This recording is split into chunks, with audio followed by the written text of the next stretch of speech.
going to want to find Marcus's backhand immediately. So this is something that I expect to see a lot of today. Roger's very smart. He realizes Guido was under pressure there and sneaks into the net. Like that high volley. Keeps the racket head up there. Slicing return, just trying to nullify the point. A little bit of defense then from Roger. Down the middle, there's nothing on, and there again, there's that runaround forehand. This is, I think, from Roger, the thing that he's going to look to do the most. He wants to be standing in the ad court, hitting forehands. From here, he can dictate heavy to the side tee. He can dictate deep through the court. He's got down the line. He's got every option open. When Roger Federer is at his best, this is the part of the court that he loves to be in. Wide in the ad court, hitting forehands. So these are the things that we're going to look for today.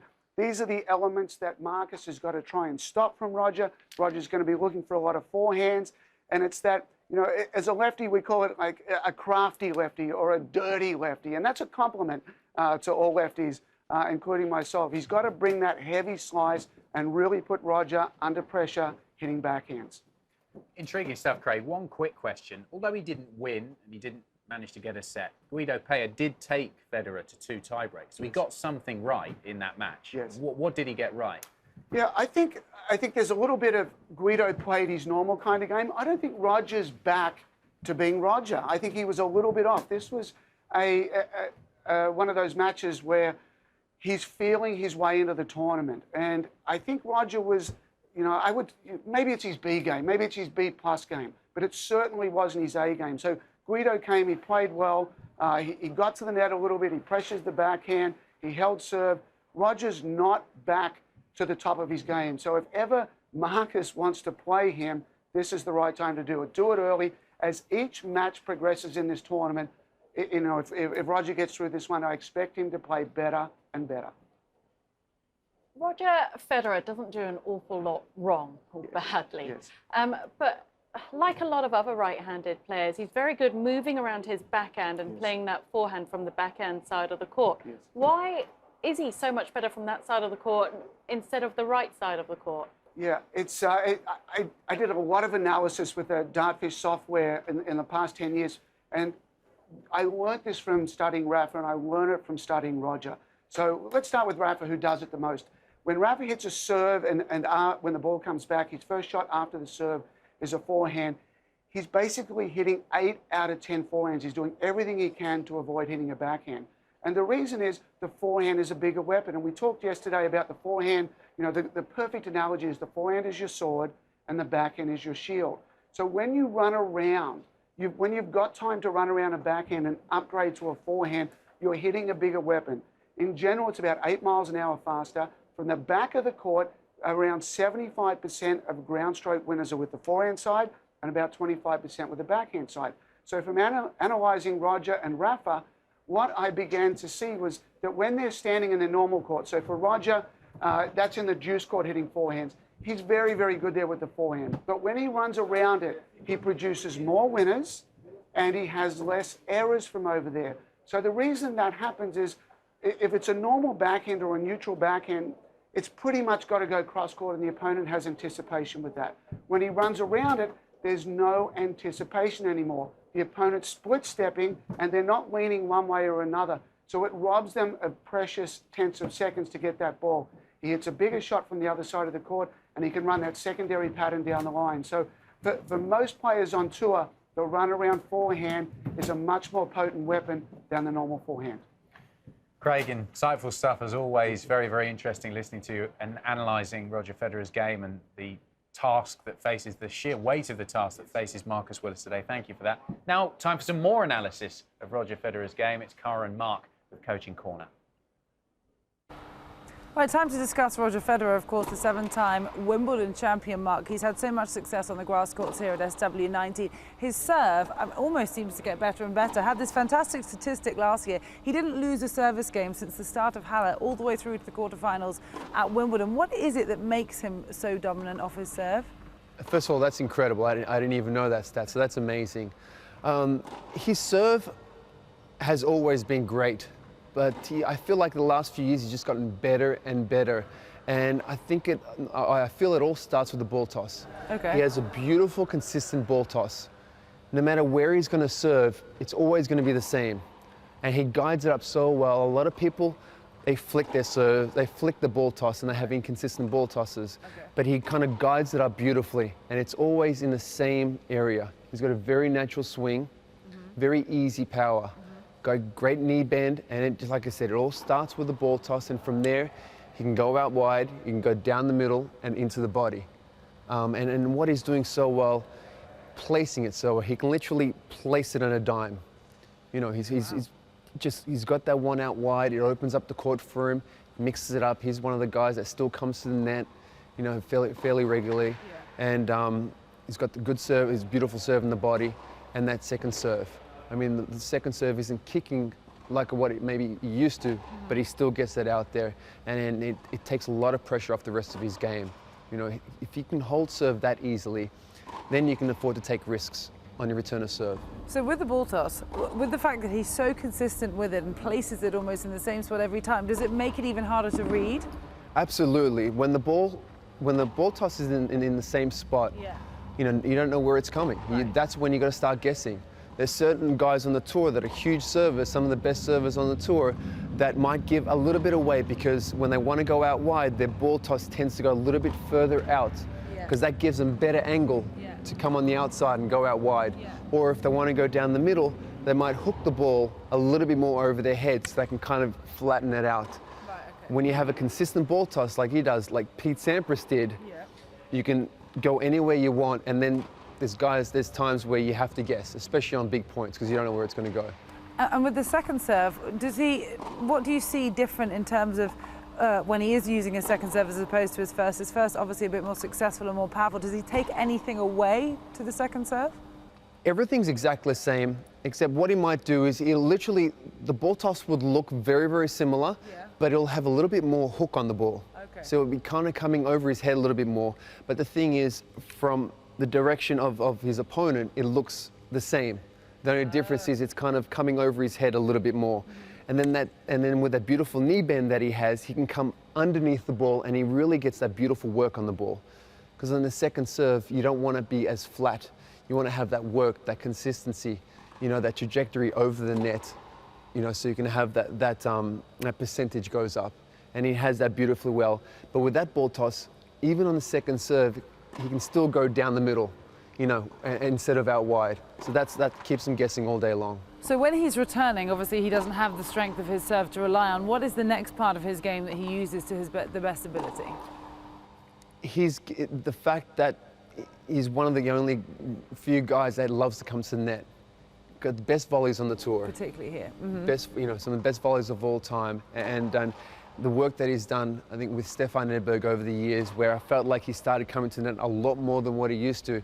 I mean, you know, he's lost so many close finals with Djokovic, where he had opportunities, and I believe that was because he was pressing, he was coming to the net, and that's what you need. You need to take advantage of that, and I just can't wait to see him come to the net on Wimbledon, on grass, and you know, it's such a beautiful game, and I miss watching it. It suits him so well, doesn't it? No one could ever argue against someone like Roger Federer right here at Wimbledon.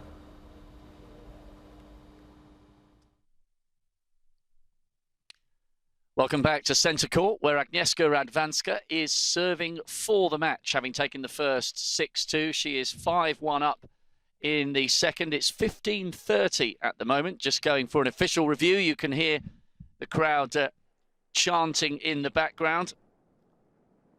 And she's 3 points away from a very straightforward victory here, Renee. Well, with the weather the way it is today and looking like we're not maybe going to get a lot of play here at Wimbledon this particular day, it's perfect for Radvanska to get on the court, get off the court, get a match under her belt, and she'll be so delighted with being able to get this match. What a break for her to be scheduled for centre court today here at Wimbledon. Anybody who's on centre today is very happy about the opportunity to get out there and play their match and get it out of the way. Everybody else is going to have to deal with this rain today, and so that in itself, not only has she played very, very well, but she's played efficiently, and she's going to get this match quickly out of the way. That's perfect. So match point for Radvanska. It's been a real learning curve for the 22-year-old Kozlova from Ukraine, who's up to that career high ranking of 97. Just watching the last... Oh, Radvanska's thinking the match is over there, having a chat with the umpire. But well, I think she knows it's not, because she shook her head because she knows she's made an absolute rookie mistake here. This ball was on the line and she didn't even try and hit it back in the court. That was a huge mistake from Radvanska. Little wry smile there from Kozlova, forcing the match to juice. But Radvanska will be hoping to wrap this one up. Just give us an indication.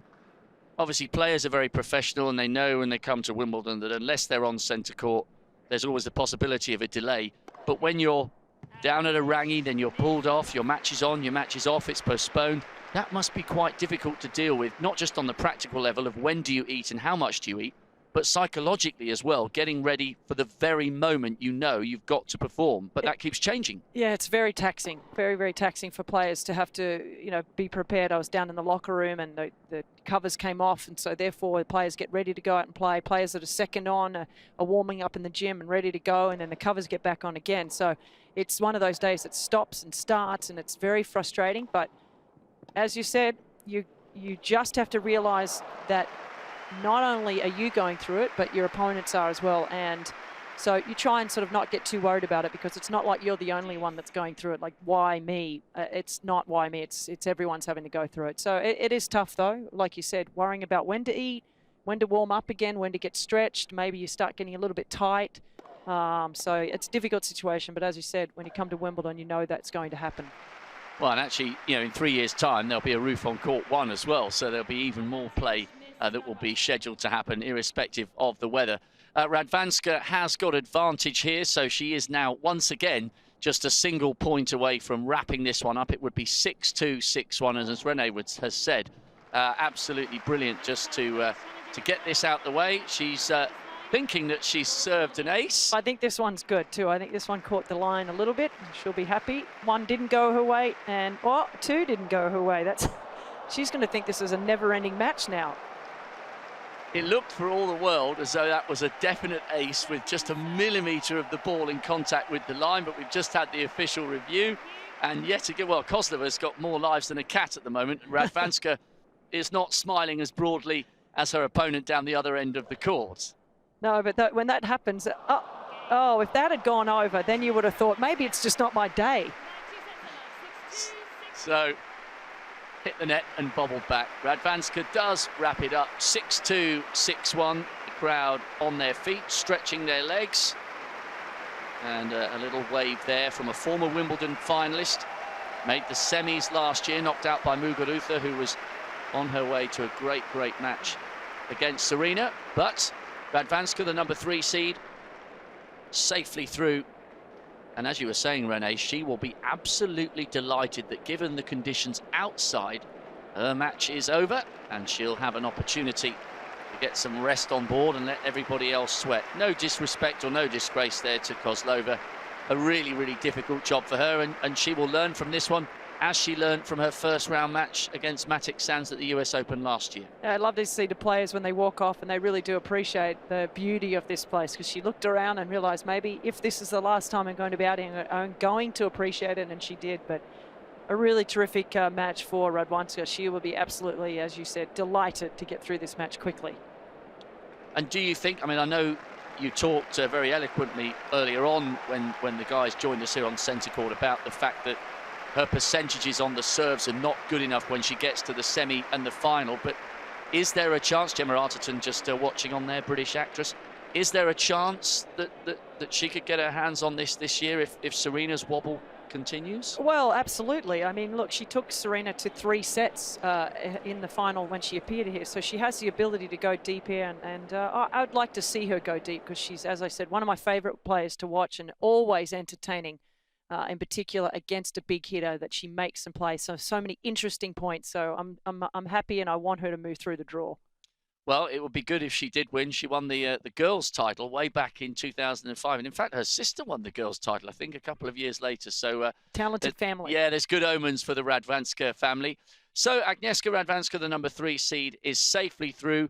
Next up here, we've got Novak Djokovic, and don't forget I know we're getting excited about this from a British perspective. I am. Yeah, exactly. It's a global story. The 772nd player in the world is taking on Roger Federer, but we've got Novak coming next on centre. See you again very soon. Rob Walker getting excited. Never thought about that before. Agnieszka Radvanska through then. She faces the winner of Karen Knapp and Anna Konta in the second round. That's another first round match that hasn't taken place yet. Anne Radvanska, she's had a pretty good year so far. Semi-finals and the fourth round in the 2 Grand Slams that have been played so far this year. Is she a contender for this tournament? She's a former finalist. For sure, she's on her favourite surface. She loves competing here at Wimbledon, and this is the slam where she's had her best results. You know, she's in a tough half of the draw. She's got Serena Williams to get by before she even thinks about lifting that Venus Rosewater dish. But you know, if she ever is going to win a slam, it would be here. We were talking earlier with Craig and in some of our analysis about the unusual tactics and the style of play that she brings. I know you've played her when you were a professional tennis player in your career. What did you feel when you were playing against her about the sort of funky way that she plays? I felt frustrated. I think a lot of people do. Yes, I don't think I've been the only one. But, you know, you go on court against, I had some close matches and I had some not so close matches against Radvanska.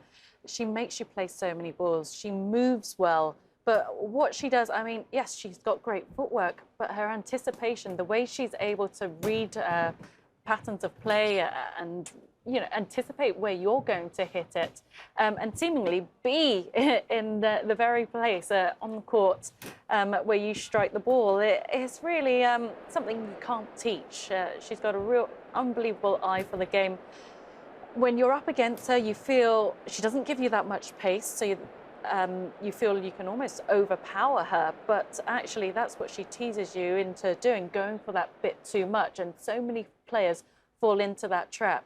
You know you have to play aggressively when you're up against her, but it's about finding the right balance, keeping good depth on the ball, keeping her pinned back behind that baseline. But you know, she's ranked where she is in the world for a reason. She forces you to play shots that that don't necessarily come naturally to you. She's able to junk it with different types of spin, and she can make you feel quite foolish out there on the tennis court.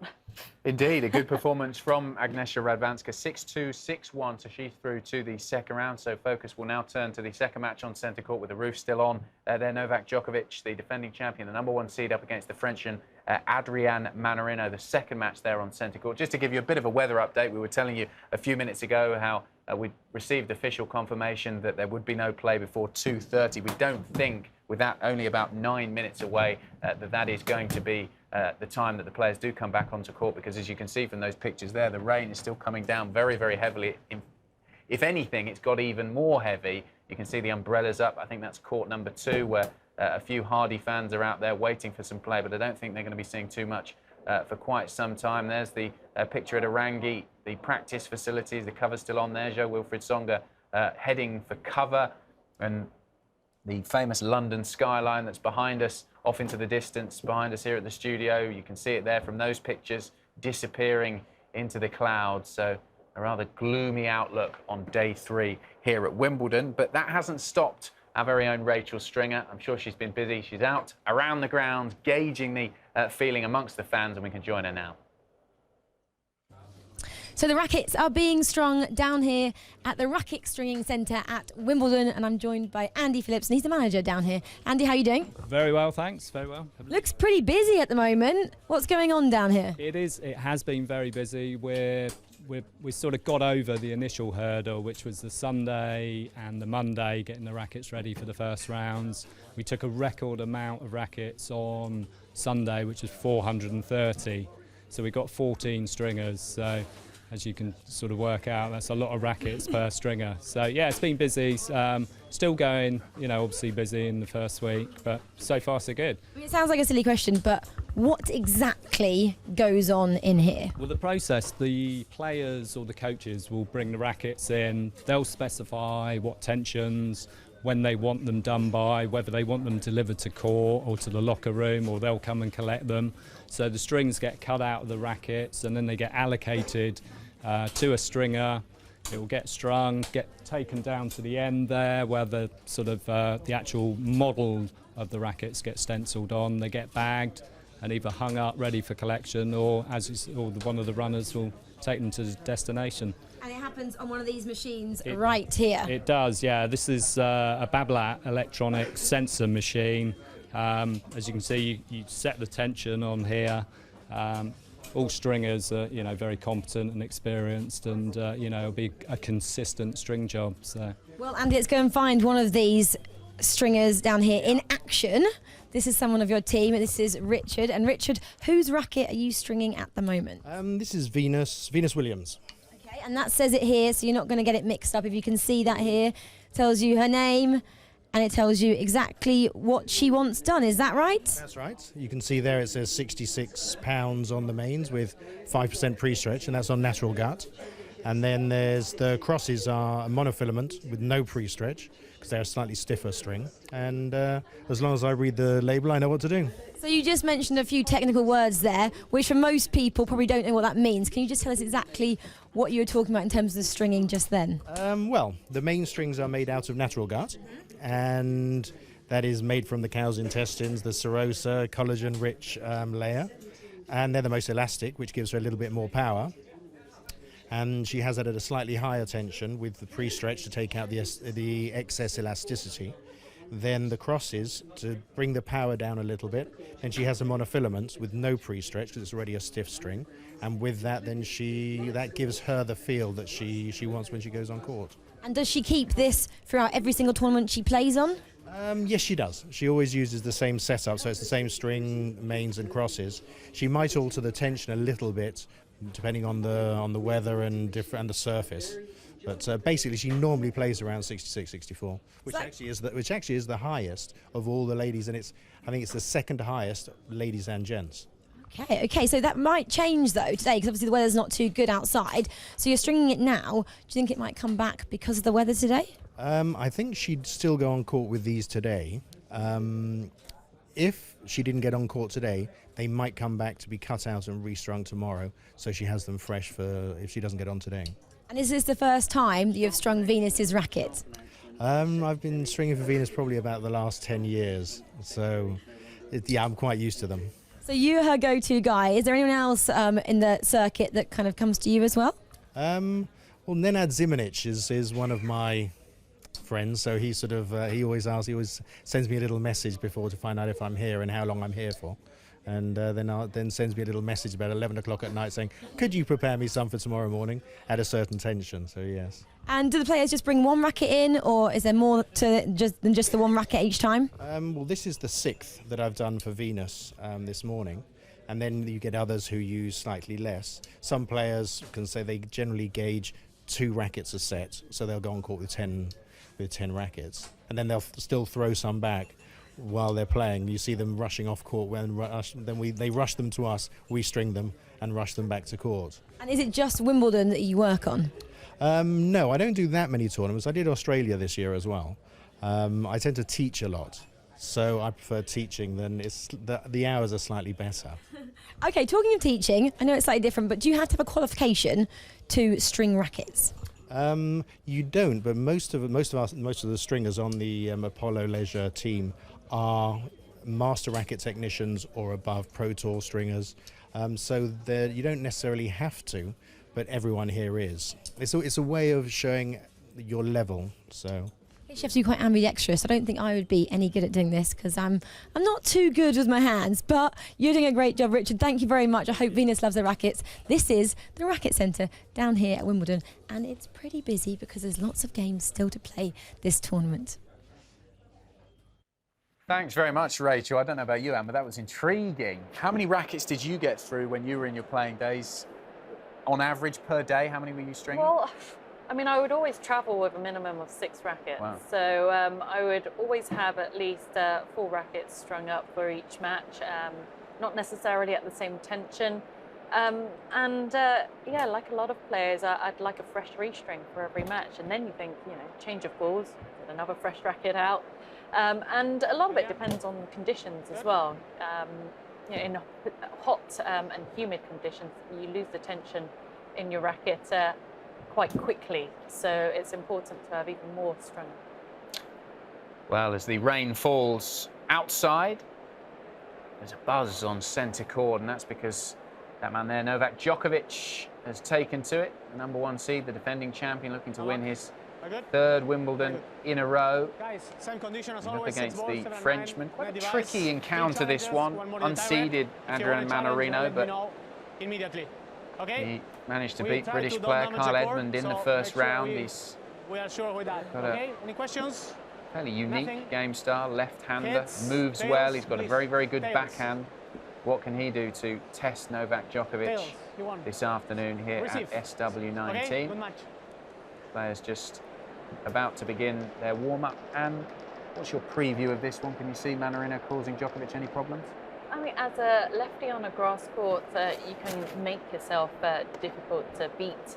I can't actually see him beating Djokovic. Having seen Djokovic play against James Ward the other day, although this is their first meeting, surprisingly, on tour. But Mannarino, as a lefty, I'm sure his favourite serve on that ad side would be the swinging one, slider out wide. But that would go into Djokovic's strength, his backhand, and we all know how good his backhand return is. So when you think about how their games match up, perhaps some of Mannarino's best shots play into the Djokovic game. But you know, it's a great opportunity to be out there on centre court with the roof closed. It's a special feeling. It's a different type of atmosphere, I think, when the roof's closed. Everything echoes that bit more. Everything sounds that bit louder. You know, I'm sure he'd like to stay out there on court for as long as possible. Wimbledon has been where he's been, well, where he has played his best tennis compared to all the other slams. He has reached the 4th round here in the past. So it's a surface he feels comfortable on. It's actually Mannarino's birthday, I've just been told. So will he be enjoying his 28th birthday on centre court? I'm sure it's a gift in itself just to be playing on centre court. I'm sure many of us would love to do that on our birthdays, or any day of the year for that matter. I'm guessing he's steered clear of the birthday cake before the match. Maybe he'll enjoy some afterwards. What did you make of Djokovic's first round match? We spoke to James Ward here in the studio afterwards. Djokovic cruised through the first set. I think he won 9 games in a row at the start of the match. Then struggled a little bit in the second set. Was there anything you saw in those sets against James Ward that can give Mannarino some confidence? As we see Andrei Shevchenko there in the Royal Box, former international footballer, a big fan of tennis as well. He's also a good golfer, I'm told, as well. So many of the celebrities and stars of various sports in attendance today here at Wimbledon. But Anne, anything you saw in that first round match that James Ward did right that Mannarino can take from that match? Well, when James Ward was able to keep Djokovic pinned back behind that baseline, that's where he was rewarded. I don't think he played back behind Djokovic enough. I mean, on Monday, centre court hadn't been played onto the grass. It was very, very lush, and Djokovic hadn't played any of the lead-up tournaments coming into this tournament. You know, I'd like to see Mannarino look to go back behind Djokovic, stay away from that backhand as much as possible. We all know how good the backhand is. And just take a few chances. Something that doesn't really come naturally to James Ward. James Ward likes grind from the back, but again, by doing so, you're playing into Djokovic's hands. If you're going to win points against Djokovic, they have to come early on. I think you have to just go big or go home. Can he do it? That's the big question. Something I wanted to touch on while we're watching Djokovic here. We've seen pictures of him. He is such an athlete. We know how fast he is. Moves around the court brilliantly. He's so lean, so strong. He's almost the perfect athlete when it comes to tennis. Big news a little while ago when he went gluten-free. Very focused on his diet. He does yoga, psychologists, all this kind of thing. Focuses on every little aspect of his game off the court as well as on it. As a former professional tennis player yourself, how do you think that those dietary changes and the yoga that he does has helped him maximise himself? Because he was a very good player before he did that. Yeah. But since then, he's got even better. Well, he's left no stone unturned, and you know, it's quite incredible. On is he not on a vegan diet I as think well? vegan, gluten-free. Yeah, he opened a vegan restaurant not that long ago in Monte Carlo, where he now lives. But I find it amazing that he's able to really produce the type of tennis he does on that type of diet. We've seen so many tennis players now gluten-free, and you go into the player's restaurant and you've got gluten-free pasta, gluten-free this, gluten-free that. And for me personally, it all tastes like rubber. But you know, he's set the bar high, and everyone else is trying to keep up, and you know, taking a few leaves out of his book, and are trying to do the same. But you know, in terms of his physical abilities out there, it is incredible how stretchy he is. I mean, there He's aren't like too Mr. many. Stretch, that toy that he could reach left and right. He can get anything back. His flexibility is unreal.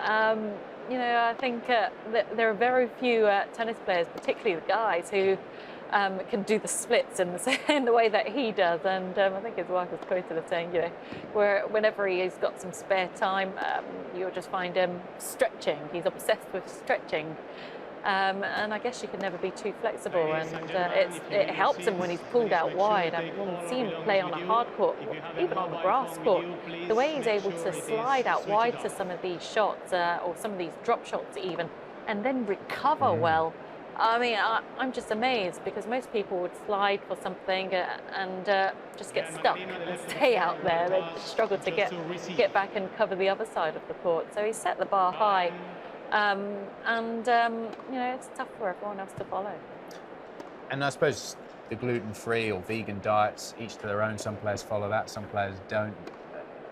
They'll have specific things that they will eat or won't eat. But the yoga and Pilates, as we know, is a very, very common thread throughout tennis players on the male side and the female side. That's something that we know is going to help a top tennis player because of those stretching you have to do on the forehand and backhand particularly. It's such an important way for them to improve. It is. I think now a lot of players pay so much more attention in terms of their fitness off court, in terms of their recovery and stretching and doing all those right things to keep their bodies in tip-top shape, because the game has become so much more physical. You go to the gyms or you go to the warm-up area here at Wimbledon, and you'll see players stretching out and using different types of yoga moves. I know Andy Murray's a huge fan of Bikram yoga. You know, Pilates is so important for core strength, and we know in tennis your core strength is probably the most important area of your body to be strong, as well as your glutes, because there's so much rotation in tennis. Whether it's the serve, whether it's off the ground, you're constantly twisting and turning. So all these things are incredibly important. Well, Novak Djokovic, as you can see, starting this match off, serving from the far end, and we can join our commentators on centre court.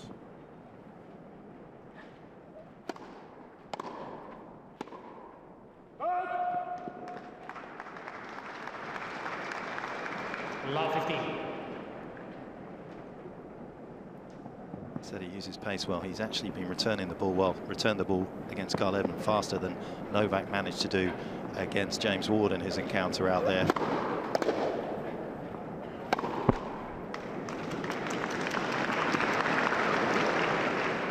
Love 13.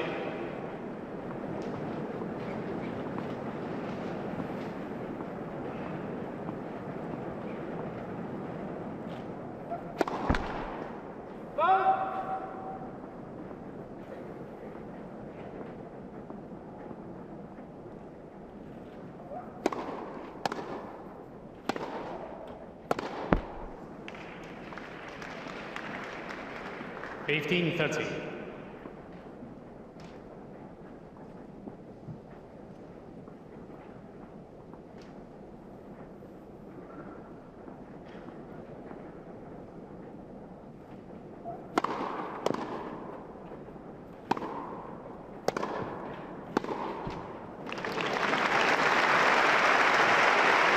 Punchy backhand, leans on it.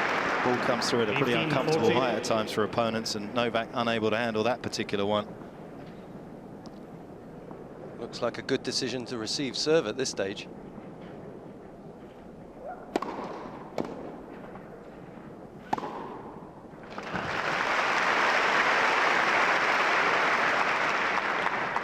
30-40.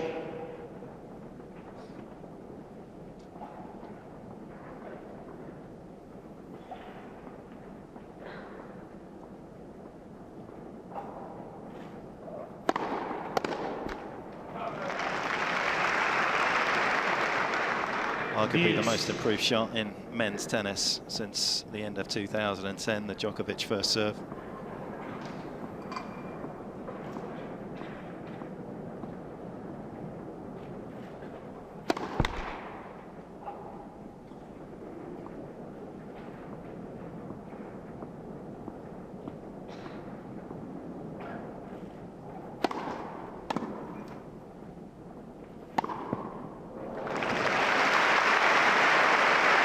The second hasn't improved substantially as well. Djokovic. 94 miles an hour right on the sideline. Sets up for the easy backhand put away.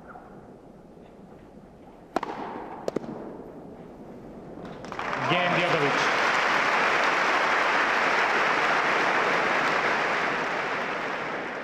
First game.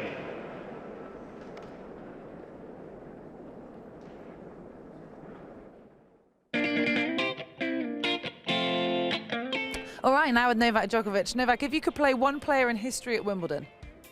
Sampras. If you could have one superpower. Invisible. If you could meet one other sports star. Jordan. If you could pick one city. Belgrade. If you could watch one Wimbledon final in history. Federer Nadal, 2008. Yeah, I think so. If you could pick one emoji. Smile, always. If you could pick one movie. Avatar. If you could pick one actor to play you in a movie. DiCaprio. If you could lift any sporting trophy not in tennis. Olympic 100-meter gold medal. And lastly, if you could play a joke on any player on tour. No comment. What? You're Mr. Joker. You're the one that's supposed to know. I don't know. You caught me off guard. Play a joke on I don't have my racket. I'm sorry. I'll be better prepared next time. That's okay. We'll let you go. Thanks, Novak. Thank you. All right, well, I'm inside the indoor practice courts with Mark now. Mark, we're going to speak about the world number one, of course, the dominant force in the men's game right now, Novak Djokovic, and just what makes him so good and so consistent. He speaks a lot about his stretching and his flexibility to give him good movement on court. What do you think it is that is working so well? I'd have to say everything. Right. When you're number one in the world and you're dominating tennis like he's doing in the past few years, at the same time when you have some of the best to play of all time, Federer, Nadal, and Murray, and you're dominating the way he is, there's not one thing he's doing right. He's doing everything right, from his eating to his fitness to his mental side. I mean, there's no weaknesses in his game. There's no weaknesses in his mental side. He's just, in a best of 5-set match, literally unstoppable. So the last person that we saw beat him in a slam was, of course, Stan Wawrinka in the French Open final last year. He now holds all four since then. What did Stan do so well in that match that he was able to come out on top? Stan is a shot maker. Yeah. He literally played the best match of his career. He said that. In order to beat him, Novak, he went for his shots and they paid off. And he went for him for 5 sets. I mean, he's got the most beautiful single-handed backhand in the world. It's just gorgeous to watch. And he was literally hitting winners from everywhere. And it still wasn't kind of a straight set match. I mean, Novak hung in there and there were chances, but at the end he just said too good, and Novak did nothing wrong. But he just stepped up and took it to another level and just made those winners. He went for him and made him on that day, and he was the only guy to stop him. So you have to go for it if you're playing Novak, but when you watch him and how he transports himself around the court, how is it different to some of the other guys like Rafa Nadal, for example, you've mentioned to me before? They hold themselves very differently on the court. Yes, I mean, Nadal, one of the best movers of all time on the court. The guy's so strong, but when you're watching him play, you can see that he's physically working hard. I mean, he's out there, I mean, every point from the start to the end, he's an animal. He's out there, he's fierce. You just got to literally knock him dead. But when he's moving out wide, you can see he's moving out wide, and his kind of head's moving sometimes, and he's kind of everywhere in his body. But Djokovic always looks in control.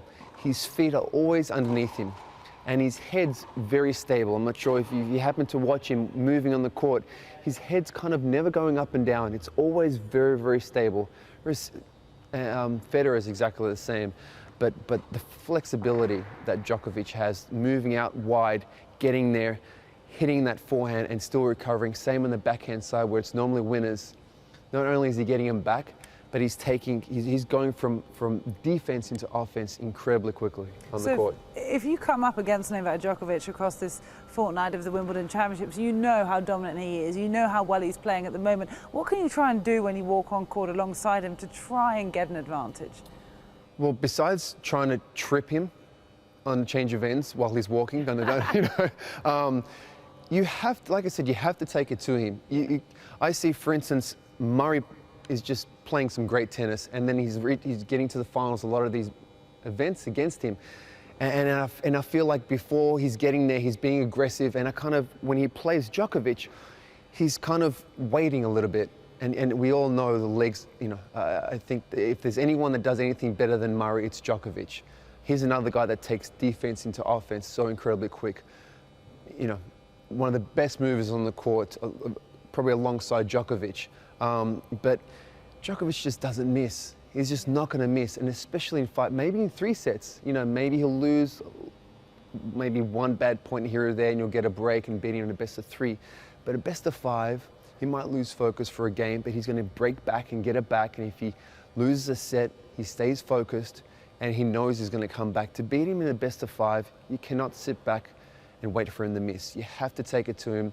You have to get to the net, do something different, get him off trying to get him off balance in some way, maybe attack his second serve, do something to let it, to keep him thinking, something just to get him going. Anything to take him off focus. He's never going to lose his focus enough to get tripped up, though, is he? No, he's the world number 1. Not like I said, not in a best of 5, but trying something's better than waiting for him to sit back and miss, because that's just not going to happen. Well, he is the world number 1 for a reason. That's Novak Djokovic.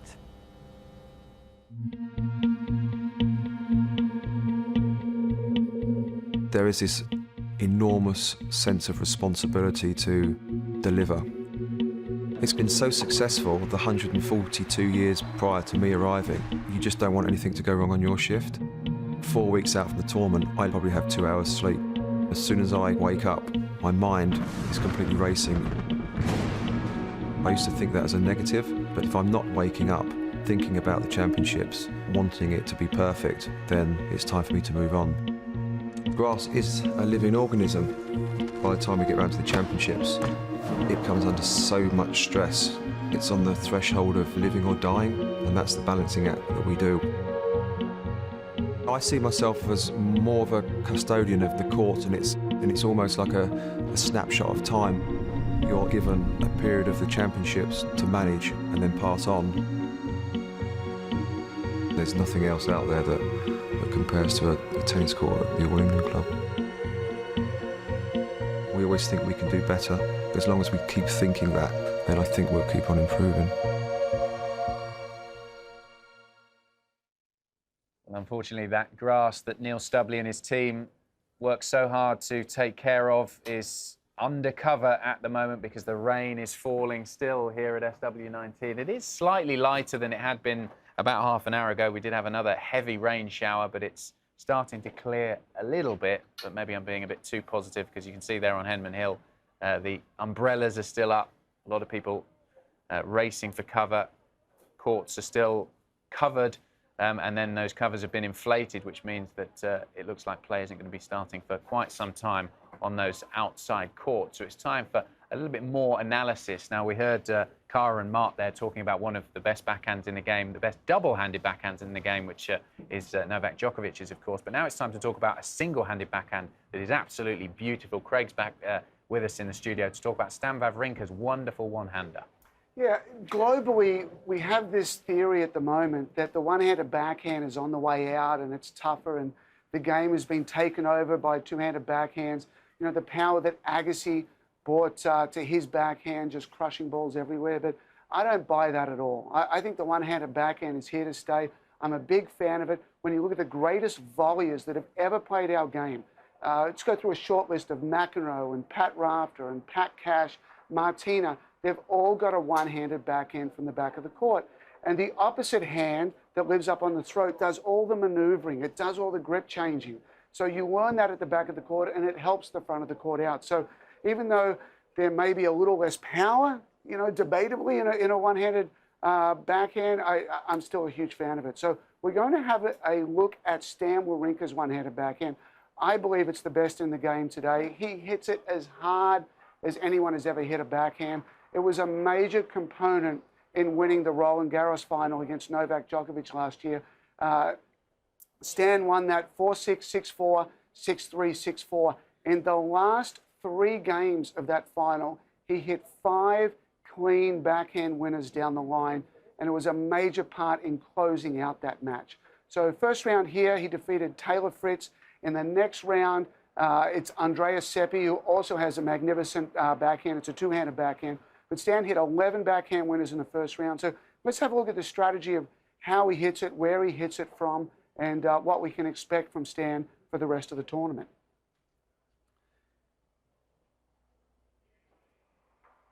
And our first point here,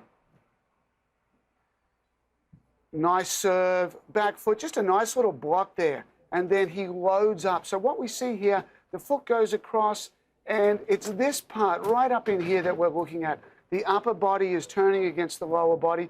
And for most players on the planet, behind the baseline, we're kind of in a neutral position. So most backhands in a neutral position will go back cross court. Not so much Stan. With the really good rotation and the strength that he has, he can turn neutral backhands into an offensive backhand. And there we have it. The backhand down the line is a thing of beauty. I really like this block here.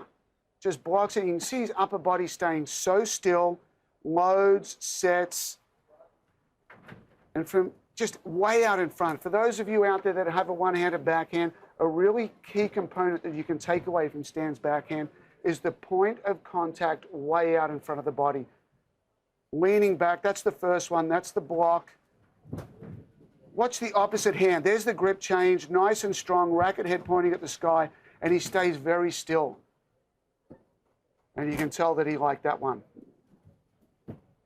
Like the serve out wide, opens up the court. Now, a lot of players will be looking to hit a forehand on this shot, but Stan's, and looking to run around there for a forehand, but Stan is so good with his backhand that he's like, you know what, I don't need to run around anything. What I really like here is that we can all take away, look how the racket immediately points up at the sky, and it's kind of loading his wrist. There's pre-tension created in that wrist, so we've got more energy than normal already built, and he's attacking and he's to the net.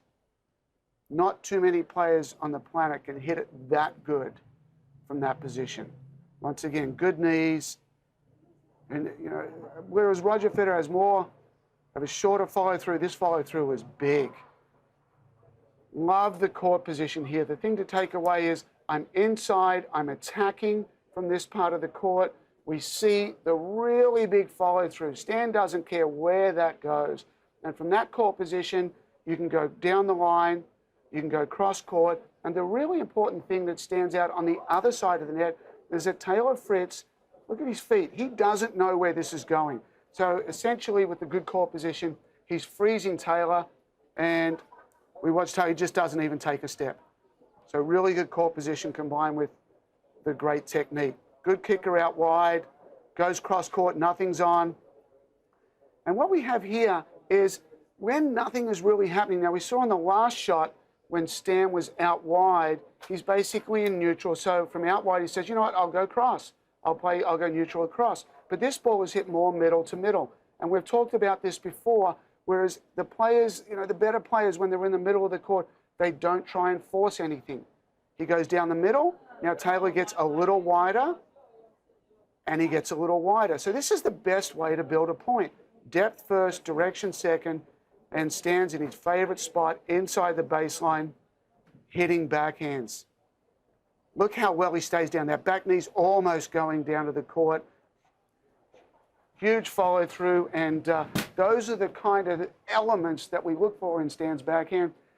If you're coaching a 10 and under or a 12 and under, if you're a young player, these are the elements. Get the racket head, get that grip around, get the racket head pointed up, and get that contact way out in front. And you may one day soon have a backhand just like Stan's.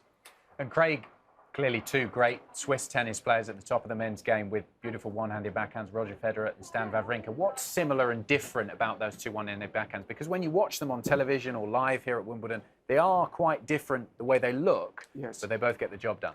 Yes, I've seen analysis of this with Hawkeye. Stan hits it much harder. He stands in and there's, they have the graphics going down the line. Typically, I think it was the French Open last year, where Stan's backhand was hit harder and it was hit deeper. So it's going to hurt the opponent more. I remember being at the London Tour Finals last year and going down and watching practice. And when you're watching Roger hit his backhand, the follow through is pretty normal and the chest stays sideways and it doesn't come too far around. Whereas you watch Stan, that whole upper body rotates and the racket is kind of flailing behind his head, somewhat like Rafa Nadal's forehand does. So he doesn't care where that thing ends up. It's certainly not textbook, but the way to think of it is you've got three components to a swing. You've got backswing, contact, and follow through. And because Stan has so much more energy to contact, he needs more runway at the end of the swing just to slow it down. Now, Stan and Roger obviously have beautiful backhands, and for a lot of young kids, they'll want to imitate these backhands, but they won't have the strength to do so. Yes. So, as a coach, how would you encourage it? Yes, when I grew up in Albury, Australia, the 25 grass courts, the exact same club that Margaret Court came from. So Margaret has a pretty good record here at Wimbledon. I didn't see anyone, and this is the early 80s. There were even just a few girls. There was just a handful of players at our club, maybe out of hundreds of players that had a two-handed backhand. The key, the absolute key where you start is to get the grip right. So where things get compromised is in the wrist. And if the grip isn't far enough around, if the knuckles are not far enough on top, then the wrist gets bent. And from there, it's a weak backhand. Contact gets too far back, and there's not enough strength in the wrist. So one of the first things you must do is, I'm left-handed, so I'll demonstrate with my right hand up here. The opposite hand up on the throat of the racket is everything, because it's going to keep the racket away from you, so you get a good gap in there, a good distance. It's going to use the opposite hand to click the grips, and you get it way around. I have a one-handed backhand myself, and every time I go to hit it, I'm grabbing my opposite hand up there and really pushing it around as far as I can to get the grip as strong. And I remember Justine Henin watching her backhand, and that grip is so strong, which means it's so far around. And Stan Wawrinka is exactly the same. So start with the grip, and then when you bring it back, keep the racket head pointed up as much as possible. I've done so many lessons over the years in that backswing that I say freeze to the player and make sure that the tip of the racket is pointing over the back fence, and then contact's got to be in front. You've got to get that ball out there. On a two-handed backhand, it can be back a little bit, but the more you're out there, the better. And those are the real three key fundamentals to a successful one-handed backhand. To give an example, Craig, Jo-Wilfried Tsonga, we know he has a double-handed backhand, but we have seen him occasionally, particularly when he gets stretched out wide, he uses that one-handed backhand with junior players that are coming through. Is that a way for them to go? They might start off with a double-handed backhand where they're not quite so strong, they haven't got the upper body strength to manage a single-handed backhand, and then as they get older, get stronger, they might morph into using more of a single-handed backhand. And I mean, exactly right. That's the route Pete Sampras went. My sophomore year of college, I was at Saddleback Junior College in Southern California. I went to the Jack Kramer Tennis Club to practice, and a young Pete Sampras was at the club. And he was at 15 or 16. He was practicing with Elliot Telscher there. And it was in the early years of Sampras making that transition from a two-handed backhand to a one-handed backhand. So if you want to start with a two, I don't think there's anything wrong with that. I think our young kids that are 10, 11, 12, if they start with a one and they don't get it right, it's going to be weak. They're going to lose matches. They're going to lose interest. And all of a sudden, they're out of the sport. So we can start them with a two-handed backhand, and we can, 12, 13, 14, up 16 or 18. You can change from the two to the one quite successfully if you nail those fundamentals. Thanks, Greg. Well, we're looking forward to seeing that beautiful one-handed backhand from Roger Federer later against Marcus Willis, the final match on centre court. Now, our very own Rachel Stringer has been very busy today. The bad weather hasn't stopped her at all, and she's been catching up with one of the many wonderful charitable foundations here at Wimbledon. So I'm joined by the Attic Theatre Company, and they are the charity supported by the Wimbledon Foundation, which is official charity of the All England Club, and they support the local charities in the Wandsworth and Merton London boroughs. And Jane Lee, you're the trustee of the Attic Theatre Company. Can you just tell me a little bit about the theatre company, please? Yes, indeed. We put on main productions, but also we have a particularly strong community arm, and we have a community going for a song for the over 55 singing. 2 groups, one in Wimbledon, one in Mitcham, which has been going for about 6 years. We have Many Voices, which is for disadvantaged young people, refugees and other disadvantaged young people. And we have LEAP, which is the LEAP project, which helps school children do the transition from primary to secondary school. So we're very busy on that front. And we're very grateful to Wimbledon Foundation, basically, because they're supporting us for 3 years, giving us an opportunity to develop all these 3 strands. And it's very good for the community. And Bibi and Mo, you're a part of the Going for the Song production. Can you tell me a little bit about that, please? We're going for a song, and we meet at the Vestry Hall every Wednesday afternoon, and there are about 30 of us in the group, and then we go singing around the borough. We do like elderly homes and different places and libraries. People ask us to go and perform. Mo, tell us about the effect that's having on you.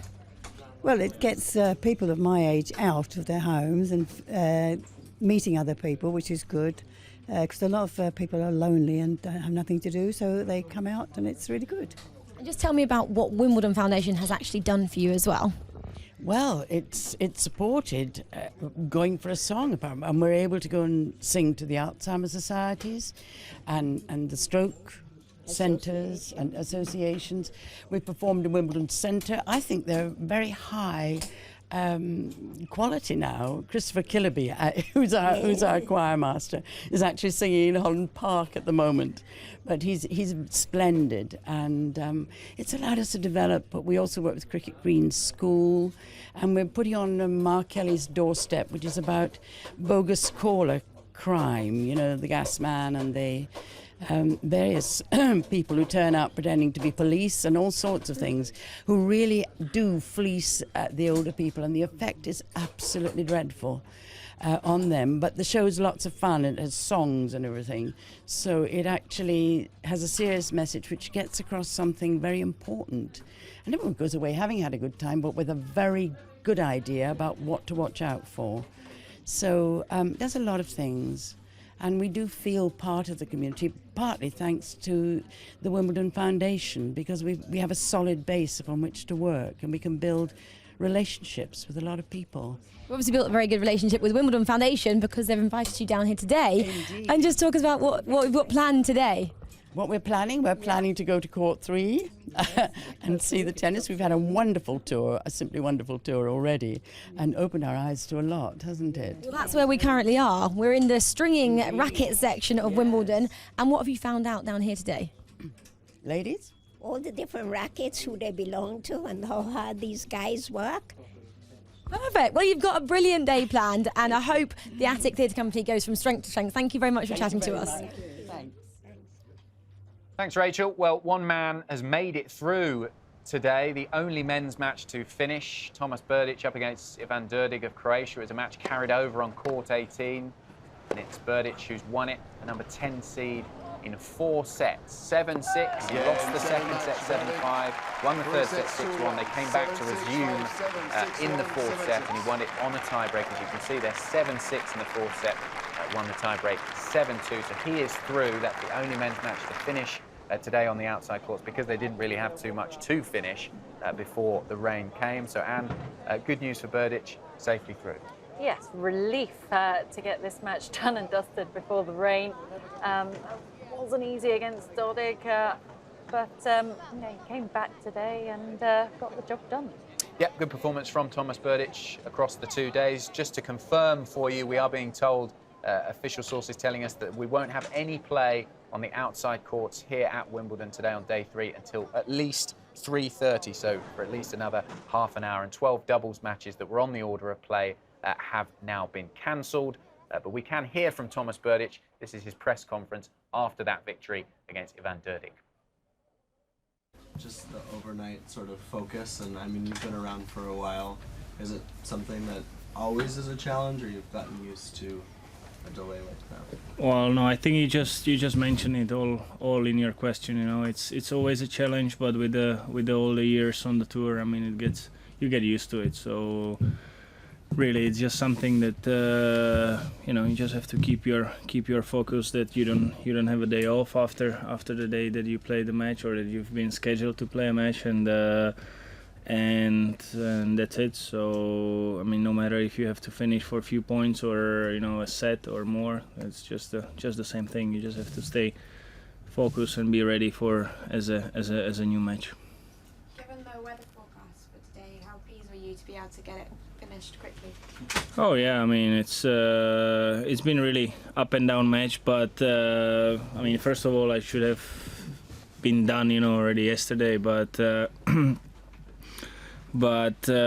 yeah, at least, you know, a bit of sign of the good timing on this. It's really helped, and it's good to be done, and especially when my opponents finished yesterday. So I think it's really good that we were able to finish the match, and, you know, just now let's see and wait what's going to happen for the upcoming days. A little bit of an offbeat question about changeovers. Kind of sometimes strange things happen from, you know, maybe players taking that time to argue with the chair umpire or ordering coffee, anything. How do you kind of view it? Do you really think through everything? Do you just kind of zone out and relax? Is it always different? No, I think it's all different, because sometimes there are things that they are not really affecting you, and there are things that are, you know, affecting you almost, I would say, directly, and so it's all over, you know, all different things are happening on the court, around the court. So some of them you can really just easy let it be and let it go. Some of them, you know, when they are really like you know, just happening from no reason, then and they are, you know, affecting the game, or especially the situation that you are in, then that's a little bit more different. Then also there are days that you're able to deal with them a little bit easier. The days there are, you know, that sometimes they get you a little bit off the balance, but, you know, in the end it's all happening for both of the guys, so it's just fine. If your opponent is arguing with the chair umpire, does that distract you, or do you get resentful of that ever, or? No, not at all. I mean, it's just the way that, you know, he sees something that he doesn't like, and or something that he wants to really tell to the chair umpire. So that's one of the things that goes completely out of me and goes around. So that's not a problem at all. Do you think you can say anything you want to chair umpire as long as you don't show them up? Is it like other sports like that, or do you know, if you kind of look straight ahead and talk and don't get picked up too much on the mic, or, you know, are there ways to talk and argue with the chair umpire that are a little more diplomatic, perhaps? Well, I think in the end it's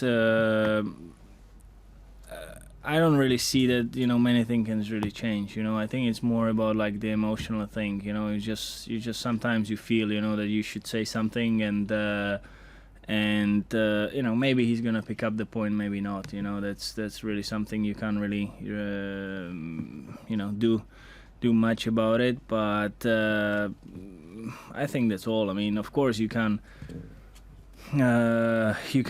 talk, or you know, you can't really compare with the other sports. I think the tennis is very, very strict in that, and it's very particular, I would say, you know, because that's very special, and so that's why, you know, there is not many really talks and no many emotions around that anymore. You'll be representing your country in the Olympic Games. What are your thoughts about competitors who are pulling out due to concerns about Zika?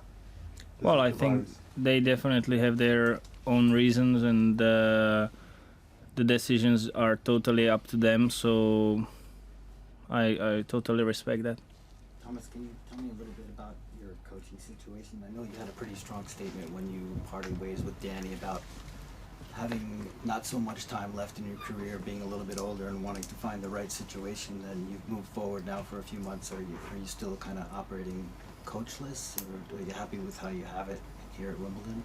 Well, I'm happy with the situation that is right now, but as you know, the tennis is a sport which is moving very quickly and very fast, and it's not really that you have time, you know, to be doing the things, you know, like once while you're playing. So the situation right now, it's fine to me, and you know, it's definitely something that I'm looking for, but I definitely don't want to say anything and let any speculations begin, and who, where, what, why, and all those things that they are very popular. So that's it. I wanted to ask you about the football, the European Championships in France. Were you following the national team, the Czech team, when they were in the first round? And now, do you have any other favorite team would you like to win?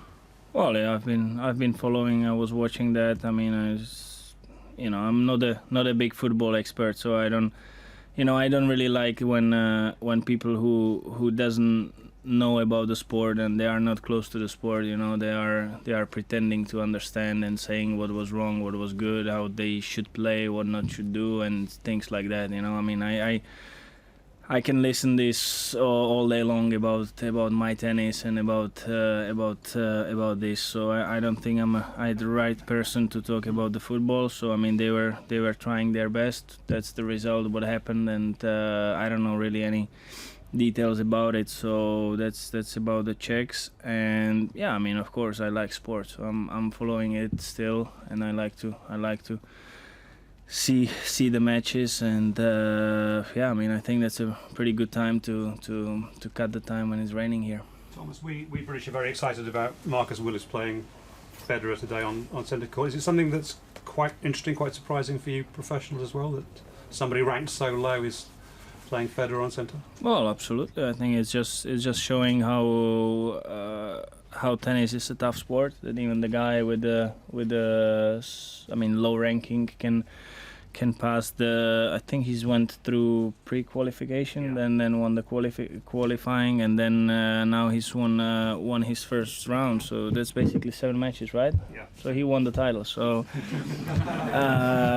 so that's pretty well done, and you know, for him there is really nothing to lose, and I think that's really what so many players dream about to play, and I mean, that's just another nice example of what the sport can bring out.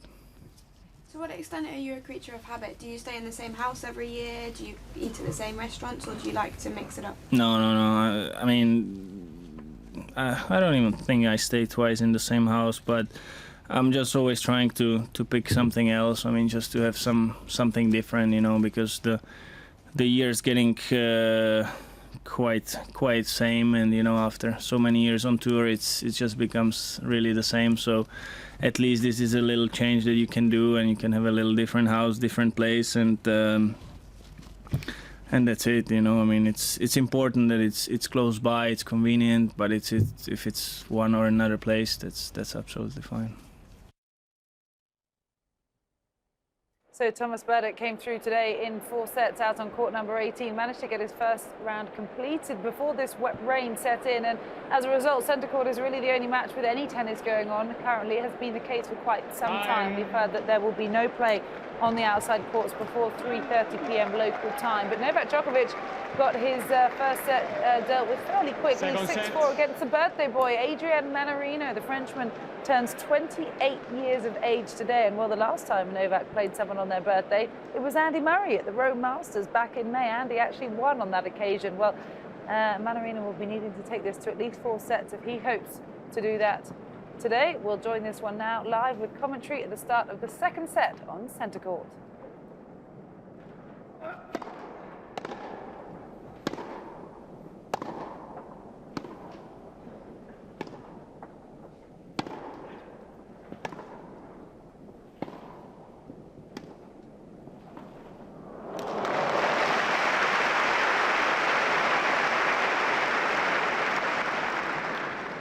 Love.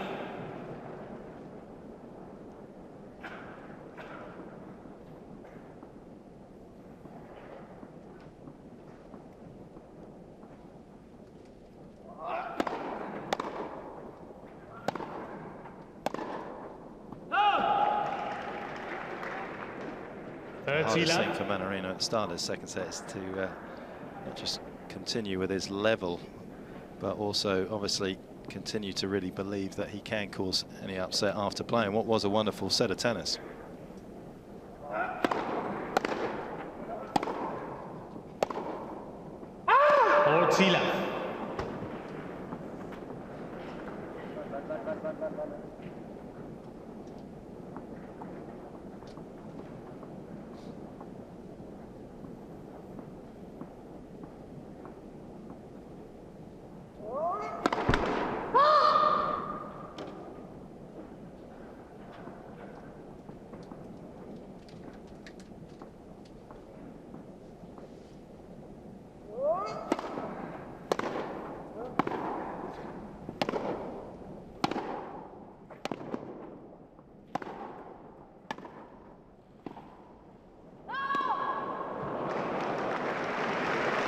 Thinking about challenging. 15.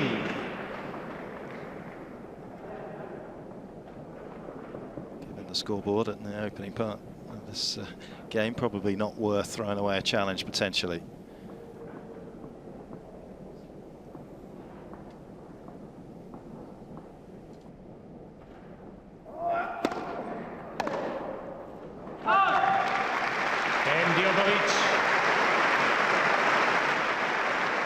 Djokovic holds on to his serve in the opening game of the second set against the left-handed Frenchman, Adrian Mannarino, who we said earlier celebrates his birthday today, not en route to get the birthday present he would probably like, which of course would be a second-round win over Novak Djokovic, but the world #1 just looks remarkably unbeatable every time he walks onto court at any event these days. This is the current scene at the All England Club. It's a sad state of affairs, unfortunately, as the rain is falling. It has been for most of the afternoon. The hill is packed because they are anticipating a match that will go ahead today, whatever the weather. That is next up on centre court, due to be Roger Federer and Marcus Willis. There is no play scheduled on the outside courts before 3:30 p.m. local time. But welcome back into our studio. Carl Robinson alongside a man who has won junior and senior titles here, Thomas Enquist. Delighted to have you back with us on this rather wet and rainy and slightly cold day. Not really what you'd usually expect for a summer's day, but maybe you would do in London. I know you've been busy this morning already out on the radio. What do you make of this day so far? I mean, a little bit disappointing, obviously, with the weather, you know, but it's a lot of really good matches. Mm-hmm. I mean, one of them that I looked a little bit in the beginning was Thiem against Meyer. They just played, I think, 2 weeks ago in the semi-final of Halle. Thiem, obviously, very interesting player, who was semi-finalist in Roland Garros, and the upcoming, maybe the next one, who's going to take over after Djokovic and Andy Murray in the future. So, very good match, very tough match. Disappointing that it has to end for the rain, but. Actually, the wind has picked up a little bit, so I think it, you know, positive thinking. I think it might be clearing up a little bit. That's what we like. Yeah. Positive thinking. The wind might blow the weather away. We can see actually that match between Thiem and Meyer got underway on court #3, suspended at 4-all in the first set. Thiem is the 8th seed, remarkably, this year from Austria. I know earlier on you were doing some work for Live at Wimbledon Radio, and you're out on centre court before any of the play started at 1 o'clock, and you spotted someone that everyone's looking forward to seeing, right? Yeah, I spotted the guy came in with his bag, and he was looking around, and he took steps, and he touched the surface, and it was actually Marcus Willis. Really? Yes. I think that they let him in, and you know, he wanted to probably to visit the arena, get a little bit of the atmosphere, and I think it was a smart move actually. I think that you know, this is obviously a big occasion for him. I mean, this fairy tale story that has been just amazing, you know. Yeah. And today he plays on the biggest stage in tennis, and against Roger Federer, probably the best player ever played the game. So I mean, what a day for him, and a smart move I think to get out there and get some atmosphere, you know. Well, absolutely. Roger's lifted 7 trophies on that grass. He's played on it countless more times. So for Roger, it will just be another day at Wimbledon. But for Marcus Willis, it's the greatest day of his career so far. And fascinating to hear that he was out there first thing this morning, touching, feeling the grass, getting used to really how big the court feels when you're inside. Plus, with the roof on, it's going to be a slightly different feeling. And then Rob was speaking to his coach, Matt Smith, earlier. That wasn't the only time he's been out on centre court. We can reveal to you that he was out just watching the match currently underway. There he is. Marcus Willis alongside coach Matt Smith. This is during the Djokovic match just minutes ago, really just to get a feel for the atmosphere, what it's like to play in front of a crowd like that. I don't know how long he was there because he'll need to be going through his pre-match preparation, but good to see that he really is taking this seriously. He's really trying to do everything that he can to get himself as up for this match as possible. And at the end of the day, he's just got to throw everything at him. Thomas, what advice would you give him playing against Roger? Well, I think it's the most important thing is that he really enjoy himself. You know, I mean, try to be as relaxed as he possibly can, which is difficult, obviously, you know, in this big occasion. But I mean, this story is just amazing. Yeah. You know? I mean, come from the pre-qualification, win the qualification, which is very, very difficult to do. And the first match he played out on court 17 was just, first of all, he played really well, and the atmosphere out there was just unbelievable. You know, like people obviously has really taken him in, and I'm really looking forward for that match. I think that if he can get a decent start, you know, yes, even if it's very difficult to see how he's going to be able to go all the way against Roger, obviously, but just a good start would be nice, you know, to get the crowd into it a little bit, and it's going to be a memory for life for him. Oh, it will be. I was saying to Mark this morning, I said, it's not very often that Roger Federer goes out on centre court and he is not the crowd favourite. Well, he may well not be, likely not to be the crowd favourite today. Thanks to the centre court roof, we know that we will be seeing that match this afternoon. And while following this year's championships, plans for a roof over #1 court will begin.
So it's no small task, but work on a roof over #1 court will begin following this year's championships due to open in 2019. It means that as of next year, there'll be really no roof at all over #1 court. While these plans are progressing, there's just a slight curvature over the top of the court currently. This is the live pictures at court #1. They are waiting for play to resume or even begin over on #1 court. They didn't get very far today. It was supposed to be the British seeded player, Johanna Konta, restarting her match with Monica Puig. She won the first set yesterday, 6-1, 2-1 up in the second set. and they didn't even get a chance to restart that at 1 o'clock today before the rain started falling. But when you look at that video of what is planned for number 1 court, Thomas, it's quite impressive, isn't it? And the amount really that the All England Club invest in Wimbledon being the greatest championships every year. Yeah, I think it's really nice to see, actually. And I think we spoke about it Monday. That I mean, they just keep on investing it. They keep on making this great tournament even better, both for the spectators and for the players.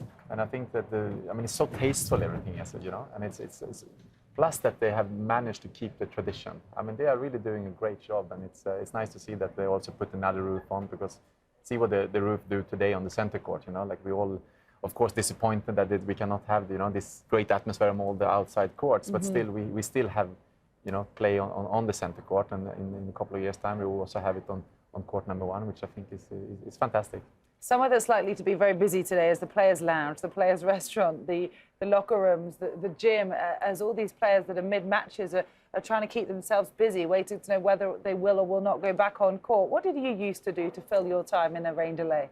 It's hard, you know, but at the same time you get used to it, you know. But I mean, you try to, you know, you have your friends or your coach and you know, people around you, and you just try to relax as much as you can, you know. And a lot of the players I know have rented places in the village, so if they're not maybe next match on, they will maybe go back to their house and, you know, rest around there, have their coach here and call them when they can walk back to the courts. And but I mean, it's part of doing well here, because this is happening. I mean, it's normal. You know, and it's part of being successful here is to be able to handle this as well. You know? And you're lucky if you are someone like Roger Federer, who's triumphed here so many times. If you often get scheduled on centre court, this is something you don't have to deal with. Maybe a slight advantage to the people that are able to get their match underway today. Let's not forget, we could be on a Thursday, which is traditionally the second play of the second round play at Wimbledon Championships, and some people may not have even finished their first round match yet. Do you feel a bit on the back foot if you're one of those guys?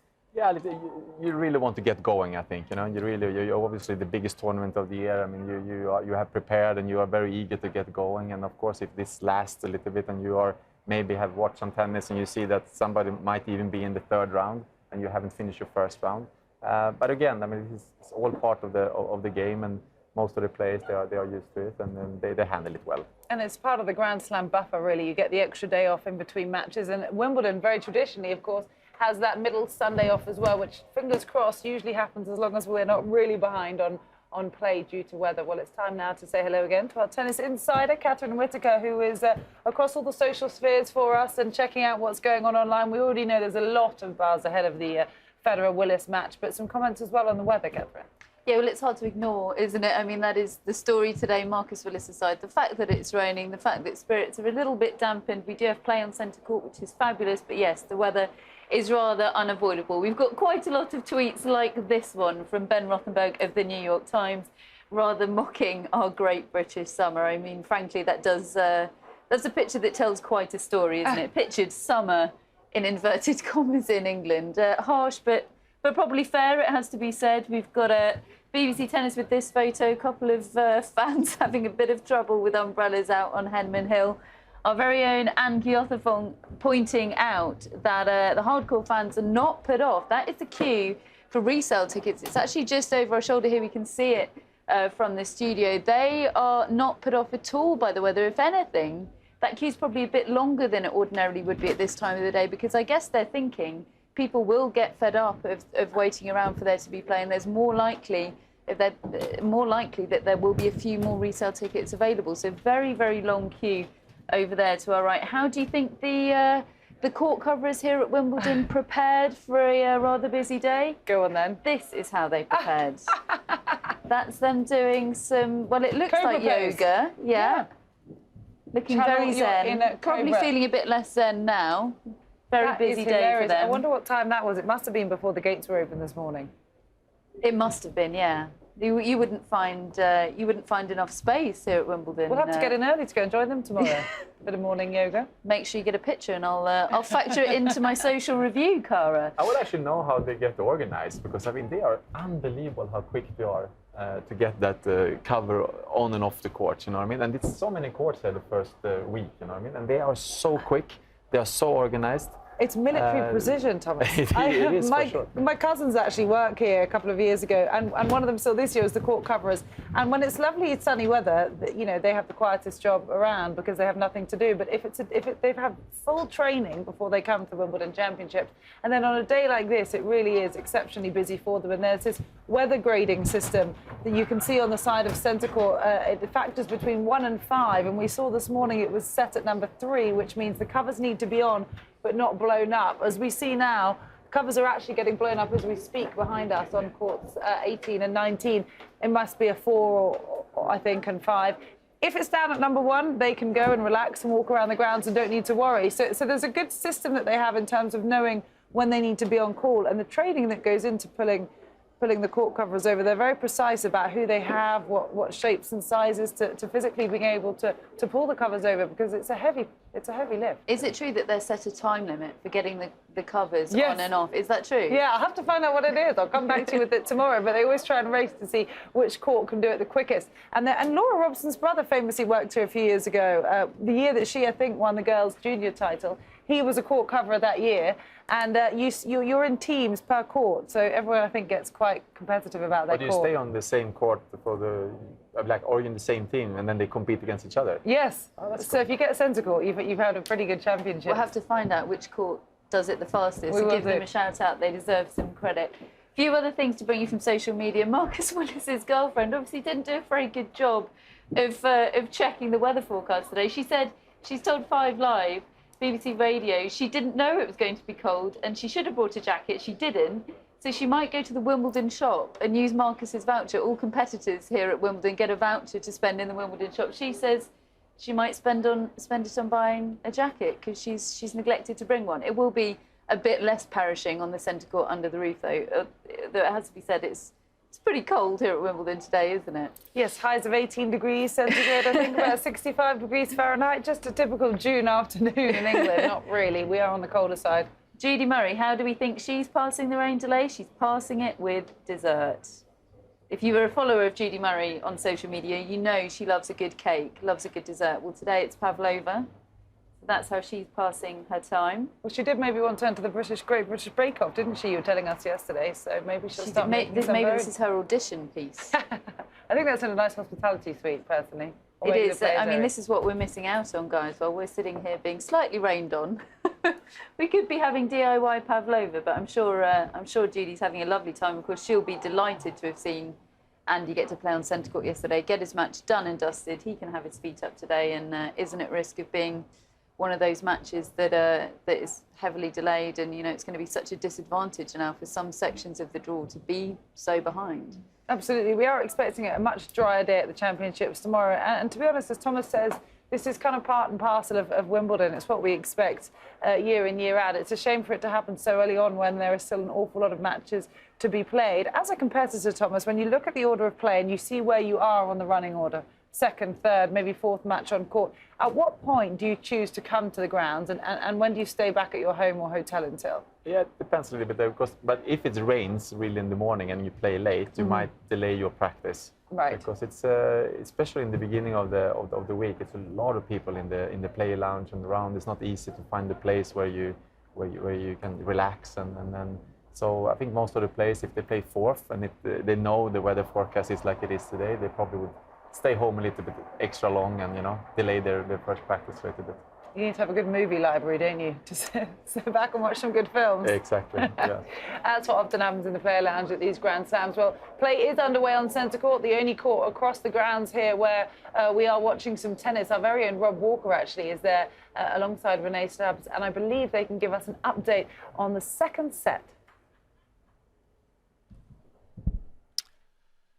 Well, welcome back to centre court, where we are very much enjoying, Renee, this match between Novak Djokovic, the defending champion, the #1 seed, and Adrian Mannarino, because the Frenchman has made a brilliant contribution to this match, and that is not something you would gather if you just looked at the scoreline alone. But for 2 points towards the end of the first set, he may well have forced it close to a tiebreak in that first set. As it is, Djokovic came out of that one 6-4.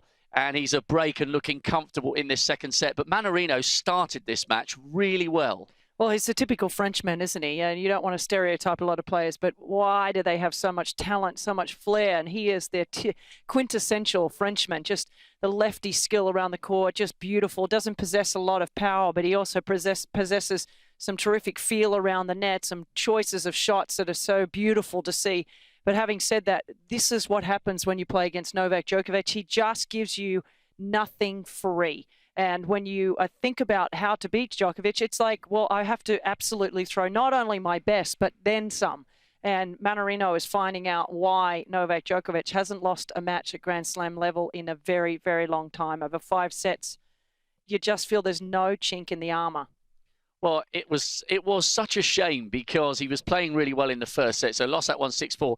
And then Djokovic got the break right at the start of the second, and that must have been crushing for the Frenchman because he would already have been struggling with the concept that he'd sort of given away that first set with 1 or 2 unforced errors.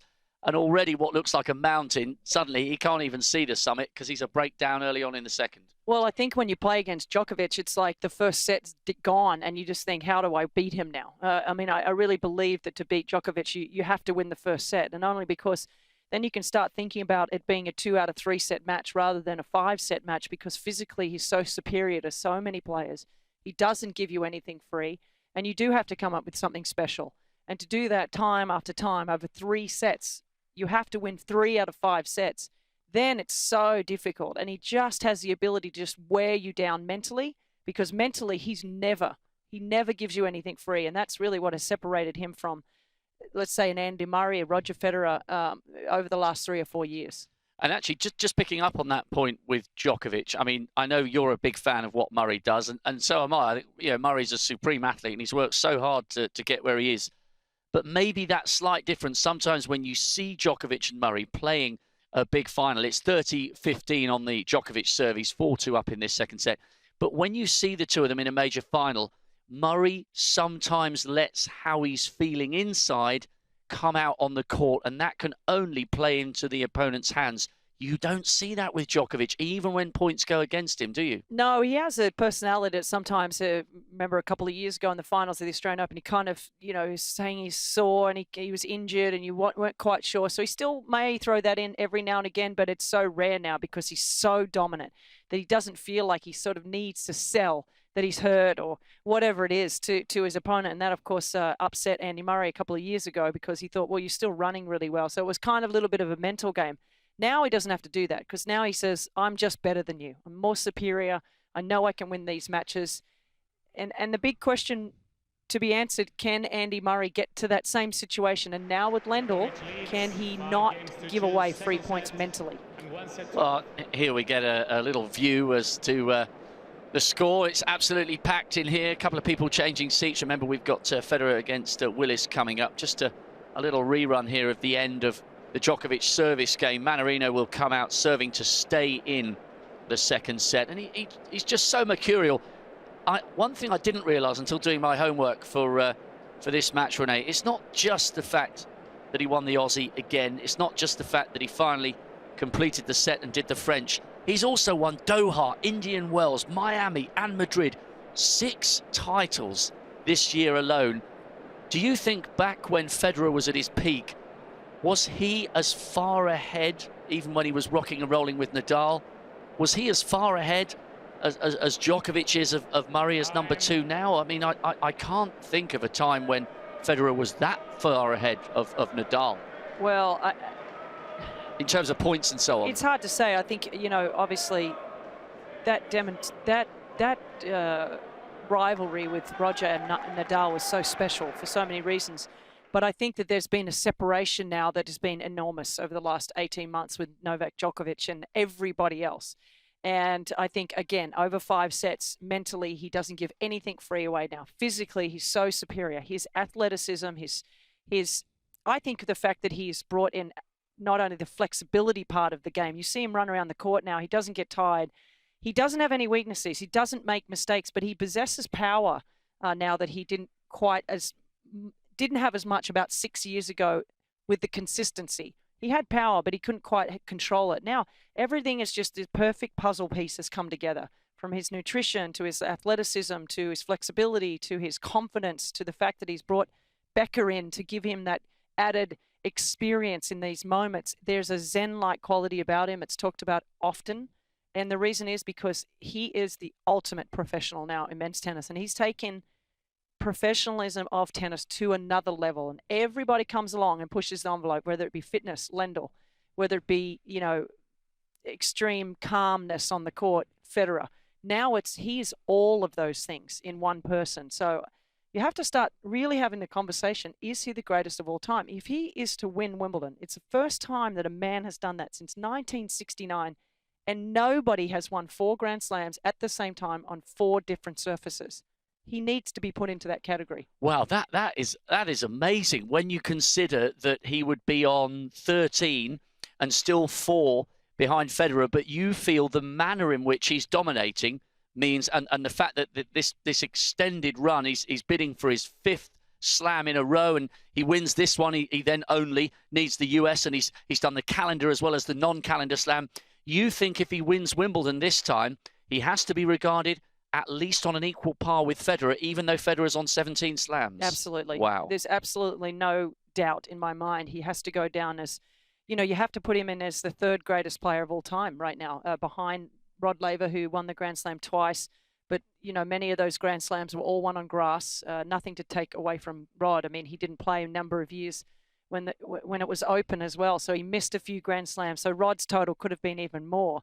But, you know, Federer, as dominant as he was, he never won 3 in a row. He didn't have that run like Novak has done in the last 18 months. So absolutely, if he were to win Wimbledon this year, you have to say he is on par and passing Roger Federer in the greatest of all time, in my opinion. Of course, if he wins the calendar Grand Slam, well, forget it. You just can throw all the ballots away and put him in as the greatest player of all time. That is amazing. And I guess it's 40-15, by the way, to Mannarino. So it does look as though Mannarino will go 5-3, which will leave Djokovic, of course, serving for the 2nd set. And I guess going back to that great period when Roger was at his best, he always came up against Nadal at the French, the King of Clay, with, what was it, 9 titles in total. Everybody hopes he can come back from injury and get into double figures. But that was always the difference, wasn't it? Whereas now, Djokovic, you could argue he should have beaten Wawrinka in 15, but finally gets over the line and scratches that itch, as it were, this year and gets the French. So even Federer couldn't do it. You know, he couldn't do the calendar slam because he came up against Nadal on the top of his game and he could never quite get over the line with the French. Yeah, of course. I mean, if you bring it back to that conversation, yes. I mean, obviously Roger came up against the greatest player of all time in Paris in the men's game. So was he unlucky?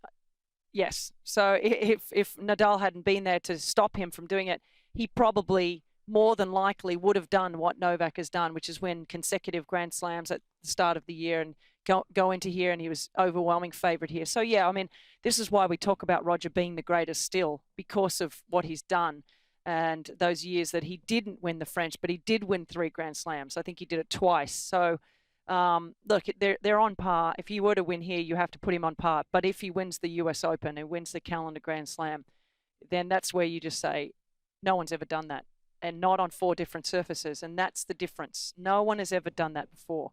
And so that's complete and utter dominance of the men's game and of tennis in general, is that you can do that on 4 different surfaces. And not only that, all the Masters Series tournaments that he's won more than anybody. More than Roger, more than Rafa. So, look, he's not as beautiful to watch as Roger. There's no one will deny that. But boy, is he the most professional player we've ever seen. Right, that's an amazing tribute to him. And I guess we think about the idea of a calendar slam, and look what great form and what a great favourite Serena was to mop that up at the US Open, and then came up against the Italian in the semi-final, and everything got a little bit tight. Mannarino has, in fact, a held serve. He was taken to deuce on that game, so it will be Djokovic serving at 5-3 to take the 2nd set. So we saw from Serena last year, Renee, that doing that calendar slam, there's a reason why so few people have done it, because you get to that last hurdle and suddenly the demons can start creeping into the mind, you suspect. Yeah, I think the biggest difference was obviously in 1988 when Steffi did it. Steffi was so dominant, as was Serena last year, but Steffi was not even close to as emotional as Serena is as a person. And so Steffi was very methodical, very German-like, very workman-like. And, you know, I know Steffi personally quite well, and she's all about the next and staying very focused. And it was a lot of pressure on her at the time as well. She beat Sabatini in that final to win the calendar Grand Slam. But Serena, I think the emotional side of it takes its toll on her more than anything, because she is so emotional. And she was a lot older than Steffi was when Steffi achieved it. Steffi was so young at the time, I think 18 or 19. And whereas Serena at 34, the question mark was like, this is your last chance to do this. So, you know, having said that, she's done it twice as well, held all 4 Grand Slams at the same time, just not in the calendar year. But yes, the emotional side of it for Serena got the better of her at the US Open. And of course, she's American, so it was even more added bonus and added pressure that she had to do it in New York, where the crowds were... No, it was at that match that she lost, and the crowd was unreal, the atmosphere. And after the match was over, kids just stuck a pin in the air. It was just dead. It was amazing. Wow. Let's hope it happens again. The fact that we have it possibly 2 years in a row back-to-back is unreal. Well, Boris Becker stands up. Djokovic, his very talented young charge, wipes his face with the towel.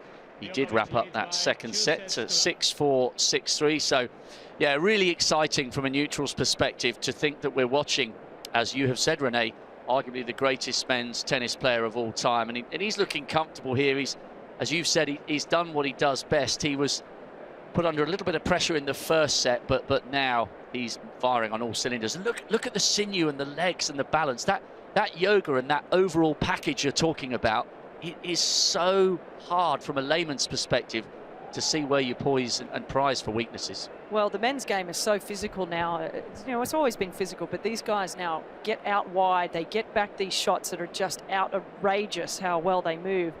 To be able to get out there and hit a forehand or a backhand on the full stretch and then get back into the court, you have to have a few things. You have to have speed, you have to have power, and these days you have to have the flexibility. And a lot of the men, their injuries come from groin injuries or hip kind of injuries, and because of his flexibility, there's no problems there for him. He can come back in a day or two and feel fresh and feel so superior physically to anybody else. And I think the flexibility part of what he's done over the last few years has been outstanding, and I think it's really helped him. A quick story from last year when he was playing against Anderson, and it was 2 sets all, if you remember, and they had to stop because of light. He'd come back the next day, and I was walking down into the locker room, and in the warm-up area that the players have, he was the only one there at the time. It was very early in the morning, it was about 9 o'clock, and he was there, and he had his leg over his head doing a stretch. And I walked by and I looked at it, and I actually couldn't believe my eyes how flexible he was. And I thought, is anyone seeing this? And he was the only one there. And I thought, if someone could see this, they know why he's so good, because the flexibility that he possesses is unreal. Well, that's an amazing, great insight. Well, what a task facing Mannarino now. So he's lost the first 2 sets, 6-4, 6-3, and we're going to stay with this one. We're allowed to show one game from every set. So the Frenchman, it's actually his 28th birthday today, so what a way to celebrate your birthday on centre court under pressure from arguably the greatest player in history. Just whilst you were talking there, Renee, I made a little note on the stats. Djokovic, first set, first serve percentage 183, second set 94. Even Mannarino stepped up in the second set. First set, the percentage of first serves he was winning was 79. Even he went up to 91. But going up to 91% of first serves won, and you still lost the second set. It just underlines exactly what you've been saying. You haven't just got to produce your best, you've got to go beyond that, and you can still find yourself without a set on the board as you start the third. It's incredible. Well, a lot of pundits have said that he's the greatest returner of all time. You would have put Jimmy Connors, Andre Agassi into that section of the greatest returners, and he has now not only put himself in that, he makes more returns than Andre. Andre would really do something with the return, just put you under pressure from the get-go, whereas Novak doesn't miss a return. So you don't get, unless you're acing him, which is so hard to do because of his ability to get that serve back in the court. He's making you play a ball. He's making you earn your points on serve. So that's what I was saying about nothing being free from him. It's just hard work all the time. And right now at 2-0, Mannarino. I mean, you could literally bet everything you own, the house, the car, the wife, the family, that he's going to win this match, because to come back and win 3 sets in a row against this guy, unheard of. Especially in this kind of form. And just sort of taking this conversation on towards the latter end of the championship, no disrespect to Mannarino and all the opponents that Murray will face, if it is once again a Djokovic-Murray final.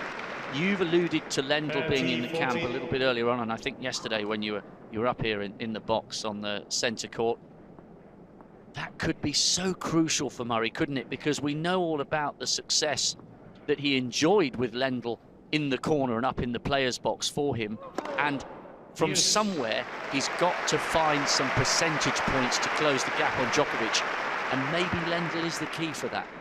Yeah, I think so, and I think the mental side of it, Andy cannot give away anything free, nothing. No, mentally can't be lesser than his opponent, meaning Novak. He can physically not be lesser than, and he's not. He's physically as fit and as willing to be out there as long as Novak. But I think that the stress that he puts himself under is all the emotional side of it. So that's where Lendl hopefully will come in and make a difference for Team Murray. So, Mannarino has taken the first game of the third set, but he still trails by 2. And yeah, great insight there from Renee. Well, maybe there could be an Icelandic type scenario shock here for Mannarino, but even though he's celebrating his birthday, I don't think Djokovic is going to be in any mood to hand him some kind of present here. So Djokovic has got this well under control. He's taken the first 2 sets. Remember, we've got Federer and Willis still to come. It might be raining outside, but we're certainly going to be boiling hot in here when the Will Bomb takes centre stage. Come back for an update on the Djokovic match again soon. We're having a lot of fun in here. Thank you, Rob. Appreciate everything from you and Renee. Lovely insight there. This is the live look at the grounds at the All England Club. Unfortunately, the covers are not just on, they are blown up into a tent. The Hill are seeking refuge under their umbrellas because it's not actually raining that hard. It's just a slight drizzle in the air, and they can at least watch play from centre court there. We've just heard that there will be no play on the outdoor courts before 4:30 this afternoon. And I can also reveal that some big names know they won't be playing today. Various matches cancelled, all of the doubles cancelled, plus Muguruza, Venus Williams, Sam Stosur, Angelique Kerber. All of their matches have definitely been cancelled for today. Speaking of doubles, there's also been an announcement from the All England Club that the first round of all men's doubles matches have been reduced to the best of 3 sets, which is traditionally the best of 5 sets at Wimbledon. Actually, the only slam that still does the best of 5 in the men's doubles. Thomas, seems an early day to take that decision, but maybe they're aware of the forecast across the next few. Yeah, I think so. And I think that it's a pretty smart decision, actually, to get the first round in 3 sets, so they are not falling too much behind. Yeah. And I think they will jump back after the first round to go back to the 5-set doubles matches. But I think it's a good decision because they probably also know how the forecast is for the rest of the afternoon and maybe, unfortunately, tomorrow as well. Right, we were already a little bit behind after some rain delaying play at the end of yesterday. Plus, also, we know the story so far today. Well, let's say hello again to Catherine, who's keeping us in the loop because it might be raining. There might not be much play, but maybe people are actually tweeting more. What's going on? Well, I asked you the question earlier, is there a time limit that they're set for getting the covers on the centre court, the court covers there? Well, I'm not sure what the limit is, but I can report what the fastest recorded time is, because Wimbledon's Instagram and Twitter tweeted earlier this week that it has been done on centre court in 19.6 seconds. And here is a video of that, 19.6 seconds to get the centre court at Wimbledon covered. This was before the tournament started, so perfect conditions, no players, no crowds, no nothing, but nonetheless, I mean, look at this. It's like clockwork. That is brilliant. Apparently the trick as well is not to get caught. If you ever fall over, you're the laughing stock of everyone, because if you trip up and fall over, you end up under the cover, obviously. It happened to me one time, actually. It did? Yes, it did. You have a court covering history. Yes, I actually went under there, and it's not pleasant, I tell you. How did you end up under the court cover? Well, it's a long story. Okay, Yeah. we've got time. Yes. We'll save it. We'll save it. But yeah, I can imagine it won't be very nice to get stuck under there. Maybe actually I've been on court when the cover's blown up and it's more of a tent. But yeah, it's always a bit of a sorry But they are sight. very determined when they come there with speed. It doesn't matter what's under there; they will not stop. They will Yes. cover Thomas Enquist if it's required. Well, they've been If very there's a busy video today. of that anywhere on social media, we're keen to find it. Yeah. This was way before the social media time, so no chance to find that. That and the picture of Goran with Marcus Willis's mum. I'm still trying to track that waiting. down. I'm still waiting. I've sent appeals out across the social media hemisphere. Nobody seems to be able to unearth that video, but Goran reliably informs us, photo even, but Goran reliably informs us that he has had a selfie taken with Marcus Willis, and the world, I think, needs to see that.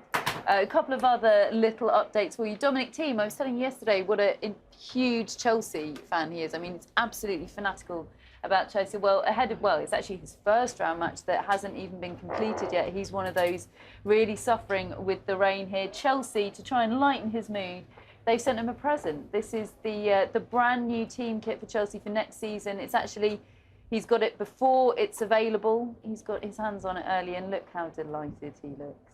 Yeah, I wonder if you got to meet Petr Cech when he was here yesterday. Of course, long-time Chelsea goalkeeper, no longer with Chelsea. He popped up to our studio and been supporting many players out on court. He was hoping to catch him. I don't know whether he actually did. I'm sure he would have been just beside himself, because, as I say, he's just an enormous Chelsea fan. He got to go on a tour of the training ground last week, I think, and he got to go for a tour of Stamford Bridge last year, and apparently he was just, a wonder at the whole thing. One person who isn't suffering with the rain delays, Rafael Nadal. He has put this on Instagram. Isn't it great to see Rafael Nadal looking so happy? Of course, he's not here because of that wrist injury. We can see him there wearing the brace on the wrist.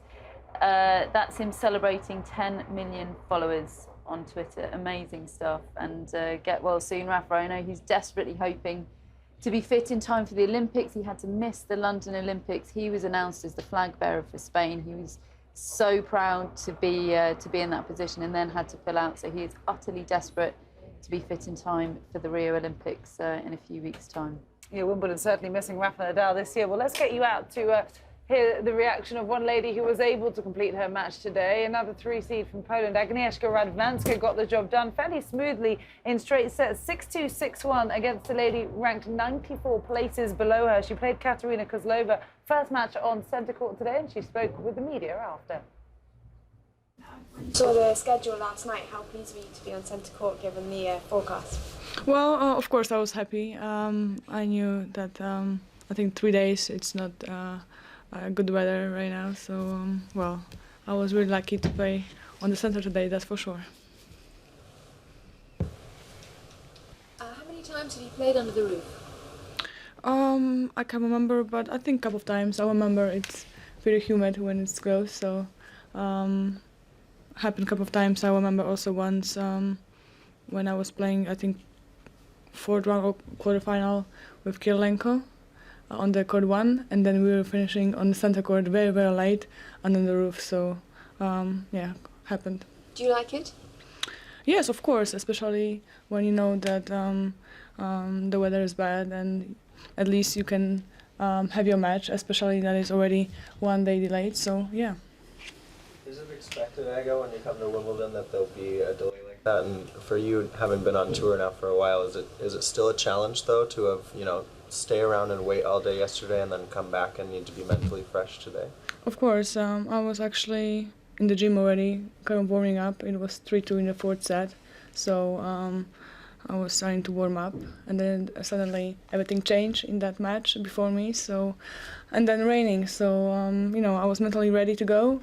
And then, rain, so, it's always tough, but it's the same for both of us. Aga, do you think a tournament like Wimbledon, or all of the Grand Slams really, should have more roofs? Because, you had a tough time in Paris with the scheduling, the weather, and here you have an advantage over someone else. It's not fair for every player. Yes, of course, especially that in the beginning of the tournament we have so many matches. The draw is big, so of course, why not? I know it's a big thing to build a roof. It's not easy, but of course, more roofs than better. So I think in Australia at the moment, it's the best. I wanted to ask you, I was in France for the Euro Championships, and I saw you on the screen saluting the Polish team. So tomorrow you have a free day. They're playing Portugal. Were you watching the previous games? Are you excited about tomorrow? Are you going to watch it? I don't think I have a free day tomorrow. I wish, but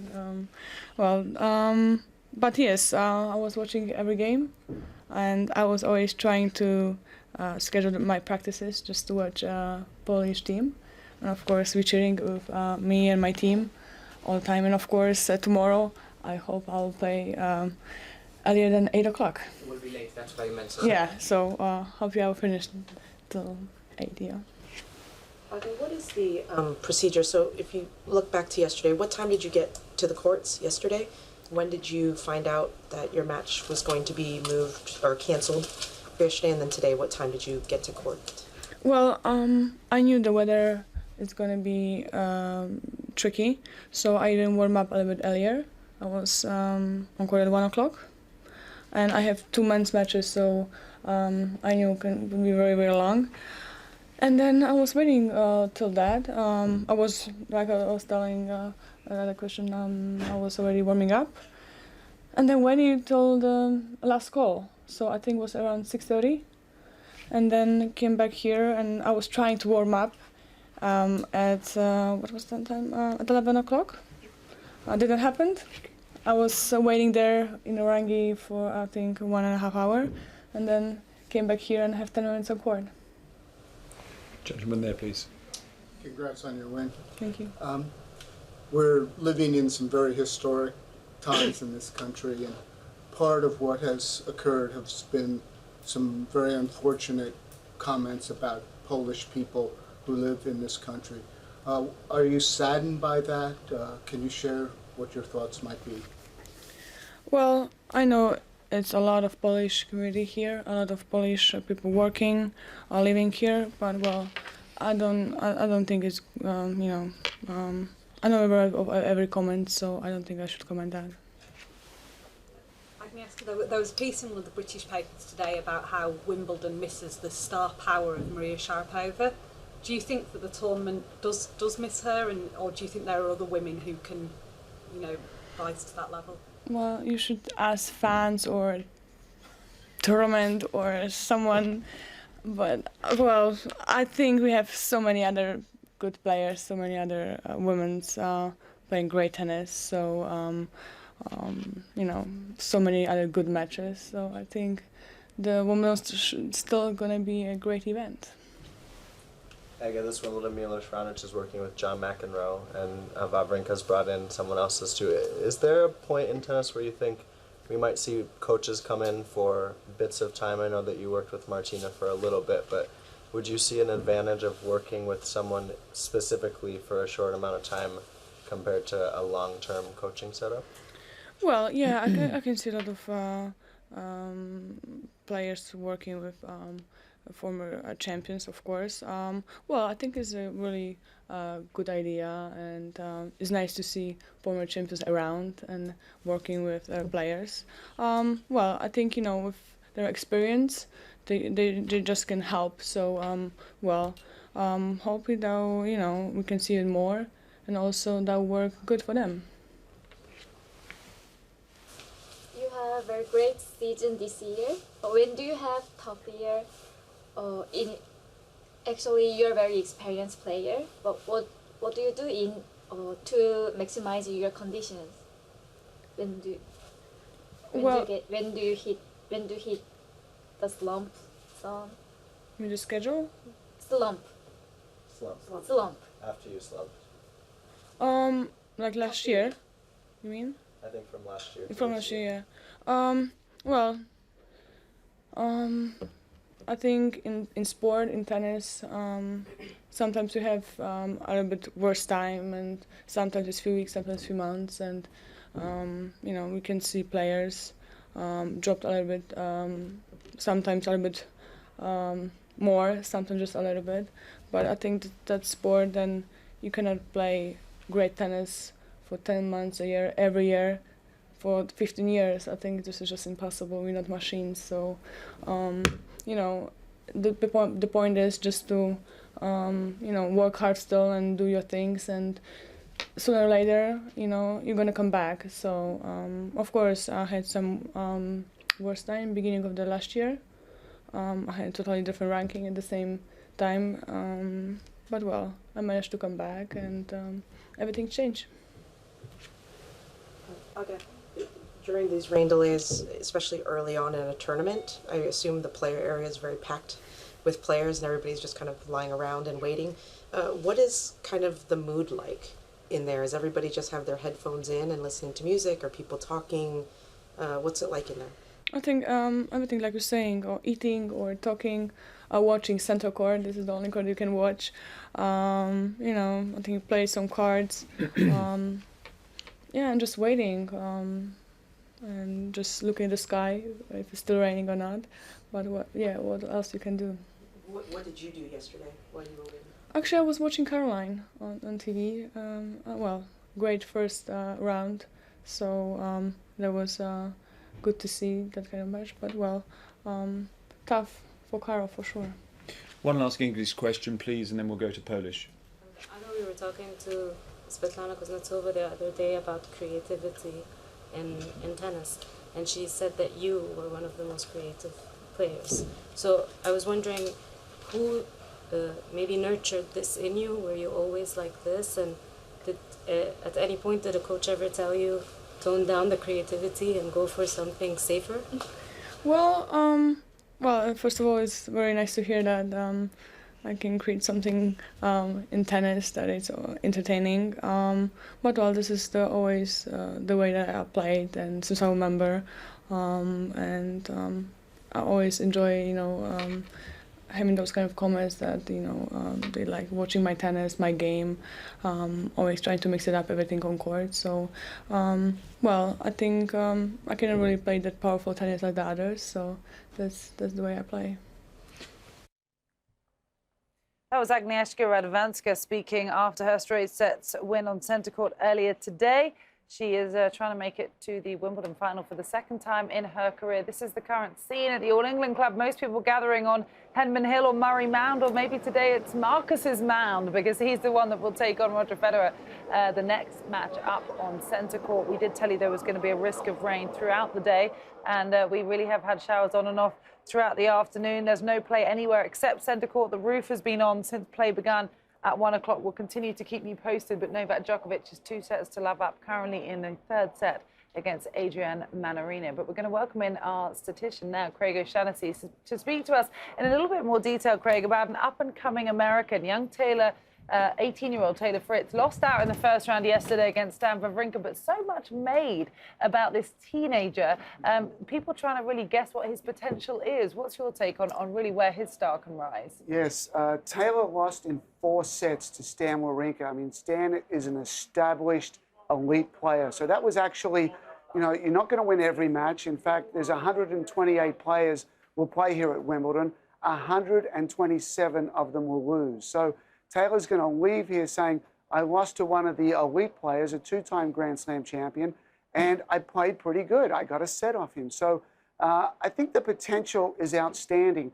When we look at the top of the tree, when we look at Novak Djokovic, and we say he's so far ahead with the points, he's dominating our game at the moment. But if you project to the future and you say, who will be the next #1 player that will take over from Novak? Well, you look into the top 10, and the obvious one is Dominic Thiem. So he's about 22 years of age. He was 7 in the world a few weeks ago. He's 8 at the moment. So he's certainly a leading contender. Nick Kyrgios is marching straight towards the top 10. He's absolutely a leading contender as well. And Taylor Fritz, he's a little bit behind. His ranking this week is 65 in the world. So he's coming hard. And I think certainly down the road, we've got to consider him as a future #1 in our sport. You're going to see him playing a lot at Wimbledon here in the next few years. We're going to do an analysis of a few points in just a second. I want to run through some numbers from the Wawrinka match so we get a little bit of an idea of what we're looking at. He had 12 forehand winners and 4 backhand winners. So that's pretty normal, pretty typical. The forehand is much more the finishing shot. The backhand, the job is to be more solid. Taylor has an outstanding backhand. I was at a conference at Indian Wells with David Nankin and the USTA, and David shared some insight into the training regimen of Taylor, and he says he's one of the hardest working juniors he's ever been around. He's the kid that will be there first. He'll leave last. Physically, he's putting everything he's got in. He's extremely mature. He's traveling to these tournaments on his own. So David had high praise for the work ethic. He said the ground strokes were really good. The net game needs to develop a little bit more. Against Stan, he won 16 of 28, 57%. Not bad numbers, and that's a very healthy ratio of coming to the net. The unforced errors. He had 21 off the forehand wing. Stan had 21 off the forehand wing, so very even there. Off the backhand wing, only 11 unforced errors in 4 sets. So, Taylor's backhand really did its job. Stan had 18.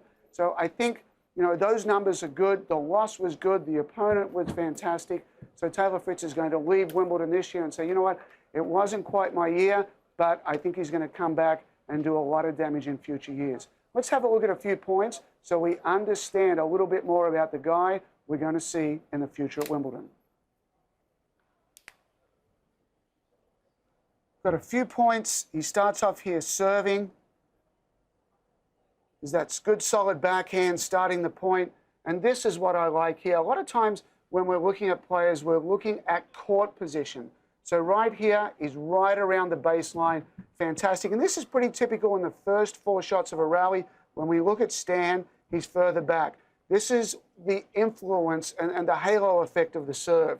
From here, Taylor's got options. Down the line, not a bad idea. He could follow it into Stan's backhand, but also if he does go cross-court, because of the court position, he'll be looking to take him off the court a little bit more. So let's see what Taylor does in this situation.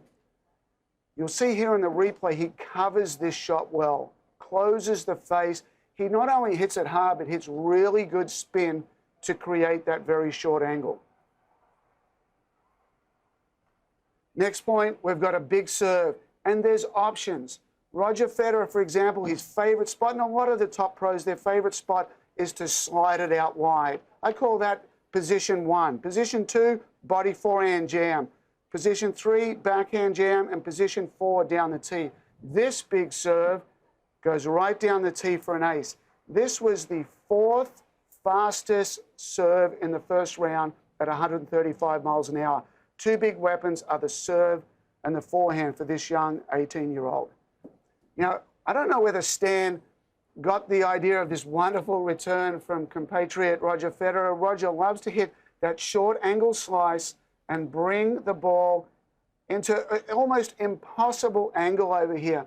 It's extremely difficult for opponents to take this down the line because you have a short court and you've got a high net. It's very difficult to go straight back to the middle of the court because you're so far off the court.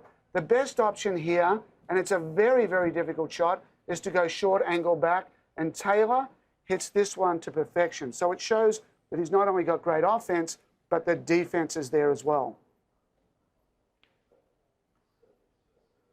Look at this strong left hand. He's got it on the grip. That's really probably 80 to 90% of the credit for that shot goes into the left hand on that particular one. Got him returning this time. Good defense cross. Goes for a little bit on that one. He's on defense again, makes that one, and is now out wide. So when I'm analyzing this wide position, I cut the deuce court in half. So we've put a line right down the center. We put a line right down out wide, and we cut it right in half. He's in the outer half of the deuce court, and there's a ton of forehands hit out there. But surprisingly, there's a lot of defensive forehands. Most of the rallying in tennis goes to the backhand. Most of the finishing goes to the forehand. And this is a classic example of that. Now, Taylor's on defense. Let's see what he comes up with. Very, very nicely done. We've got a winner, a blocking winner. In fact, he is playing defense, but he's able to hit a winner down the line. Good wrist, good body language. And here, stepping in, big return down the line here. Most of the return winners in tennis are right there. Ad court down the line, steps forward, great position, good blocking. And again, really good demeanor on the court. Nice slider, looks for a forehand, and rips that backhand. And this is a shot, you know, the word on tour is that, you know, your forehand is going to buy you your $1 million house. Your backhand down the line will put the Ferrari in the driveway. And Taylor's certainly got the opportunity to do that. Serve and a forehand. This is the primary play on the Pro Tour. I'm not a huge fan of getting up to the service line and then retreating, but he kind of gets himself back into the point here. Good defense. Love this little flick down the line and really good hands at the net. So I'm not quite sure what David Nanker was alluding to when he said Taylor needs a lot more work at the net. I really like this. I like the block out in front. That's very, very good technique. So Taylor Fritz is absolutely a star of the future here at Wimbledon. He's going up through the ranks, and you know, he's going to leave here losing in the first round, but it was about as good a loss as you could possibly have. Yeah, he did play incredibly well, didn't he, against Stan Wawrinka. And for many people, Craig, you know, really was introduced to the tennis audience, for some just joining really the year's action at Wimbledon for the first time. It's interesting that Craig mentioned, Thomas, about a future world #1. I was speaking to Goran Ivanisevic about this yesterday. He said Nick Kyrgios, no doubt, is a future world #1 and a future Wimbledon champion. He didn't mince his words. Who would you pick out in the men's game currently that you see holding the top spot in the future? Well, I think it's like Dominic Thiem. I think it's Zverev. I think it's Fritz here, very interesting. But I think it's pretty hard to say because the tennis has been so top dominating for so long time. It's been all about Federer, Nadal, and then Djokovic came along, and then Andy Murray has been just behind. But those four players has totally dominated the game for over a decade now. So it's difficult to say who's going to be the next one, really, because it also depends how long Djokovic is going to stay on top, how long Andy Murray is going to be there. If Nadal is going to come back and do another run, and you know, then he might win another couple of Grand Slams. So it might take some time, even though that is obviously a couple of 3-4 names now, the one we have mentioned, that I think are in the best position to take over. Zverev, who you mentioned, interestingly, beat Federer in the second round at Halle when Federer was trying to defend his grass court title. This is the first time since 2000 that Federer has entered Wimbledon without a win yet this calendar year. 2000 was Roger Federer's Wimbledon debut. So he is coming into this year's Wimbledon less prepared than usual, which can only be an advantage for Marcus Willis, which is, of course, the match that we're all building up to. Novak Djokovic and Adrian Mannarino are in the closing stages of the third set. Novak looking like he'll get it done fairly swiftly over there. What do you think, I mean, do you think that gives Marcus any confidence, knowing that Federer isn't perhaps the Federer of old, the one that he might face today? I think Roger Federer is always going to be Roger Federer. Yeah. Yes, it doesn't matter. No matter what the age. With 17 Grand Slam titles and 7 victories here, it doesn't matter. I mean, he's a legend, living legend in our sport. I don't think that's going to change anything. I think for Marcus Willis, it's just to go out and enjoy, just to have fun. I don't, even if it's tough to say, but I don't think he actually believes that he's going to be able to win this match. Even if he obviously would tell himself that he has to think like that way. But I think deep in his mind, I think it's more enjoying the moment. I think this is a chance of a lifetime for him to play on the center court against the best player of all time. So I think that it's more a special occasion for him than he might analyze how good Roger is at the moment or what he has done this year, I would say. Well, Roger has only lost before the third round at Wimbledon once before in his entire Wimbledon career. That was when Sergei Stakhovsky beat him back in 2013. Marcus Willis has made it to the third round at Wimbledon before in the juniors twice. As a junior boy, he made it in 2007 and 2008. Never once has he played in the men's singles draw before this year, though it is the match that everyone is anticipating on this third day of the 2016 Wimbledon Championship. So let's get a feel of exactly what else we can expect. Not much going on in my head right now. It's a bit of a blur. The last 24 hours has been manic. I think it's one of the best stories in a long time in our sport, you know. I'm very excited to be playing him, actually. Playing Roger Federer on centre court, it's amazing. I mean, this is what I dreamed of when I was younger. And yeah, I'm going to go out there and try and win the tennis match. I probably won't, but... No, I'm just going to keep doing the same thing that I've been doing. It sometimes does happen, of course, with wild cards and so forth in some events, but those are not usually the kind of guys who get wild cards who are actually coaching. This is definitely like a first at this level. This match is different. It's picked up on momentum. People will hear about it, people will know about it, so naturally they're going to support him, rightfully so, because I think it's a very cool story myself. So it's going to be interesting. Plus he's serving volleying, which I love to see, and came up with some great shots. And to beat a guy of Wawrinka's caliber in straight sets shows you how tough he is. When I was a junior, I was talented, and then I got dropped in the real world, playing futures in Romania, losing. I lost a lot of confidence, made some bad decisions, went out too much, lifestyle wasn't good. Yeah, I didn't have the drive. And I found it 3 years ago. I wanted it, I could still play. I worked very hard with my coach Matt Smith in Surbiton. Yeah, ran myself into the ground, but it's worth it now.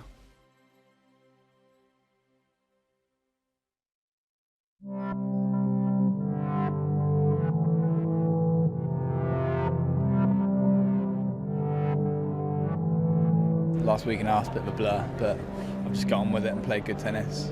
I came into pre-qualies, I hadn't hit much on grass at all, I hadn't hit at all, but I wasn't too worried, I was confident, played some tough matches there. I think it's a great story. It's typical British, you know, we had this a few years going back with Nick Brown where he beat Goran Ivanisevic, rode off with the motorcycle, but Willis is actually more exciting of a story. To be in the pre-qualifying, and I hear that he was very lucky to get in pre-qualifying, there was one player ahead of him that couldn't actually make the draw, so Willis was next in. You know, so all of a sudden he finds himself in main draw at Wimbledon. It's pretty amazing story, and you know, all credit to him. I mean, I don't know. It literally is a Hollywood movie. It's so incredible, such an amazing story. It's like that movie, The Rookie, with Dennis Quaid, where he was teaching and his students urged him to take one more shot at it. When we first started, yeah, he wasn't living it quite so well, and I don't think he'd ever trained at the level that you need to train at. When my wife and I sort of moved out of London, and my base was Bisham Abbey, and that's where Marcus used to practice. A talented player, but really lacked the discipline and the dedication. But in fairness to him, every single minute of every session that we've had on court together, he's really killed it. And I've asked him to do some pretty hard things, and he's done them, and he's bought into it. And like, yeah, it's not been easy at all. It's been some awful sessions and things, but his work ethic has been superb. I've had to cancel a few lessons. Everyone's been really understanding and sort of saying, don't be silly, get on with it, good luck. So we're going to prepare for Roger Federer the same way that we prepare for any match. We look at all the different things that fall into the tactical makeup of a match. We've got to focus on Marcus, we've got to focus on his opponent. We've got to find ways of making sure that Roger has the hardest match possible. If he wins, he wins, he loses, he loses. But as long as Roger's earned it, then we've done our job properly. He's got a very good game for grass. Lefty serve and volley, understands grass court tennis. Because all the pressure's on Roger, everybody's expecting Roger to win. Just go out there, enjoy the moment, play your unusual style of tennis, and get the crowd behind him, which I'm sure he will. I actually sat down with him and had lunch with him today, and he's in a great mood. I just want to go and play good tennis. And, as I say, I love competing, whether it's here, whether it's in France or Germany, whether it's in my back garden, I love competing. He is a bit of a showman. He likes a crowd. If there's only 4 people watching, he'll engage them. He's done such an amazing job embracing the crowd. I mean, he got so much energy from the crowd out on the previous outside court. You could just imagine the energy that he's going to get from the crowd on center court. I've just been fighting. It's been very hard to keep up with these guys, but I've proven I can do it. And I've just got to do it week in, week out now. As I said, I'm loving it here, and I think this is where I belong, and I've just got to prove that and keep going. Goodness me, he's been a busy man since that win over Wawrinka on Monday. Interviews, media all over the place, still finding time to practice alongside his coach, Matt Smith-Thomas, who said just in that piece there, which was a wonderful look at really his last 24 or 48 hours, said, as long as Roger earns his win, we've done our job. That's a fascinating comment, in my opinion. What do you think would be a goal for Marcus today? What do you think would be a good result? Of course, a win, but if he's to lose, what does he want to try and achieve? Is a set the goal for him, or where does he try and pace his expectations? I think it's a good goal, actually, what they said. Go out there and really try to reach his potential, you know, not give it away. Hopefully not be overwhelmed about the occasion, and really play his game, you know, and give it to Roger and make him win the match. I think it's difficult for him to come out and say, well, yeah, we'll be happy with the set. And I mean, he has to try to approach the match like a regular match when you're actually on the court, you know. But I mean, it's smart thinking, I think. I mean, go out there, obviously do your best, but really play your game and don't make things too complicated. Don't give it away. Make Roger beat him. Greg Rosetsky just said that he thinks the pressure's on Roger Federer. He's the one that everyone expects to win. Do you agree? I mean, who do you think does have more pressure on them this afternoon? I think Roger Federer is very confident. Yeah. Yes, I think this is his court. Yeah, This is his living room, or Yes. whatever you want to call it. I mean, I don't think he's worried too much about this. I mean, I think he's obviously excited about this story. I think, like he said here, I mean, he thinks it's a great story itself. But when he gets out on the center court in Wimbledon, I mean, he will put all this aside and do his job. I know you said that Roger Federer will always be Roger Federer, but he is a little bit older. He's one of 49 men in the men's Did I say Roger draw. Federer always need to be Roger? That's a smart comment. Yeah, no, isn't it? Exactly. I'm just Yeah, re-quoting yeah. you. 49 men aged 30 or over in the men's singles draw this year. Marcus Willis is only 25. If he does push him all the way, who knows whether he will be the more athletic or not. Roger did say after his first round win on Monday, which was straight sets, but he was taken to a tiebreak in the first two of them against Pella. So he did say, look, I don't even know, I was hoping I would be here. He said that after his match on Monday, he said, I was just so happy to be here. It was my goal to make it back to Wimbledon. But in all honesty, I don't know if I'm fit enough. None of my camp know if I'm fit enough. We're just going to wait and see. How confident are you, honestly, about Roger's health? Well, it's difficult to say, I think. I think he hasn't played enough matches, though if he reached the semi-final both in Stuttgart and in Halle. So he had a few grass court matches coming into this event. But I think he would do like a lot of the big players do. They play themselves in shape, you know. And I mean, this is 2 weeks of tennis here in Wimbledon. And I think he was happy to get through in straight set in the first round. And this is another opportunity for him to have a decent, easy match. And I think that he will improve. Like he always does, like all the top players do. They'll be better and better after each round. And I think that if his body holds up and if he can get through the first week, I mean, he will be dangerous. What was the biggest match of your career? Try and put yourself in Marcus Willis's shoes this afternoon. What was the moment that you remember, gosh, this is a bit overwhelming?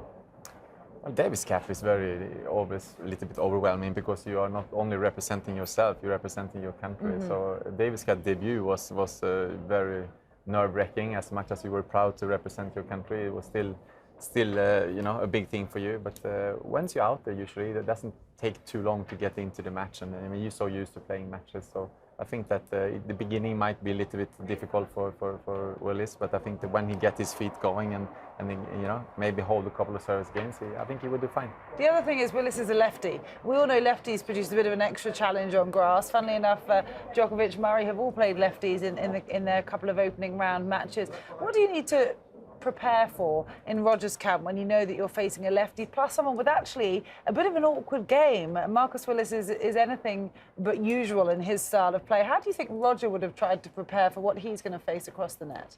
I think he don't do anything really differently than he usually does. I mean, he wants to get his serve going himself. I think Roger is very focused on his own service games. I think he needs to find his rhythm in his serve. I think that in the leading up tournaments to Wimbledon, he was struggling a little bit with his first serve percentage.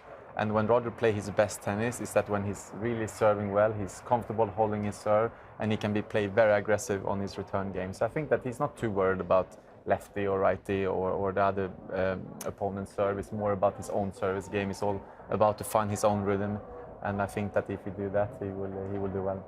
Yeah, Roger Federer, the undeniable favourite heading into this blockbuster clash this afternoon between Britain's own Marcus Willis and the world number 3, Roger Federer. This is the current scene at the All England Club. Unfortunately, rain has been falling since early afternoon. Play never got underway on court number 1. The roof has been across centre court ever since the start of action today. More matches have been cancelled despite spectators sitting and hoping that they will get to see some kind of play later on this afternoon. All doubles matches that were scheduled today have been cancelled. Plenty of big names, Garbine Muguruza, Venus Williams, Sam Stosur, Angelique Kerber, all know that they won't be playing today. So, Catherine, we keep checking in what's going on online. Our tennis insider, tell us more. I have very, very big news, Cara, because hashtag shoes off is trending. Is it? I can confirm hashtag shoes off is trending. Avert your eyes now if you're not a fan of seeing random people's feet, because that is what I have for you. I mean, there are so many of these. I've picked out sort of the least gross of them. Here, Damien Byrne getting ready for Fed v Willis. Hashtag shoes off. That's his feet. Here we have somebody else, slightly more manicured feet. My boss wants to know what the smell is. Hashtag go Wilbon. Here we have another one. All right, then, I love Roger Federer, but I'm on board, much to my colleagues' confusion. Hashtag shoes off, hashtag Willis, hashtag Wilbon. So he's getting that support even from Federer fans. We've been speculating, haven't we, about whether he will be the man to take the centre court support away from Roger Federer, because not even Andy Murray has been able to do that over the years. He's taken some of it away, but even in Andy Murray's big matches against Roger Federer, Federer has had a minimum of 50% support. I've got a couple more. These two are actually my personal favourites. This one seems to be a whole office that's taken their shoes off in support of Marcus Willis. Hashtag shoes off, hashtag lobster. Don't know what that's about. And this, my personal favourite. Slightly cheeky, but even Roger's got his shoes off for Marcus Willis. Possibly not a recent photo, but but there we go. We do know that Federer is a huge fan of the Marcus Willis story, so I'm sure if he wasn't the opponent today, he would have his shoes off for Marcus Willis. Audra said, I think it's one of the best stories our sport has seen for some time. No shoes off yet here in the live Wimbledon studio, but they might well be very soon. We're really counting down to this match beginning. Maybe not if Adrian Mannarino has anything to do with it. He has got it to 6-5 in the third set. Djokovic now serving to take it to a third set tiebreak. Novak Djokovic is 2 sets to love up currently. But as we build toward this match of the day on day 3 of the Wimbledon Championships, let's get to know a little bit more about the people that will be sitting in Willis's players box later on this afternoon. And we'll start with Rob, who met his coach. Well, it's not just a big day for Marcus Willis, it's a huge day for everybody associated with his camp. Here's Matt Smith, who's been coaching him for 3 years. Matt, this must be a crazy ride for you as well. Yeah, it is, yeah. Well, I think the results haven't been that surprising, but obviously playing Federer and the experience, that is quite surreal, yeah. What was it about this campaign, the fact that he came through the 6 qualifying rounds? What's clicked in the last couple of months? I think mentally he's in quite a good place. I don't see an awful lot of difference tennis-wise. I think he won those 6 matches because he was the better player on the day. For 2 of them, I think he ranking-wise, they were good players, Skeeter and Berankis. But the others, I felt he's probably easy level, maybe even favourite for those matches. And what about, we've seen all the jokes. I mean, he's captured the public's imagination, all the jokes about, I used to be a bit of a fat boy. Was it a case that he decided, right, I've actually got to focus on this because I know I've got the talent, I've just got to get the body in the position where I can show everybody? Yeah. I mean, he was very, again, when we first started together, that was one of the main things we wrote down. But we did it in a way that it hadn't been done in the past. A lot of people have told him you're overweight. And then that's it, left it. We said, okay, you're probably not in the right shape, but this is what we're going to do, this is how we're going to do it, this is how it's going to affect you, this is how it's going to affect you mentally. And we prepared him for it, and I never actually asked him what he weighed. The thing we did was I got told every week how much he'd lost. So when we were in that training block of, I think it was like 3 to 6 months where he was really trying to lose weight, he told me every week how much he'd lost that week, and it became like a bit of a competition for him. Kept a log, kept a diary. So that's how we did it, really. We made it quite a competitive thing. And how crazy has life been over the last 48 hours? You seem like quite a relaxed figure, which is great for him. And I watched the 2 of you just interacting as if it was another day of knocking up. But things must have gone berserk. Offers coming out of the table, and it must have been crazy. Yeah, I mean, that's part of the coach's job, in my opinion. You don't have one way of coaching. You tailor it to whoever your player is. That what you just seen out there was a very relaxed warm-up. Because that's what Marcus likes, especially on a day today. But I've got other players who would want something the polar opposite of that. They want to be shouted at and we'd be on there for an hour or so, sweating bullets. So you have to tailor it to what your player's personality perceives as the best way to get the result out of them. That's what's best for Marcus today. And yeah, that's what we do. But how strange has it been to be on? I mean, it was front page news, on most of the British dailies. Did he take that all in his stride? Has he got a little scrapbook going of his crazy week? Yeah, I dare say he's got it. It's probably all online, isn't it? But yeah, it was a bit surreal. Monday night when he beat Berankis, because I thought he beat Berankis, so I wasn't that amazed when he beat him. But then I was. All of a sudden, the phone went crazy and. To see him on the front page of the Mail and stuff like that is a bit mad, because I've known him for so long, and but that's where he's deserved to be there. He's won his matches, he's taken his opportunity, and he has done the work. That's what a lot of people don't realise. And this whole thing about he came out of nowhere, it's nonsense because he was a very, very, very good player. It's only recently that his rankings dropped a little bit because he had a few injuries and he started doing some coaching to get some money in. But, you know, this time 2 years ago, he was 320 in the world and he looked fantastic, he looked brilliant, and it just didn't quite click, it didn't quite happen at the right times. But this, like, you know, he's come out of nowhere stuff. No, he's a very, very, very good player. His ranking lied. Wawrinka was not playing a 772nd in the world player on Monday.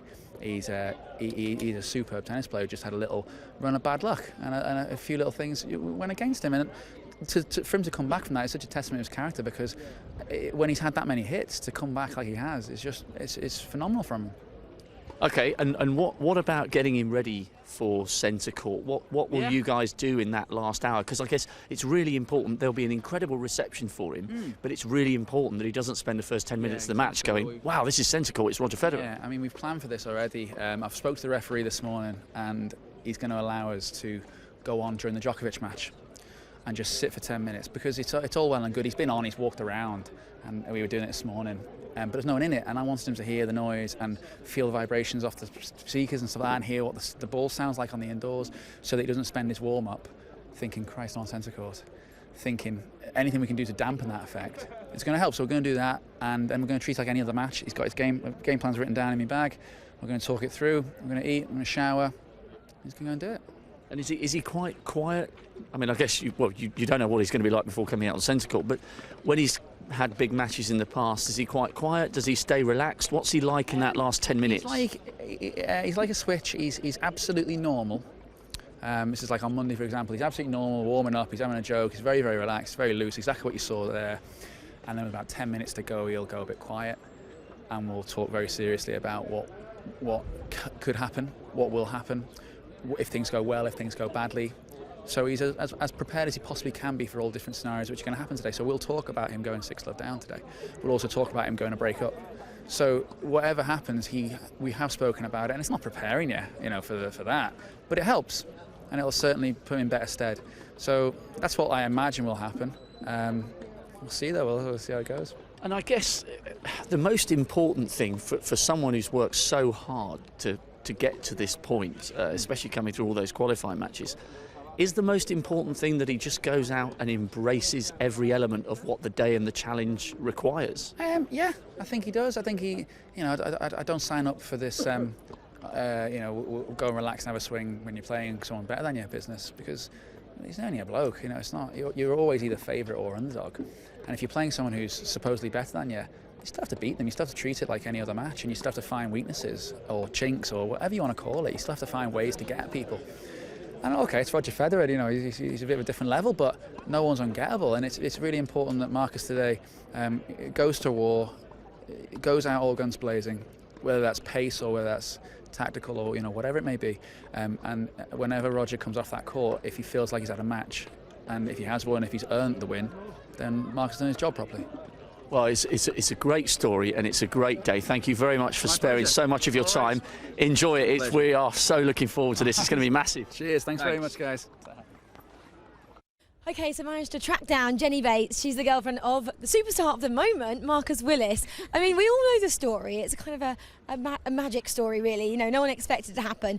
And you were part and parcel of this happening. Like I said, we know the story, but can you maybe just talk us back to that conversation which you had with Marcus and kind of how you persuaded him to give it another shot? It was about a week after we'd met, and it had been quite intense because we'd gone on a date, and then I'd actually driven all the way from Devon to see him because I was on holiday, and my mum said to me, "No, I think you like this guy, go meet him again." So I came down, and it was towards the end of the date, and he said I might be going to America, but it was the way he said it. I thought, you want me to say something, so I just literally just blurted out, don't go.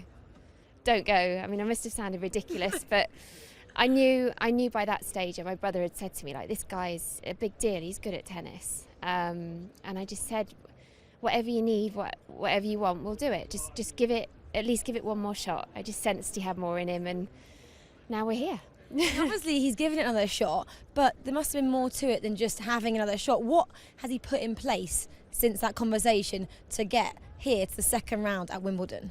His coach, Smithy, a couple of years ago, Marcus was in such good shape. He was going for it. I think a lot of his friends and family expected him to do it then, but then it was the injury and his head wasn't in the right place, so that kind of worked against him then. So I think he genuinely had the fitness back by now. He's worked really hard, but he's just so relaxed. He's just so happy. You know, he's got lovely friends and family to come home to now. He doesn't feel quite so alone. And when obviously he kind of had that thing, he was going to go for another shot at it basically. Did training change? What else changed? It's all happened so quickly. It's just literally taking match by match. But I think once it all calms down, that's when he's really focused. He wants to go back to the boat club, carry on with his £30 an hour. But then beside that, the intense training starts. I think this is just the start. Well, this was the start. This is where it all started. This was round one. Were you here on Monday to experience that? Yes, I was. I rushed here from work. Yes, the suction unit stopped working, and I called my boss and I said, it stopped working, what do we do? And he said, well, we'll get the engineer in. And the engineer could only get there in the afternoon, so they have to obviously close the surgery. So my mum bombed it to work, gave me her cardigan and her shoes and said, you can't go in your scrubs, Jen. And so she kitted me out that day, and yeah, just got here. Just talk us through how it felt to be here watching Marcus play so well at Wimbledon. Just incredible. I mean, when they're actually playing, you're just concentrating on that moment, but it's before and then after, it hasn't quite sunk in yet. And we actually came here on Sunday and walked around the court, and that's the first time I saw Marcus get emotional. He just looked at the court and he was welling up. And obviously you've spoken to him since, I'm imagining, and now he has to play Roger Federer in the second round on centre court at Wimbledon. I mean, what has he been talking to you about that moment? I mean, Federer has just been wonderful. I mean, saying that he's excited to play with him and everything. He's been so supportive, and I think knowing that, Marcus just wants to just enjoy it, enjoy every moment, win or lose. It's just a win-win situation. Well, it's a win-win for you as well. You're going to go in there to watch it. What are you expecting from the day?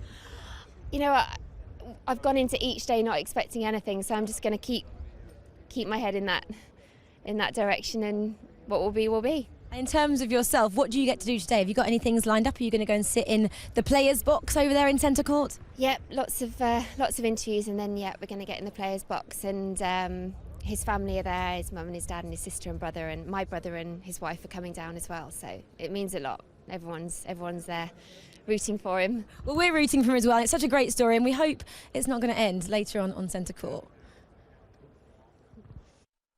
Welcome back to centre court. Novak Djokovic involved in an unbelievable tiebreaker here with Mannarino. Mannarino, the French, I think he seeded 55. He is playing out of his skin here. Got a crucial break at just the right time to force Djokovic into a tiebreak.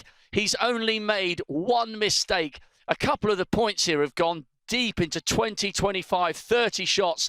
Djokovic has only one break. Mannarino came into the net. He just looked like he was going to dink it over, but it went into the wrong side of the net. One break point, and that might be all that's needed for Novak Djokovic. At one stage, it looked as though Mannarino was destined to take him to a fourth set. All credit to the Frenchman who's celebrating his birthday, but Djokovic slams the ball into the ground with the side of the racket. He had one break point, but Mannarino's taken it back. However, remember the way the scoring works in the tiebreak. Djokovic is still 1 point away. It's match point to Djokovic, but it's Mannarino serving. And the crowd here really getting behind the Frenchman who turns 28 today. It all looked like it was getting one-sided, but that was without Mannarino really dropping his standards. Djokovic has been great, but Mannarino has really added a twist of drama to the end of this match. But there we go. Djokovic puts his ear up to hear the crowd. Well, it was a brilliant, brilliant effort there from Mannarino. That was a highly, highly entertaining tiebreaker. I think the Frenchman can be rightly proud of his contribution to that match and the way he rallied towards the end. It is the familiar sight of Novak Djokovic celebrating with his super coach, as they're calling him now, Boris Becker, standing to applaud his young charge. A great, great end to that match. Novak Djokovic throws the sweatbands into the crowd. I hope they're not on eBay tomorrow, because somebody should keep hold of those. It's a slice of tennis history. But what a performance from Adrian Mannarino. He made the 4th round here in 2013, and today we saw evidence as to just why. A couple of stages in that match, his first serve percentage won was over 90. But guess what? Where he went to 91% of first serves won, Djokovic went up to 94. He barely gave the world #1 a sniff in that tiebreak, but the sniff was all that was required for Djokovic to wrap this one up. A really comprehensive performance from Novak Djokovic, and maybe quite a useful one as well, just to have to dust off the competitive juices right at the end of that match. 6-4, 6-3, 7-6. Novak Djokovic safely through, and he stops to sign a few autographs. Well, we heard Renee talking in the commentary box alongside me a few minutes ago. She feels if this man defends his Wimbledon title again, he must be considered, well, equal, if not the greatest tennis player in history. That's quite some claim, but the way Djokovic is playing at the moment, you can't bet against him doing it here at Wimbledon. Well, that was hugely entertaining. I'm not sure whether you can see the rest of the people here in this box. There's 6 of us. Wow, just amazing. We were oohing and ahhing at every point. There were a couple of points in that tiebreak where it must have been. There was one that went 23 shots and another one, we didn't get the graphic in time, but off the top of my head, I counted at least 28, 29 strokes. A thoroughly entertaining end to a match that looked like it was getting just a little bit predictable. And I think if we take one headline from Mannarino's defeat and the victory from Djokovic, it's this: you really have to be at the very peak of your powers and then find something else if you're going to put Novak Djokovic, the defending champion, under pressure here at Wimbledon. He's going to take some stopping. Meanwhile, I think there's one more match to come on centre court. Can't think what it might be. Oh yeah, it's the Will Bomb, the world number 772 against Roger Federer, the 7-time king of Wimbledon. Come back for a few updates on that one. Could be a bit noisy here in centre court. Thanks, Rob. Well, plenty of noise inside centre court when Novak Djokovic walked off safely through to the 3rd round, 6-4, 6-3, 7-6. And a huge cheer outside centre court as well, because you can see from those beautiful pictures, the covers have come off. People all around the grounds, inside court #1 there, and all of the outside courts cheering as the covers were removed by the ground staff here. You can see a Mexican wave going on there on court #2, and some of the officials just checking on the surface. We're being told that there won't be any play before 5 o'clock, but that's only about 15 minutes time. So I think the plan is to try and get the players onto court as quickly as possible. Some of the other courts you can see they're slightly behind there, just pulling the covers across and getting the courts ready for play here at SW19. But a welcome sight for the spectators that have stayed and waited patiently inside the grounds here. They have had to wait for quite some time. We haven't really seen much play at all on any of the outside courts. We saw Thomas Berdych come through his match on court 18, a few other points in some other matches, but really not too much tennis for the spectators so far today. But fingers crossed that rain stays away and we can see plenty more tennis other than what we've got to look forward to on centre court. We'll focus on that match, Marcus Willis up against Roger Federer, in just a few seconds' time. But Anne, we're back in the studio replacing Cara and Thomas, who are off for a well-earned break. Some delight for the fans after a very long day of waiting and watching the skies. Yes, I mean, I'm amazed so many of the fans have hung around. I didn't actually think we'd see any more play on the outside court, so this is brilliant news for everyone. Hardy souls. Yes, they've toughed it out because it's absolutely freezing out here.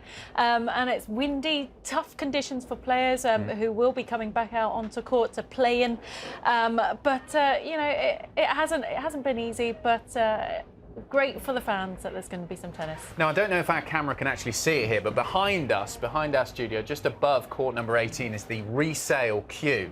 So the number of tickets are just to the right of us here. You can see all the people queuing up, and these are spectators who've managed to get into the grounds, and they're looking for people who might be deciding to go home. They've decided that's enough for the day. They've watched a couple of matches on centre court and need to get home. They can put their tickets there to be resold for charity. And the sheer number of people out there building up to this Marcus Willis versus Roger Federer match, that is the hot ticket. It is. I mean, for those who do have a centre court ticket, you know, they've really scored here. But the patience the people in that queue have shown throughout the day has been incredible. Honestly, I think they all deserve prizes out there. And the queue has slowly grown and grown and grown throughout the day. The rain falling down, but people staying there covering. But I don't know how many people with centre court tickets are actually going to give up their tickets. They'll want to hang on. Everyone's been waiting for this Willis Federer match all day. Everyone's been talking about it, and I mean, I don't know about you, but I can't wait for it. Yes, I know. Let's have a little quick look at the head-to-head between Roger Federer and Marcus Willis. As you might expect, they haven't faced each other before in a competitive match, but you can just give a little bit of a sense of the two here. 9 years between the two players. Federer at 34 years of age, Marcus Willis 25. The one that jumps out to me is the difference in world rankings. 772 plays the world number 3, and looking through some of those statistics, career earnings, for example, at 71,458 for Marcus Willis, 73.7 million for Roger Federer, and the ATP and Grand Slam wins 1,075 versus 1. 1. You know, 1's a good number, though, isn't it, for Marcus Willis? That one win was obviously... better than none. Yeah, it's better than none, and that one win came here at Wimbledon. So that was his first round victory, which counts as a win.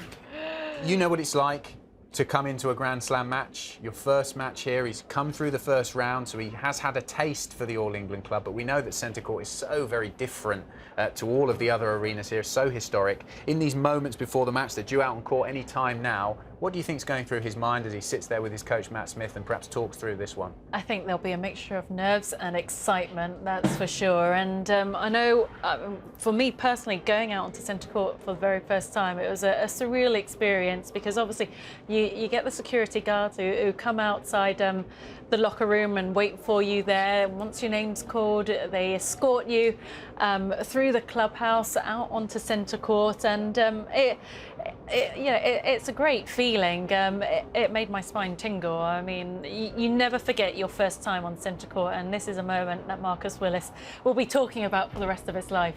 Here come the umpires. Obviously, it's quite a very big arena, but it's also quite an intimate place in there, particularly when the roof's closed. I was in there earlier on today before play started, and you get a sense that the noise, the way that the crowd reacts to the points that are played in there, it is quite an intimate setting, isn't it? It is, more so than court number 1. You feel like the fans are really close to you. There's his coach, Matt Smith. I mean, Matt was a great player in his time too, a really good junior, one of the best juniors in the world when he was 13, 14 years of age. I remember going on junior international trips with him. And there's the Wimbledon fan club. I don't think those shoes will be on for very long. No, but they'll need their shoes. Yeah, later this evening. It's still wet outside. But I'm sure when Marcus Willis walks out, he'll be given a fantastic reception. We were talking before we came on air about how life has changed for Marcus Willis so quickly. You were giving us a sense that, I mean, you were saying he was due to play a club match this weekend. Tomorrow, in fact. He's meant to be playing a club match. Well, for the club, he coaches at the Warwick Boat Club, are due to play against Coventry and North Warwickshire tomorrow.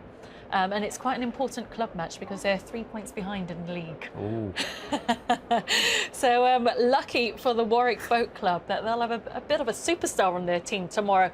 I'm sure if he beats Roger Federer, though, he'll have a good excuse not to be there. I'm not certainly. I'll just beat Roger on centre court. I won't be making it for the match. I think that's a good excuse. The other interesting thing that strikes me is, regardless of whether he wins or loses today, doesn't really matter. We've all been talking about the fact that he's got this coaching job on offer. He has been coaching for some while. Whatever happens in this match today, will he decide that, well, I've got to give it another go, I've got to keep playing rather than going back to coaching, or do you just take the prize money that you're going to get, set yourself up and perhaps say, right, that's bow out on a high? Yeah, well, that's a big question, isn't it? I don't know whether he's made that decision, whether a lot of it depends on how this match goes. But, I mean, let's face it, if he does decide to continue his tennis professionally, I mean, he won't have a moment bigger than what he's about to experience right now. quite frankly, it might be all downhill after this. You just don't know. You know, he'll have to go back to the futures, back to the challenger events, and work his way up. And he's got the talent to do well, but whether, you know, he really wants to, that's the big question. I think his ranking, by qualifying and reaching the second round here, will climb to at least about 400. Which is an improvement on his current ranking. He has been ranked as high as 322, and that was 2 years ago. So, yeah, whether he could be a top 100 player and actually play on the tour week in, week out, I don't know. Parallels were being drawn, you'll remember this, I'm sure, a little while ago. I think it was back in 2008. Chris Eaton, British player, serve and volleyer. He came through qualifying. He won his first round match on one of the outside courts, and then he played Dmitry Tursunov, playing at the championships this year, in fact, but back then was a top 30 player in the world out on court number 1. And Marcus Willis actually said that he'd spoken to Chris Eaton about what that was like and how to deal with the pressure. And it can often be a way of dealing with it to speak to other players who've been through a similar experience. Yeah, definitely. I mean, you can speak to as many people as possible, really, who've experienced that. And I'm sure he's probably had a conversation with Andy Murray too. But you know, he's got to enjoy every single moment. But I want to hear this reception. Yeah. The crowd going to Let's roar. listen into the crowd.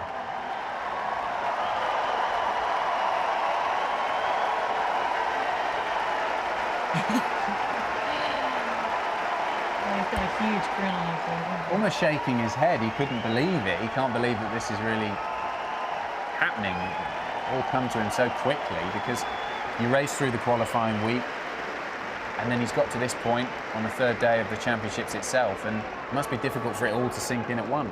Yeah, I don't think it has. You know, I think it might take a few days before everything sinks in for him. This, well, I guess the past week, 2 weeks have just been quite incredible.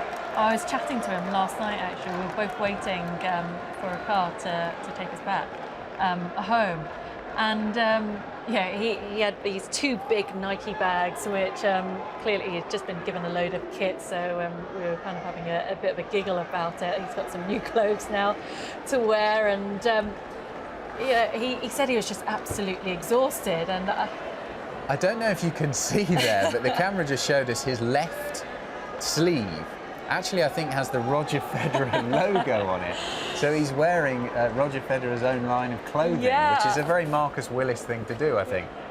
Cara was telling, I think Cara and Catherine were talking earlier about when he played a match earlier on and, in his career, and there's a bit of a joke with shouting out Novak Djokovic, Roger Federer and Rafael Nadal whenever he hit the ball rather than grunting. So perhaps this is a bit of an ode to Roger Federer there wearing the same shirt.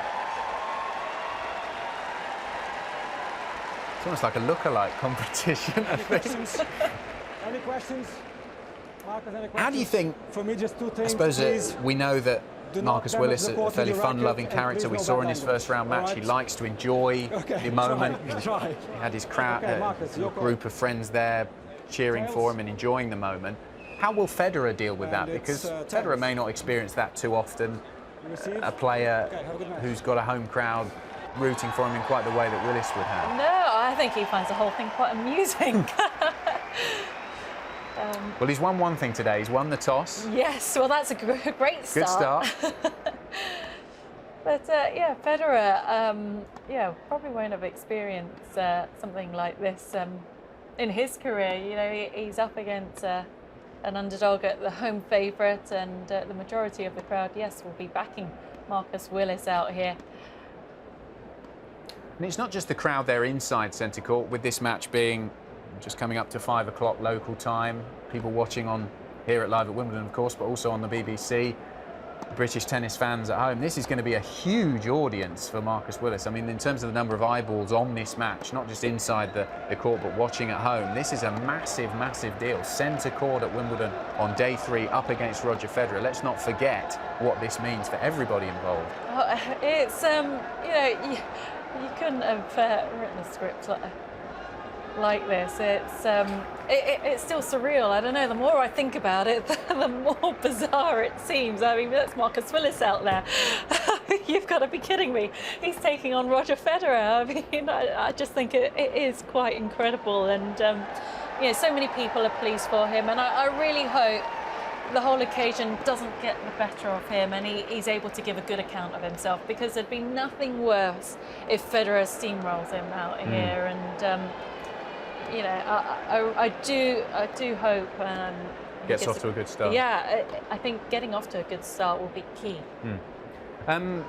Do you think he's going to try and use the crowd in the same way that he did? Clearly, it was on a very different court. He was out on court number 17, much smaller, less people there, but it was still a fairly sizable crowd watching his first round match against Ricardo Berankis. Do you think he's going to try and use the crowd as he did in that match, get them up for the match and react to what they're singing and chanting? Oh yeah, things like that? yeah, for sure. I think he'll try and encourage them to really get behind him as much as possible, and he'll play up to it. And I'm sure I'm sure many people have told him to enjoy the moment, and I believe he will do. And I saw him just before this match, whilst Djokovic was on up, having lunch. He was there with Matt Smith, his coach, and I asked Smithy, well, what's the game plan? And he said, maybe trip up Roger Federer before the match. Just pick up on that match record there. One match at Wimbledon, one match won. The most important number was 100%. Did you not see 100% winning record here? So, just to run you through how both players have got here. Roger Federer beating Guido Pella of Argentina. 7-6, 7-6, 6-3. So, as we were saying with Craig earlier on when he was analysing the statistics, he had to work pretty hard to come through that match, particularly in the first two sets, both going to a tiebreak to get to the second round. And Marcus Willis beating Ricardo Berankis, a top 100 player from Lithuania, 6-3, 6-4, 6-3, 6-3, 6-4 on court number 17 to reach this second round match. Let's have a look at the way that Marcus Willis plays. It's fairly unorthodox. He is a lefty. Craig was telling us about that earlier on, that he likes to use his serve, and he also likes to use his slice, really mix it up, doesn't he? Yeah, he likes to use his slice on his backhand and his forehand. I mean, he has the ability to really junk it around, and it's effective, particularly on a grass court where, you know, the slice really stays low. The other area of Federer's game, well, the side I know Willis will be looking to attack is Federer backhand, but earlier this year there was a knee issue for Federer when I think it was bathing his daughters or something, and slipped in a bathroom. Yeah, that left knee is a little bit of an issue. That's what Matthew Smith seemed to think, and he struggles to get down on that left side more than his right side. So that's something Marcus Willis will be looking to expose. Seeing some of the Marcus Willis fanatics there inside centre court, but also plenty of Roger Federer flags and Swiss flags and hats and things. Federer always at Wimbledon because of his record here, and huge number of Swiss people who live in London. He's always fabulously well supported. So there will be a large contingent in the crowd who are supporting Federer as well as looking forward to watching Willis. Yes, but I think they might be outnumbered by the Brits. So let's just have a look at his box there. I think we can see Matt Smith there and a few other British tennis players on the left. I think Daniel Smethurst and some other British tennis players in that box. So he's filled it to capacity with people there to support him. Yeah, they're all his tennis buddies as well as his family and obviously his girlfriend. Yeah, it's a great moment for them as well. You know, to be part of his team and part of the journey and the excitement. Particularly, I would say his relatives as well, his parents. Yeah. They've seen how difficult this journey has been, because you mentioned what it's like on the Challengers and Futures tours. You're travelling around to these fairly unglamorous places. You're not getting the same conditions that you would expect here at the Grand Slams. It's much more difficult, and they've seen the route that he's taken. And what a cheer for Marcus Willis as he comes out. They know how much this means to him. It's Roger Federer to begin play on centre court up against Marcus Willis. The fairy tale continues.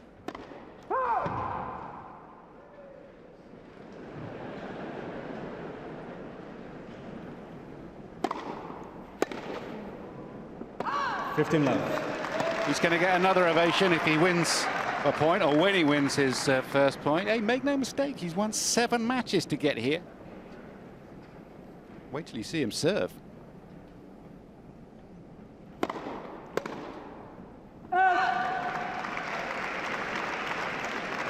wanted him to serve first. I wanted to see that. Did you want to see Yeah. that? Have you seen him serve? Yeah, I've seen him serve. I went on YouTube and watched some highlights. He's got a big serve.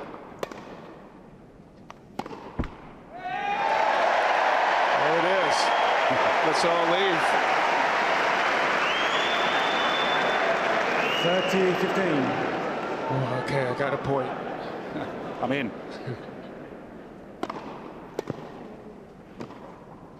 Yeah. You watch him get a break. Break early. 30-all. Sister Kathy has had some money on him at 2,000 to 1. Or something like that. No betting in tennis, of course.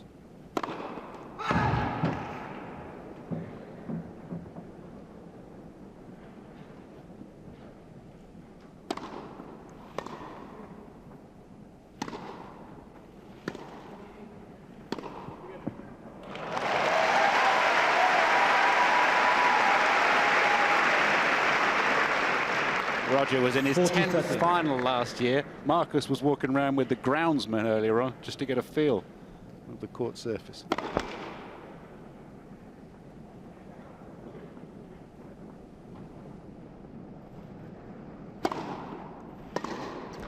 Game Federer, first game. Well, Renee and I are already smiling. I mean, from the minute Marcus Willis walked out for this match, there has just been the most amazing carnival atmosphere. He's elected to receive. He's obviously nervous. But Renee, this is what great sport is all about. He was firing up the crowd, asking them to get involved. He didn't really need to. He's got everybody on his side out here. Well, it's just, I mean, this is literally, wasn't there a movie about this? You know, guy comes through qualifying, gets into Wimbledon, gets the girl, the whole story. I mean, this is it. It's playing out in front of us. He's come out. He's barely been able to stop smiling from the moment he walked out there.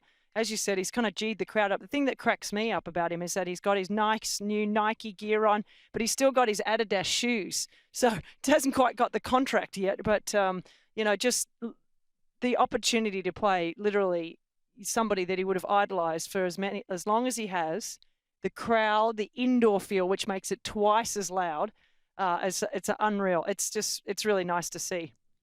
It's just a great story. And we know all about the money that he'd only earned a couple of £100 up until the start of this tournament. And here he is with 50,000 for getting through to the second round. He's lost the first point on his serve. And actually, it was quite funny because in the opening game of the match, Federer all looking pretty comfortable.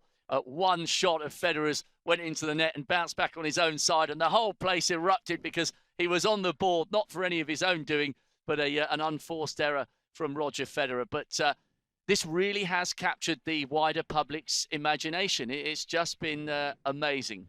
Well, I mean, there's so many reasons because a lot of people can sort of feel for him right now because everybody has a dream, whatever it is in their life, whether it be play, you know, on the biggest of stages, playing soccer in this country or cricket or whatever it is. And as a tennis player, it's to play on the centre court at Wimbledon. You talk about it as a kid, you know, oh, I'm facing Roger Federer, centre court at Wimbledon, but you actually don't ever think in your wildest dreams that's going to come true. And he has that opportunity right now to play against Roger Federer on centre court at Wimbledon in front of a raucous, packed stadium.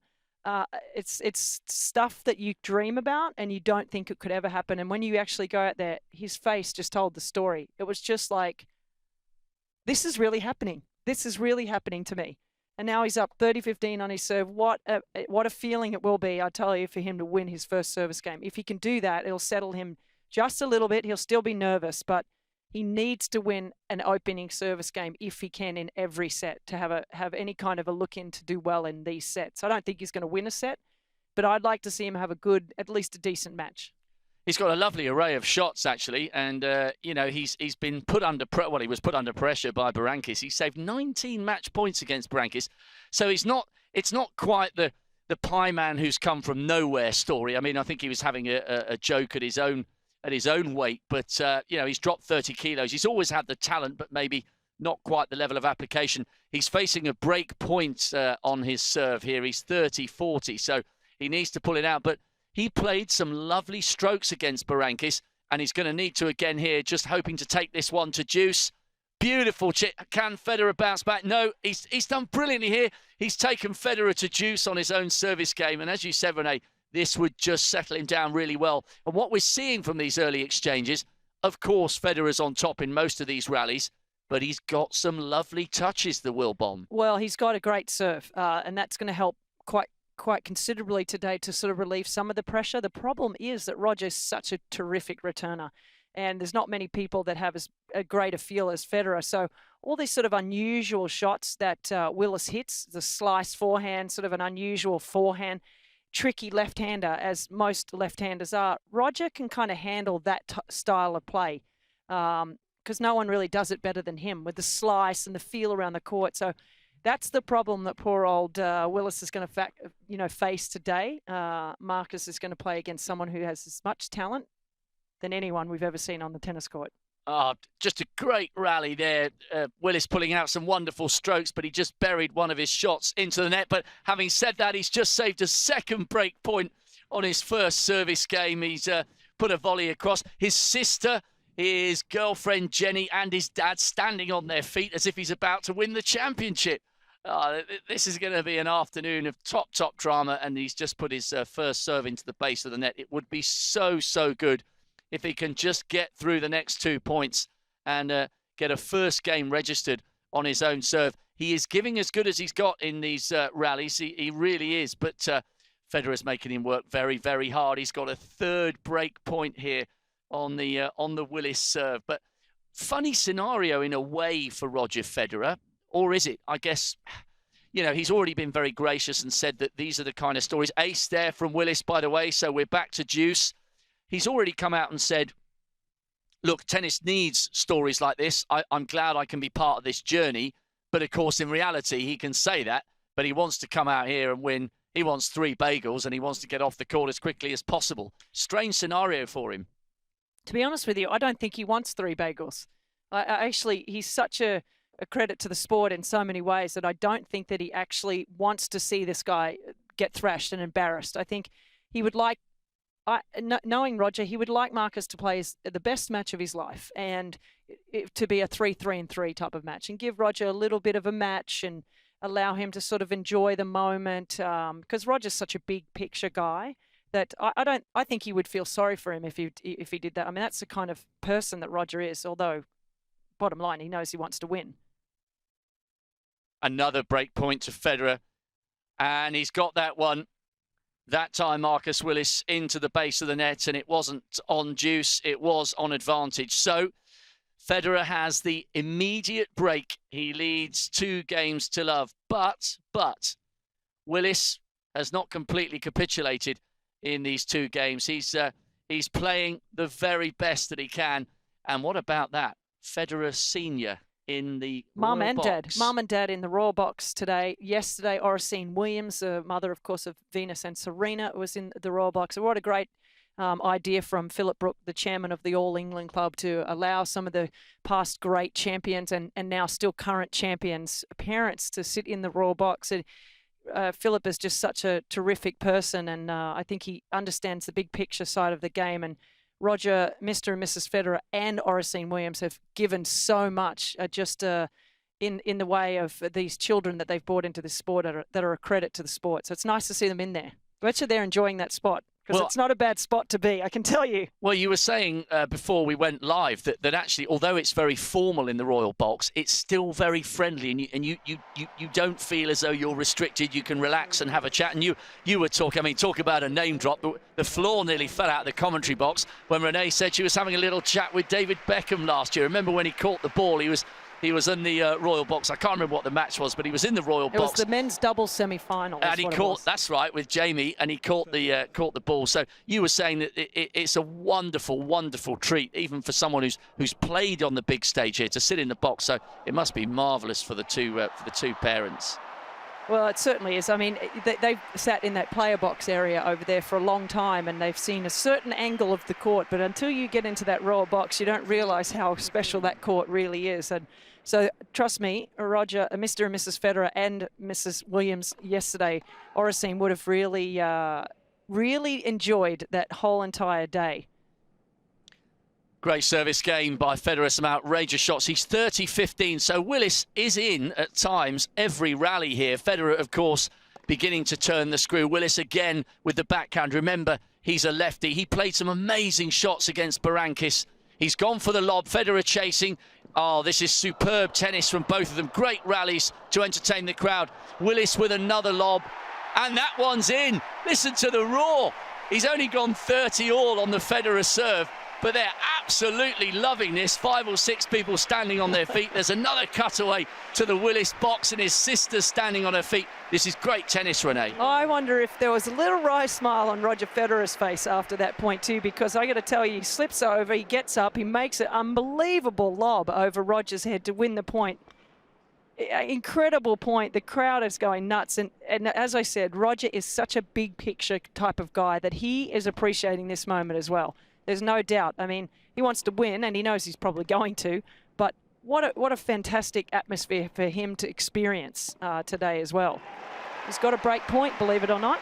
Amazing. Federer on the forehand. It hits the tape and bounces back on his side. So no sooner has Marcus Willis dropped a game on his own serve, he has break point against Roger Federer on centre court. This is the world number 772.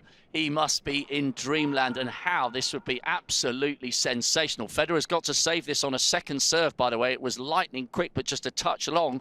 So on the second serve for Federer, can Marcus Willis get the break back, which will certainly settle his nerves and get the crowd going absolutely wild? Federer using every inch of the court. Willis using that lovely slice backhand.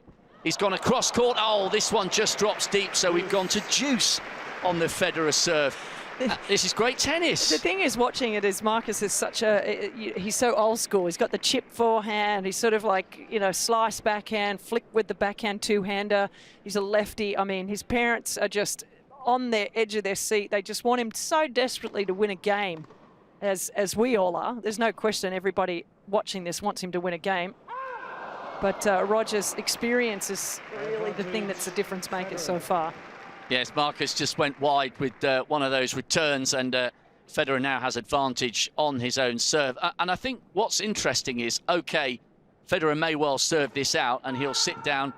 And again, slightly long on that one, so Federer's got to finish this game on a second serve. Cameras focusing on Willis, bouncing on the tip of his feet. So that one goes long, that return from Marcus Willis. So it is 3 games up without reply for Roger Federer. But Renee, that doesn't tell the story of this match. And I think the way that Willis has been in many of these points will have everybody in here enthralled by this match, because he hasn't come out and completely capitulated here. He's shown a lovely array of shots. He's been in most rallies. And I think this could be, although even it's going to be a great story, but it also could be an entertaining match. And that's important for him, that he's not just here ticking a box. He's taking part in this match. Yeah, it's going to be entertaining. There's no doubt about that, just because of the ease of his talent, sort of with the unusual way he hits the ball. He's going to make Roger work for his points. He's not going to try and... He's not a big hitter of the ball, so he's not going to make a lot of errors. But the difference with being able to make a lot of shots and put someone under pressure, Roger's going to be continually doing that all day to Willis. So, Marcus Willis, this dream early evening scenario. Well, OK, he's got to get a game on the board. We could talk about this all night, but I know you've got other stuff to get back to in the studio. We are thoroughly enjoying this great match and this great story on centre court. Willis is 3 games down without getting one on the board, and I can promise you this, when he does get, and hopefully it is a when and not an if. Wherever you are, you'll hear it. Yes, exactly. It will be a huge roar. He's captured the imaginations of the public, and he's got absolutely everybody on side here. It's his dream scenario, and hopefully he can finish this with a couple of games on the card. He's been in most of these rallies. This is a great effort from a man who really is producing one of the great outsider stories. He's down, but he's still fighting. Come back for more updates a little bit later on. We'll be listening out for that cheer when he wins his first game. Marcus Willis, unfortunately, down 3-love in that first set against Roger Federer. But as you can see, their play has begun on all of the outside courts. The spectators having to wait a rather long time to see some play on those outside courts, but finally they are underway. Just very quickly, we'll run you through some of the matches that have been cancelled later on in the men's singles. Cilic, Stakowski, Beneteau, Nishikori, Goffin, Roger Vasselin, Kuznetsov versus Muller, Lacko versus Karlovic, and Almagro versus Istomin. Those matches have been cancelled and put across till tomorrow. But we can show you, Rob was creatively describing that wonderful lob that Marcus Willis hit in that last game, and we can actually show that to you here. Anne, if you could just talk us through how difficult that lob was, because he was running right away past behind the baseline. Yeah, I mean, he was obviously running across the court to keep control, having just slipped as well.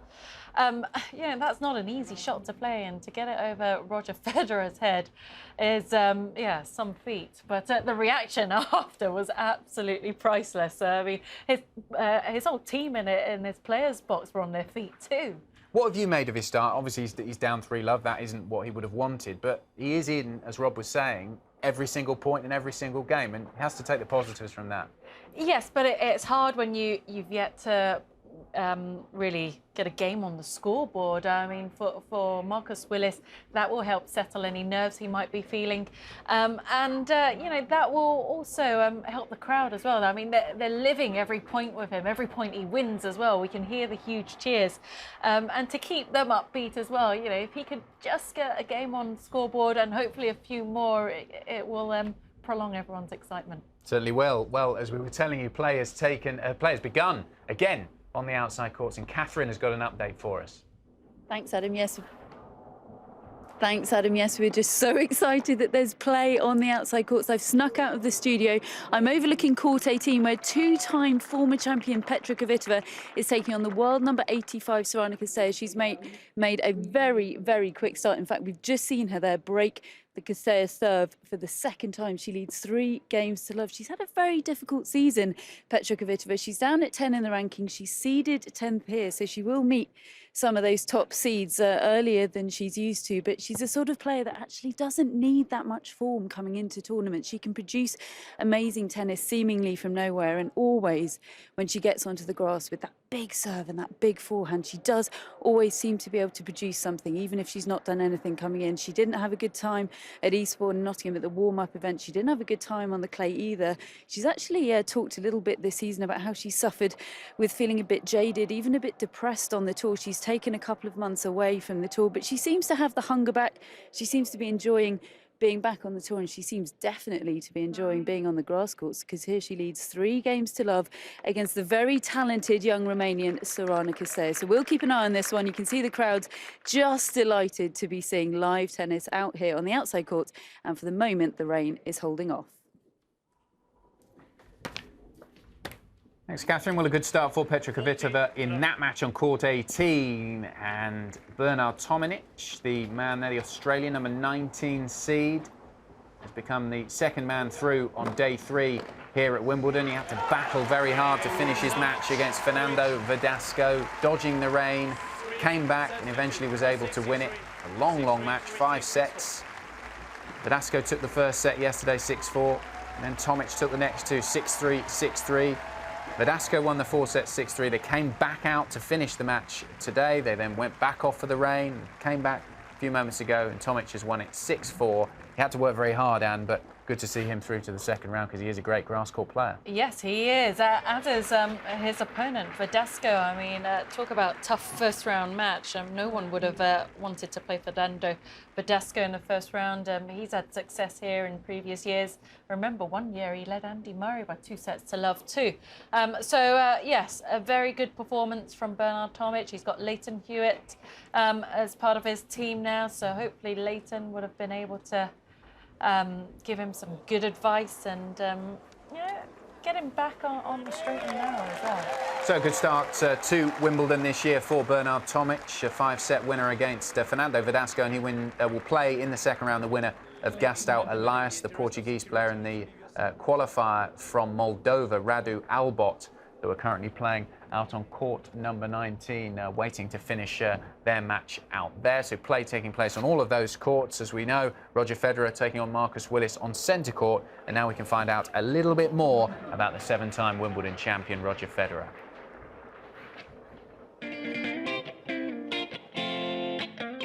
Alrighty, here with Roger Federer. Roger, I'm going to kick off. If you could play one player in history at Wimbledon. Bjorn Borg. If you could meet one other sports star. Would have been nice to meet Muhammad Ali. If you could pick one city. New York City. If you could watch one Wimbledon final in history.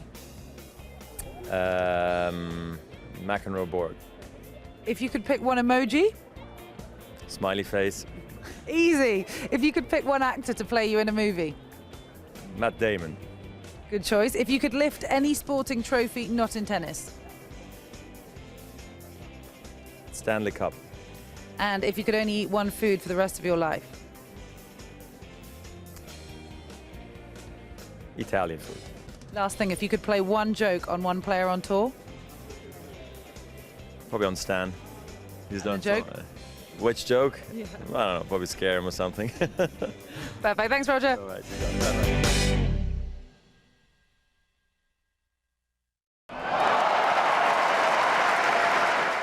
Hello and welcome to IBM Tennis Insights with myself, Annabelle Croft, and the former Wimbledon champion, Pat Cash. Well, today we're going to preview a second-round match between the 7-time Wimbledon champion, Roger Federer, and the British qualifier, Marcus Willis, ranked 772 in the world.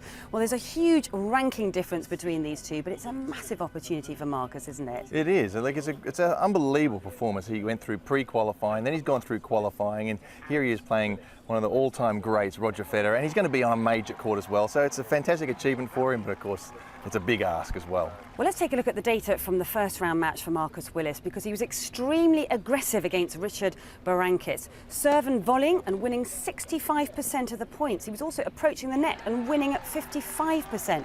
Baseline points a little bit less than that at 48%. But I guess, Pat, he's going to have to be extremely aggressive against Roger Federer, isn't he? He is. Well, he likes to come to the net. He's got a nice left-handed serve, and of course there's one famous Spanish guy who's always troubled Federer with a nice left-handed serve, Rafa Nadal.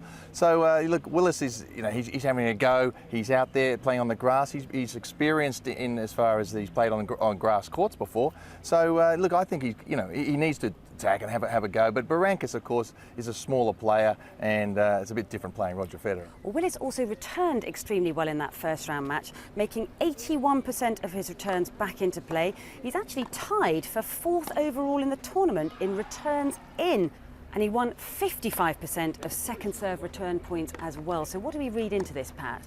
Well, Marcus is returning obviously very well, but it just goes to show that grass court tennis is not all about serve and volley. It's about making a lot of returns, and the greats like Murray and Djokovic make a lot of returns, put pressure on the opponents, and that's what Willis did very well in his first round match. Well, I guess one of the big factors is whether he can return as well against one of the greatest servers in the game. Let's take a look at the stats for Roger Federer in his first round match against Guido. Federer did not face a break point in 17 service games. He also won all 6 of his serve and volley points. Now, despite the fact that he hasn't played a huge amount of tennis this year, what still makes that serve so great?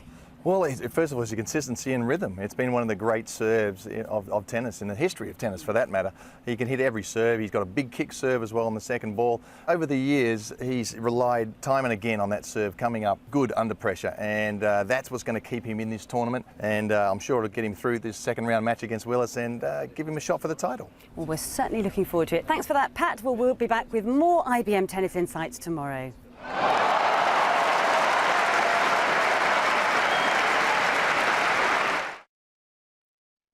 Thanks to Annabelle and Pat there. This is action from court number 1. Live pictures of Monica Puig up against Johanna Konta. Much expected of Konta, of course, the British player, the number 16 seed.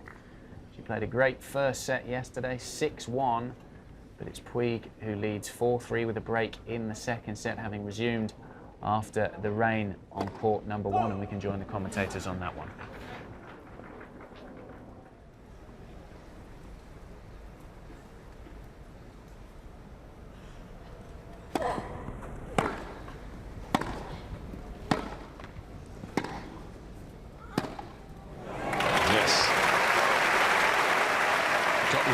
down to that one. 15-all. Well, with all the rain we've had leading up to the championships and the first few days, courts are still really soft. You can see the way that ball came through. It's not really hardening up. The ball is not bouncing up. These are playing as the courts would do, what, 20 years ago.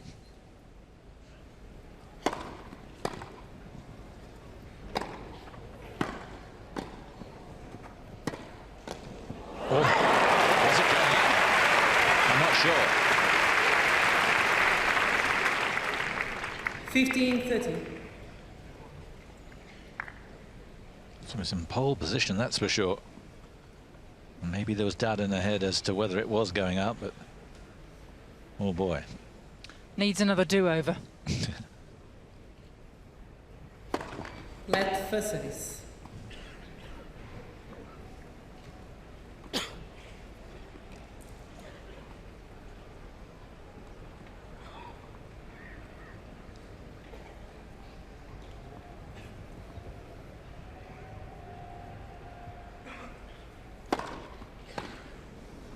Yeah, really good serve.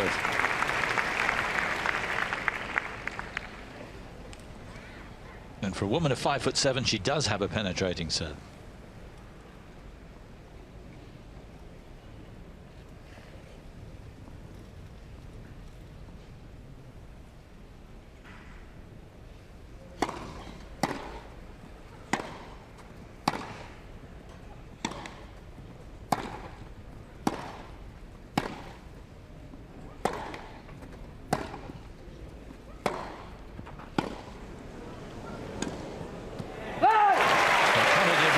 There was a ball at her baseline just before, which looked like it could have been out, but she went with it 30-40 and won the point impressively.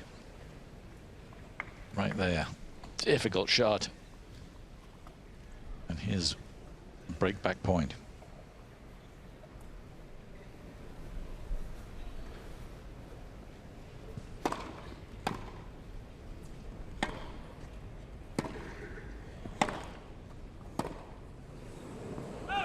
Yes.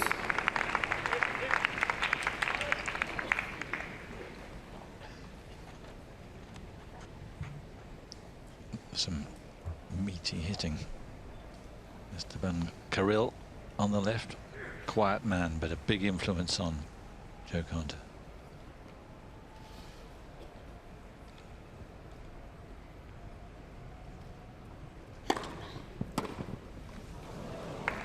Advantage means quick.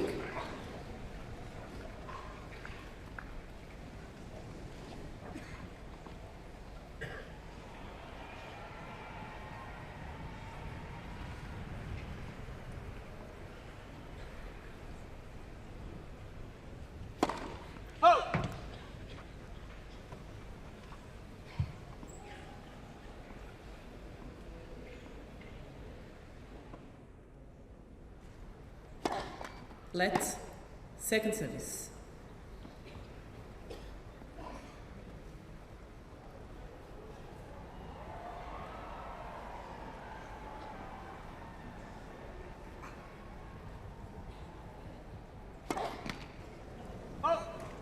Deuce.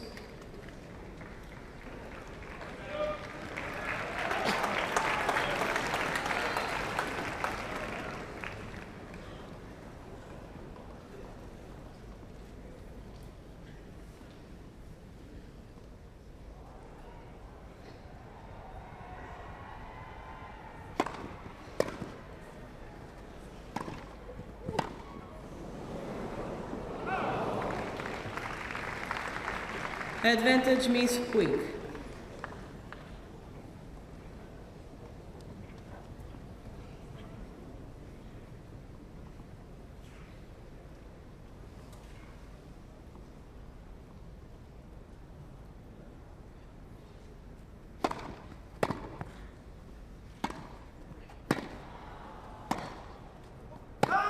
Deuce.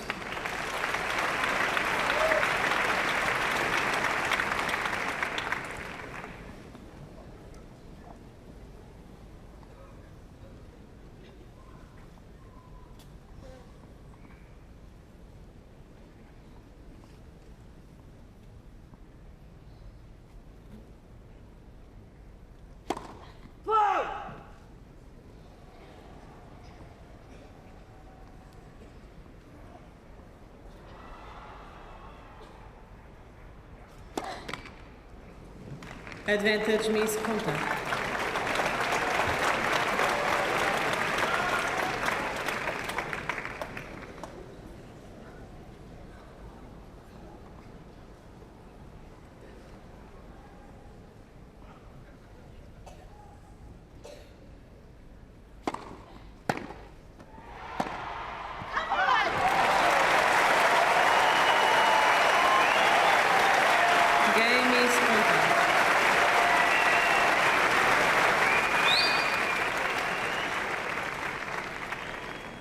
Four games all, second sets.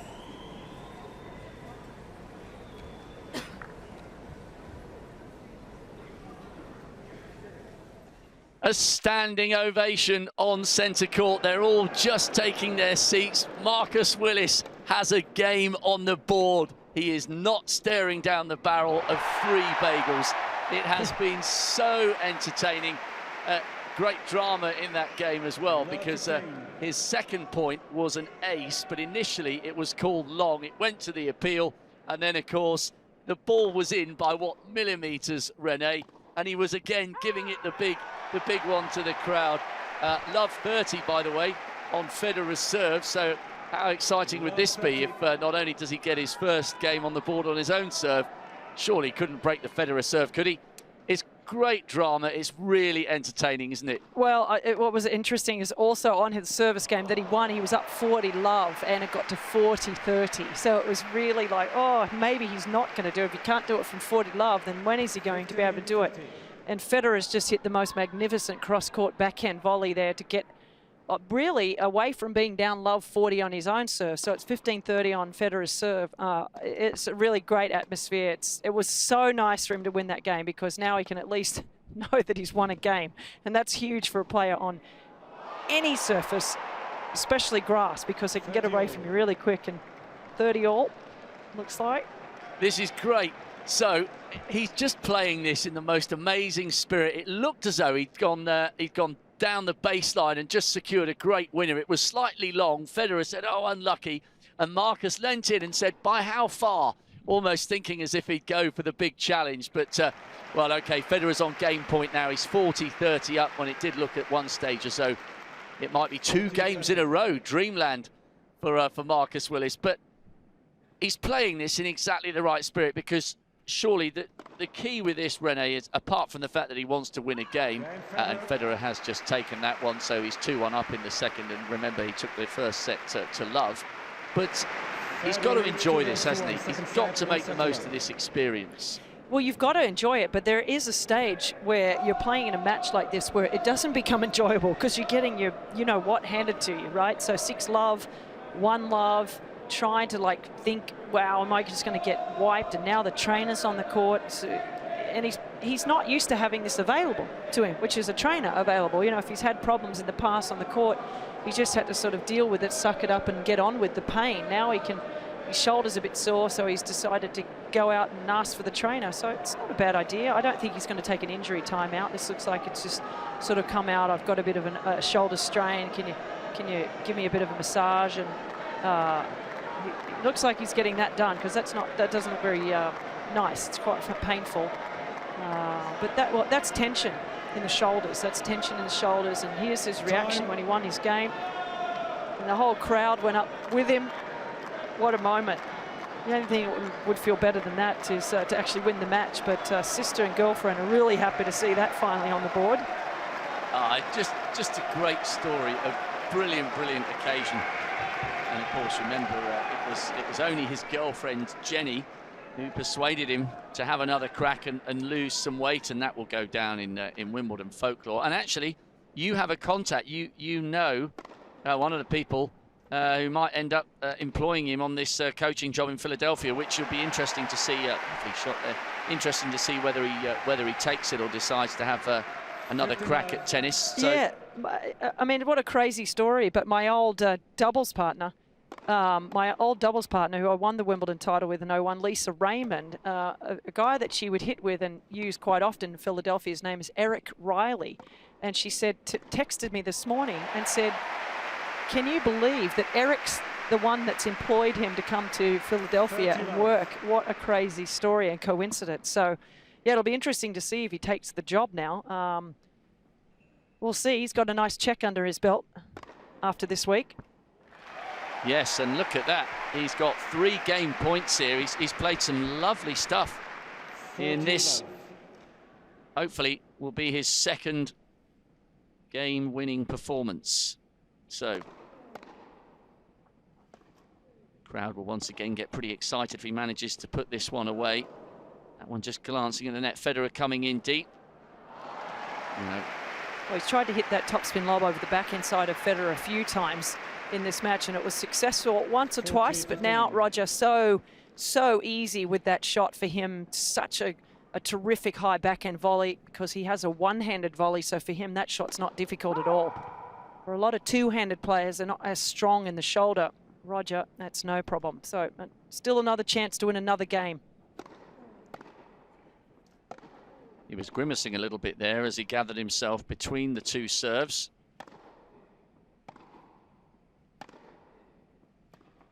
Still reluctant to come into the net, Marcus Willis, and you suspect that the longer these rallies go on, the more it favours the 7-time Wimbledon champion.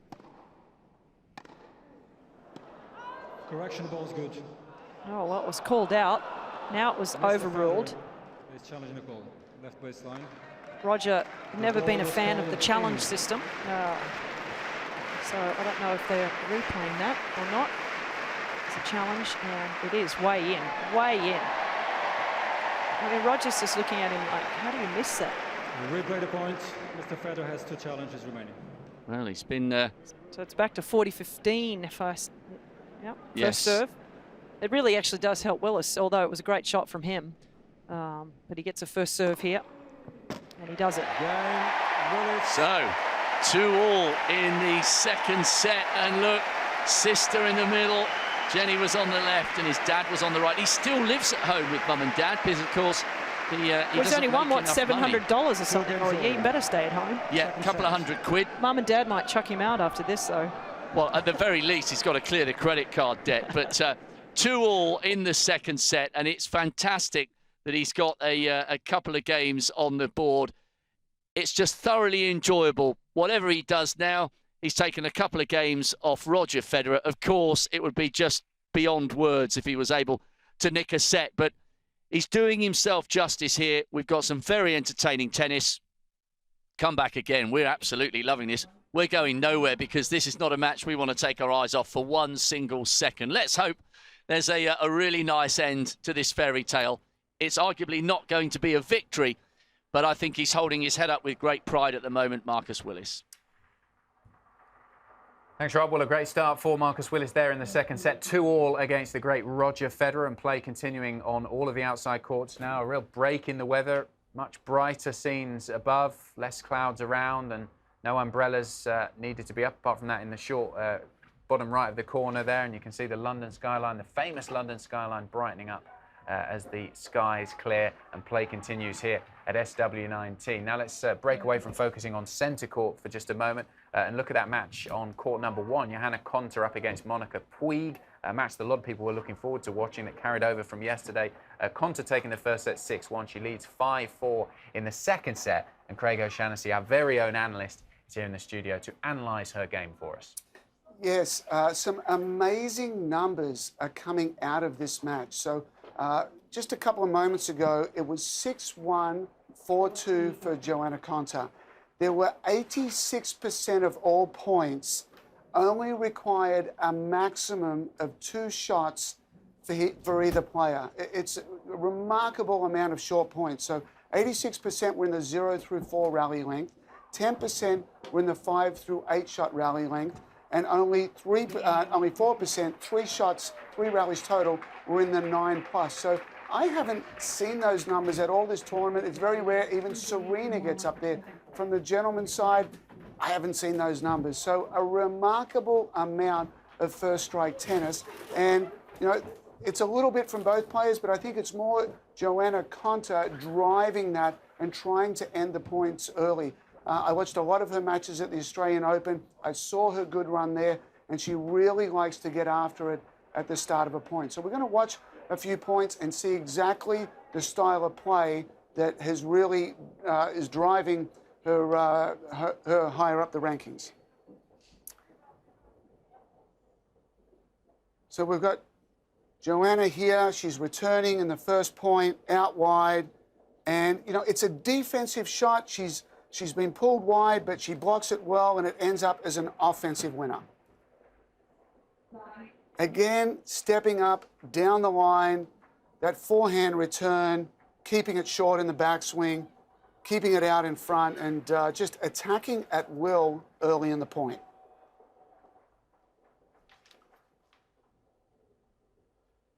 Good defense, serving here. And what I like to see here, I call this climbing the ladder. So the serve was good, the return came back very deep, and what we see here is Johanna is now moving slightly inside the baseline. So she started behind with that defensive ball and moves in, and this is a wonderful trait of the elite players in the world. She's looking for a weaker ball coming back for the opponent, moving in, swinging volley, a really good way to finish. A lot of players get the opponent in trouble, but they don't always move forward to take advantage of it. Got down very well there, sets for the topspin volley, nice and easy to take that cross court. Nice serve down the tee, and again, jumping on the short ball. Now, if we look down this side, a lot of times when that easy ball comes, you've got to guess one way or the other. And we see here from Monica Puig, she goes to the left. And you know what? You've got to go one way or the other. And you look for the, you know, little elements off the forehand to see which way it's going. She guesses wrong on this occasion, but that's okay. You're not going to win every one of those. You've got to go left, you've got to go right, because it's definitely not going down the middle of the court there. So right now, she'd be looking over there, kind of looks up and is like, you know what? I don't see any obvious signs. She got that wrong, maybe gets the next one right. This is pretty amazing, a little bit different than most players. Let's look at where the ball is. It's probably crossing the net at the moment. And we look to the other side to see Johanna. She's already got the racket back and ready. And this is a real common trait with her style. When you sit and watch her, she's one of, you know, just a very few players that prepares incredibly early for the shot. And she's in that ready position and she holds it. And it also makes it very difficult for the opponent to read which way it's going. No idea if it's going cross, if it's going down the line. She's kind of hiding that behind her back. So, Anne, I know that you've practiced with her quite a bit. Can you give us a few insights into why she's doing so well this year?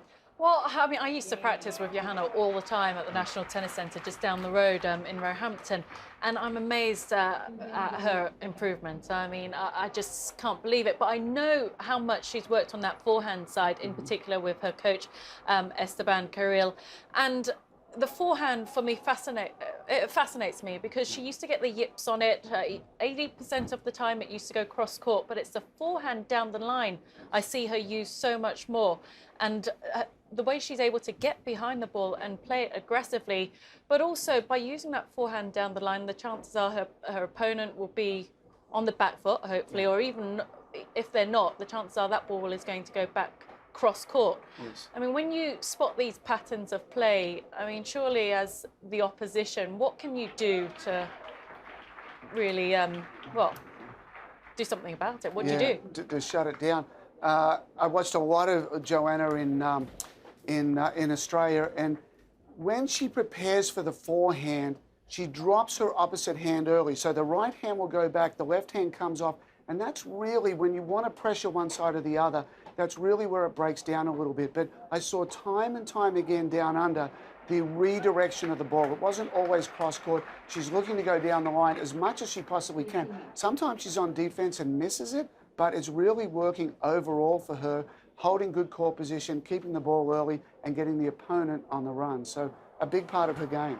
And Craig, just to update the score on that one, that attacking style of play that Johanna Konta, as we've been speaking about, is using in this match. It helped her win the first set very comfortably, 6-1 yesterday, and she leads 6-5, but it's still on serve in that second set. You were mentioning the number of short points that we're seeing in this match, almost post-Serena numbers. We wouldn't even see that from a player like Serena that we associate with that power game. Is that anything to do with the way that Monica Puig is playing, or is it just the way that Konta plays now, that she tries to just attack and keep the rallies as short as possible? Are we seeing a product of that is also the way that Puig is playing? Yeah, great point. Yeah, a lot of times you don't know who's really dictating that, but I think in this case it's much more Konta that's wanting the points to be shorter. She's wanting to attack early, and I think there's also an element that the weather is very unpredictable today, and you want to get this match done. You want to get off the court quickly, so I think that adds to the extra first strike tennis that we're seeing. And with Johanna Konta, I mean, you've watched a lot of her play. What would you suggest that she could do to improve everything even more? What area of her game do you think? I think when she goes down the line, to not do it so much on defense. I think it's trying to find the right balance. I think going down the line is an amazing thing for her. So that would be one thing. When she gets pulled wide, when her body's leaning into the alley, not to go down the line on that ball, stay cross. But the other thing is just, it's a real simple thing that I think players at all levels of the game can do, is just keep that opposite hand on the racket a little bit longer to control the racket head. I think those two things are the slight adjustments we need. Great stuff. Thanks, Craig. Well, as you can see there from those pictures and the players coming up for a handshake, Johanna Konta has really utilised that attacking style of play that she's been working on and improved to good use there on court number one. She's through her first round match. She had to wait for it. First set was done yesterday, but she had to come out back to win the second set today. She has done that 6-1, the first set score comfortably yesterday. Slightly more close run thing in the second section, but she got that crucial break toward the end of it and has taken it 7-5. So 6-1, 7-5 for Johanna Konta through to the second round. And a lot of expectation on Konta. We were speaking before we came back on air with Craig about the mental strides that she's made. She's changed the way she plays. She's a very aggressive player, likes to keep the points short, but she's also worked on the mental side of things. Incredibly so. I mean, for about a year and a half now, or maybe just a bit longer, she's been working with a guy called Juan Cotto, who has made a huge difference. Juan Cotto is actually good friends with her coach, you know, she's always been quite emotional. In fact, she still is, but she manages her emotions so much better now. She doesn't like to get too high, or she doesn't allow herself to get too low, and she doesn't like to give too much away. And you know, it's fantastic to see her progress and improve in the way she has done, because the ability has always been there. It's just about putting everything together consistently and really believing that you can hold your own against the very best. Really amazing to see as well how she's embraced that side of the game. So she's worked on, I'm sure, throughout her career on her fitness, on her forehand, her backhand, the technique side of things. But your brain is such a crucial weapon in a game like tennis, and she's made a point of trying to improve that. Yeah, and the mental side in tennis, I think, is the most important. You know, so many players out there have big serves, strong forehands, strong backhands, and are great athletes. But the difference between the very best and those, you know, ranked a bit lower, is really what goes on up here, because yeah, you can have the perfect tactics, but if you don't have the nerve to really try execute it when it really matters, and you know, play those big points well, then it doesn't really matter. But Johanna Konta has been a great example to so many other players in terms of what can be achieved, and at the age of 25 she's playing some of her very best tennis. Okay, so a great win for Johanna Konta, the number 16 seed from Great Britain, 6-1, 7-5, and we can take you over to court number 3, where there's a really interesting encounter. Again, another match carried over from yesterday, a first round match between Dominic Thiem, the number 8 seed, and Florian Mayer of Germany. Now, Anne, Dominic Thiem actually leads the ATP Tour, all of the male players, for number of wins this year. The guy's a machine. Even ahead of Novak Djokovic, and we know how much he wins. Yeah. So tell us about Thiem, amazing player. Thiem, I mean, he's won on all surfaces, won titles on all surfaces this year. The guy competes week in, week out. It's quite incredible. I mean, he's young, he's got a lot of energy, but yeah, he is the rising star on the men's side, and semi-finalist at the French Open recently. I just hope he hasn't overplayed coming into Wimbledon. I was going to say burnout there, because I think it's well into the 40s, the number of matches he's won. You were saying he's played on all different surfaces. He also seems to manage his schedule. I'm sure he's doing this because he knows he can cope with it at the moment, but playing so many tournaments back to back to back. You said he made the semi-finals of the French Open, and then the next week he was off winning another tournament. Yeah. So there is no rest. There's no rest. I mean, he's even decided to not to go to the Olympics in Rio this year because there's an ATP tournament going on in Rio. You don't get any points that go towards your ranking by competing there. So, you know, for him, it's all about match play. It's all about climbing up the rankings, and at the moment he can get away with it, but surely you think if he does continue to progress, he needs to be a little bit smarter about his scheduling so that he can peak out these bigger tournaments. And for, I suppose, a young player, the aim when you start out is to get your ranking up as quickly as possible, to get you into the Grand Slams, the Masters 1000 tournaments, and to race up those rankings. But once you've done it, you then, as you were saying now, you have to manage your schedule much more carefully so that you can peak for these Grand Slams, because now Dominic Thiem, he's into the top 10, I think he's number 7 in the world, so he's going to be start to be spoken of in the same breath as those players just pushing up towards the top 4. Yeah, well, he is. He's really, well, they're expecting him to be the next big thing, and he has the ability to do so. He's got a great game to watch. And like I said, he just he's an absolute machine, physical animal out there. He's also quite a versatile player, because we were saying as he's won titles on different surfaces. Again, often you don't see that from young players. So there is one surface that they haven't played on quite as much. A lot of players it's grass because they may not have many grass courts in their own country. But he seems to be able to adapt his game to wherever he's playing, whatever surface he's playing on. Yeah, which makes him such an exciting prospect.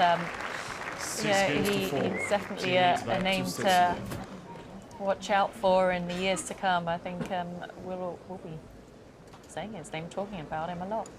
So Dominic Thiem there, out on court number 3, up against the German player Florian Mayer, who actually beat him in the Wimbledon warm-up event at Halle a couple of weeks ago. So Thiem avenging that defeat so far. He's taken the first 2 sets 7-5, 6-4. Let's take you from that one on court number 3 over to court 12, and another British player in action. It's a certainly rather British order of play at the moment. We've got British players on the top 3 courts here at SW19. Marcus Willis on centre court, of course. Johanna Konta just won on court number 1. Daniel Evans, who's on court number 2 as well. And this is a ladies' singles match between Heather Watson and Annika Beck. And Watson having taken the first set 6-3. She's down and having to work pretty hard in the second set.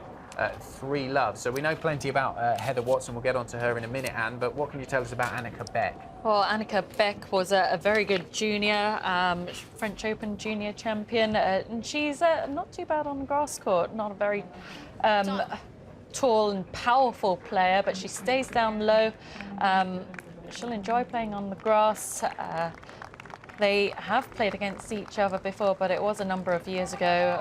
Heather Watson won that one very comfortably, but you know, Beck is not to be underestimated. She's actually ranked higher than Heather Watson on the rankings, ranked at 43, Heather Watson 55. And this won't be straightforward for Heather Watson. For Heather Watson, I know she's had her injury problems, and we've seen Johanna Konta and the strides she's made to become the number 1 ranked British player on the ladies' side.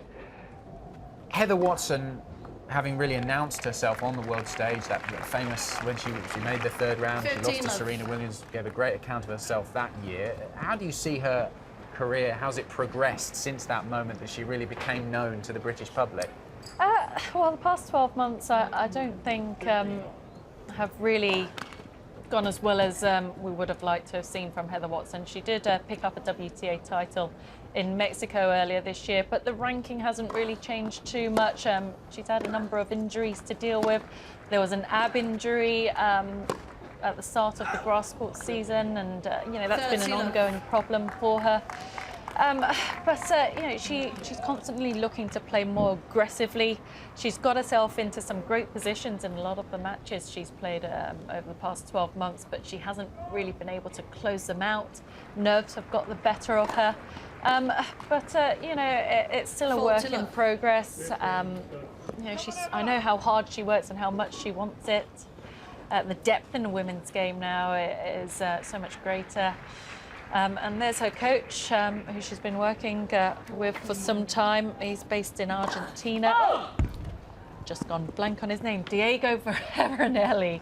But he's not travelling with her as much these days. I think he's only doing about 15 weeks with her, which I don't think is enough. I know he's a great guy and he's been really good for her, but he has a young family as well, so doesn't want to be on the road too much. And I think she's struggled to find someone else who can fill that void when he's not around. And we talked about the success, I suppose, on the flip side of that for Johanna Konta. Do you think Heather Watson could use what Johanna Konta's managed to do? Certain frailties in her game, but she's managed to turn things around and enjoying the best last couple of years of her career to date so far. Watson can use that as a bit of an inspiration. For sure, not just Heather Watson, but the other British players, the likes of Naomi Brodie, who unfortunately lost yesterday in the first round, but she's in the top 100 now. Tara Moore won yesterday. So yeah. Okay, so Heather Watson in that match on court number 12, taking the first set 6-3, but she's down 4-love against Annika Beck in the second set.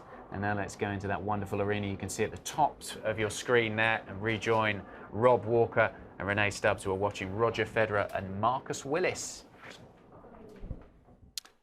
Well, much better from Marcus Willis in the second set. He succumbed once again, as we would have expected, but it was 6-3 as opposed to 6-love, and he's on game point in the very first game of the third set. And once again, he's just being forced to work quite hard for it. Looked as though he would get over the line, and it's now 40-30, and he's just beginning to talk to himself a little bit, but much better. And as you said, Renee, you come out of a set 6-3 as opposed to 6 and bagel, and there's a modicum of respectability about that. Yeah, it's one breaker serve, really, and so it's important for him to try and hold serve here early. So at least he's on the board early in the third set, and he's done, and he's missed the easiest of volleys. I can't believe that. Well, I don't think he can actually believe that Roger got to that ball, and that just shows everybody at home not only how flexible Roger is still at his, mid-30 age, but the speed that to get this ball and to be able to do something with it was still remarkable. And even Marcus Willis couldn't believe that he missed that volley. He had the whole court to hit into. But as you said, he has to work again to win a service game, and that's what he's had to do really from the beginning of the match, and now it will be till the end of the match. But you know what? Try and win this game. Get it under your belt. Again, he's tried to, and he's done it.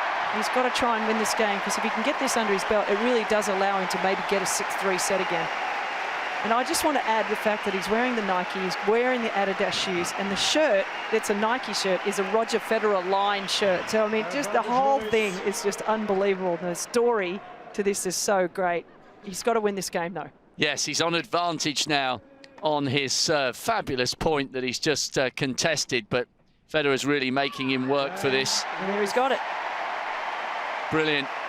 So, Marcus Willis, there are Team Wilbom, or whatever they're calling themselves. They've been leading the chance. There's his dad. His mum was on the right there. Been focusing on his sister and his girlfriend. So, Willis leads, but there you get the confirmation. He leads in the third set, 6-love, and then 6-3. And yeah, he is enjoying it, and he has got the crowd on side, and I think that was really important for him to get 3 decent games on the board in the second set, and just sort of give himself the opportunity to do himself justice, really. Well, that was a huge game, as I said. Now he can sort of go into the set one, and he's ahead. And so that helps a little bit, so that he can take a bit of a crack on Roger's service game here. Now that he's won the first service game, he can have a bit of a crack on serve. If he gets anything to hit, maybe hit and come in, put some pressure on Roger. But, at this stage, Roger's probably enjoying it, enjoying the atmosphere, and has played very well. But again, he's done himself. He should be really proud of the effort that he's put in today. And one thing that we should emphasise that we haven't really spoken about yet, this could act as a great source of inspiration for up-and-coming players, because yes, okay, it's very unlikely that Marcus Willis, from the position of outside the top 700, is going to get to a point where he's going to win a Grand Slam. But it just shows you what you can do with perseverance and a great run through the qualifiers. There'll be young players who will have taken inspiration by what Willis has done just to get into the second round here. Well, if you remember a number of years ago, a doubles team qualifies through the doubles and won the tournament. So, you know, it's possible to get through qualifying in a Wimbledon title and go ahead and win it. You're not going to do it in singles. These guys are too good in the singles, but you know, anything can happen, but you've got to keep trying. And if you don't keep trying, you don't keep believing in your dreams, and you give up too early, then you don't get this opportunity. And he can thank his girlfriend for, you know, believing in him and saying, why don't you try one more time, work harder, lose a little bit of weight, and you can have this experience. And now, thanks to Jenny, his girlfriend, he's going to have a memory that he'll never forget. And he, as you said, inspire so many youngsters to just, why don't I give it one more try? I've got to keep working harder. The amount of times I've had conversations with great players to say, I'm going to give up after they've lost, and then they've had one of their best years or results, you know, in the next 12 months. So hang in there, keep working, and you never know. One day you might just play against Roger Federer in the centre court at Wimbledon. It's possible. He's shown it. And actually, if he does take the coaching job over in the United States, what a great story. He can ask for more money now. He can get a little bit more money, pay off his debts with the 50 grand, but it's a better story, isn't it? If you're being coached by him and he suddenly comes out with the line, which I'm sure he will do on occasion, when I played Roger Federer on centre court, if you're a young up-and-coming American player, you'll start listening a little harder when you hear those words. Yeah, I just think it's such a terrific story because it's just a dream come true, and that's the bottom line, and we've seen it today. Right, we will hear more about this match as it probably heads towards a straight sets concluding victory for Roger Federer. Meanwhile, one match we also enjoyed here was Mannarino, the birthday boy, the Frenchman, trying to dethrone Novak Djokovic. It was unlikely. He did a great job in taking him to a tiebreak in that third set, but Djokovic safely through into the next round. Let's get a few of his post-match thoughts by joining the highlights of his press conference. It was a tricky player to play today. What were your feelings on court against Adrian? It was a challenge to play Mannarino on grass because he has a very good game for this surface. The shots that he comes up with are very flat and they bounce very low. And he picks up the ball very early. Has a very good variety on his serve, slice that fades away from you, and you know, he's definitely not easy to play against on grass. And it was, as I said, a very good challenge for me at the right time. I think I came up with the best game when it was most needed in all three sets.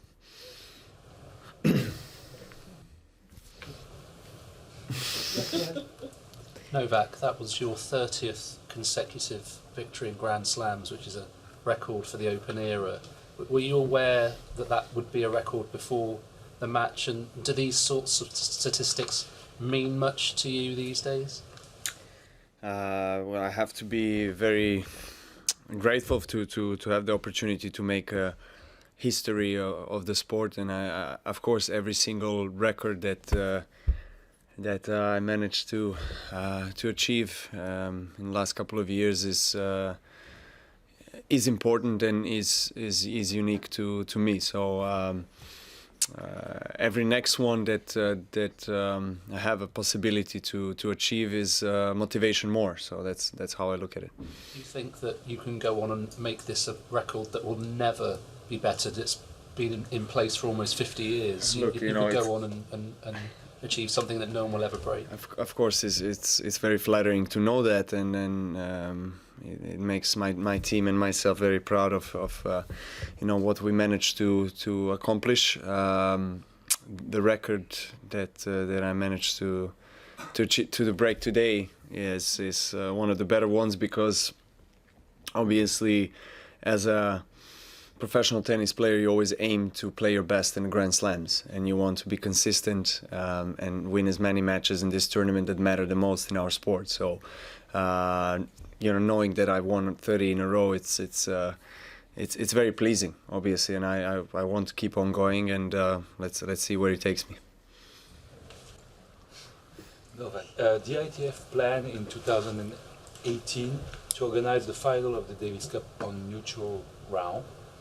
As a player, what do you think of that project? It's the first time I hear that officially now.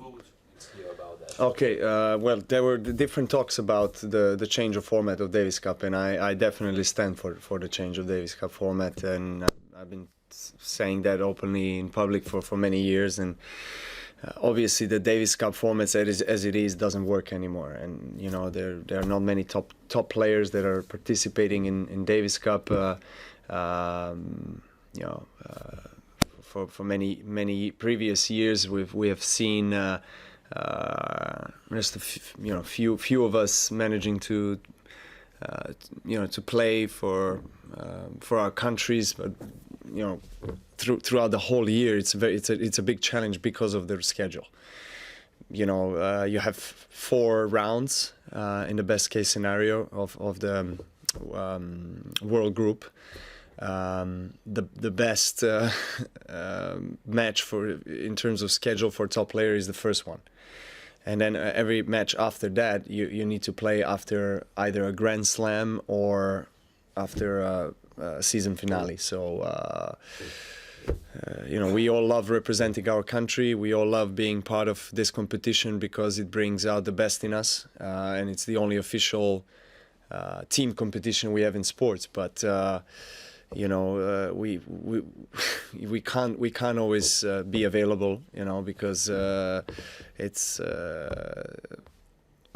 you know, so challenging for our bodies to be able to change from one surface to another in 2-3 days, you know, and then you know fly from London, for example, here playing on grass and clay courts, then flying indoor, play hard court in a completely opposite side of the world after several months of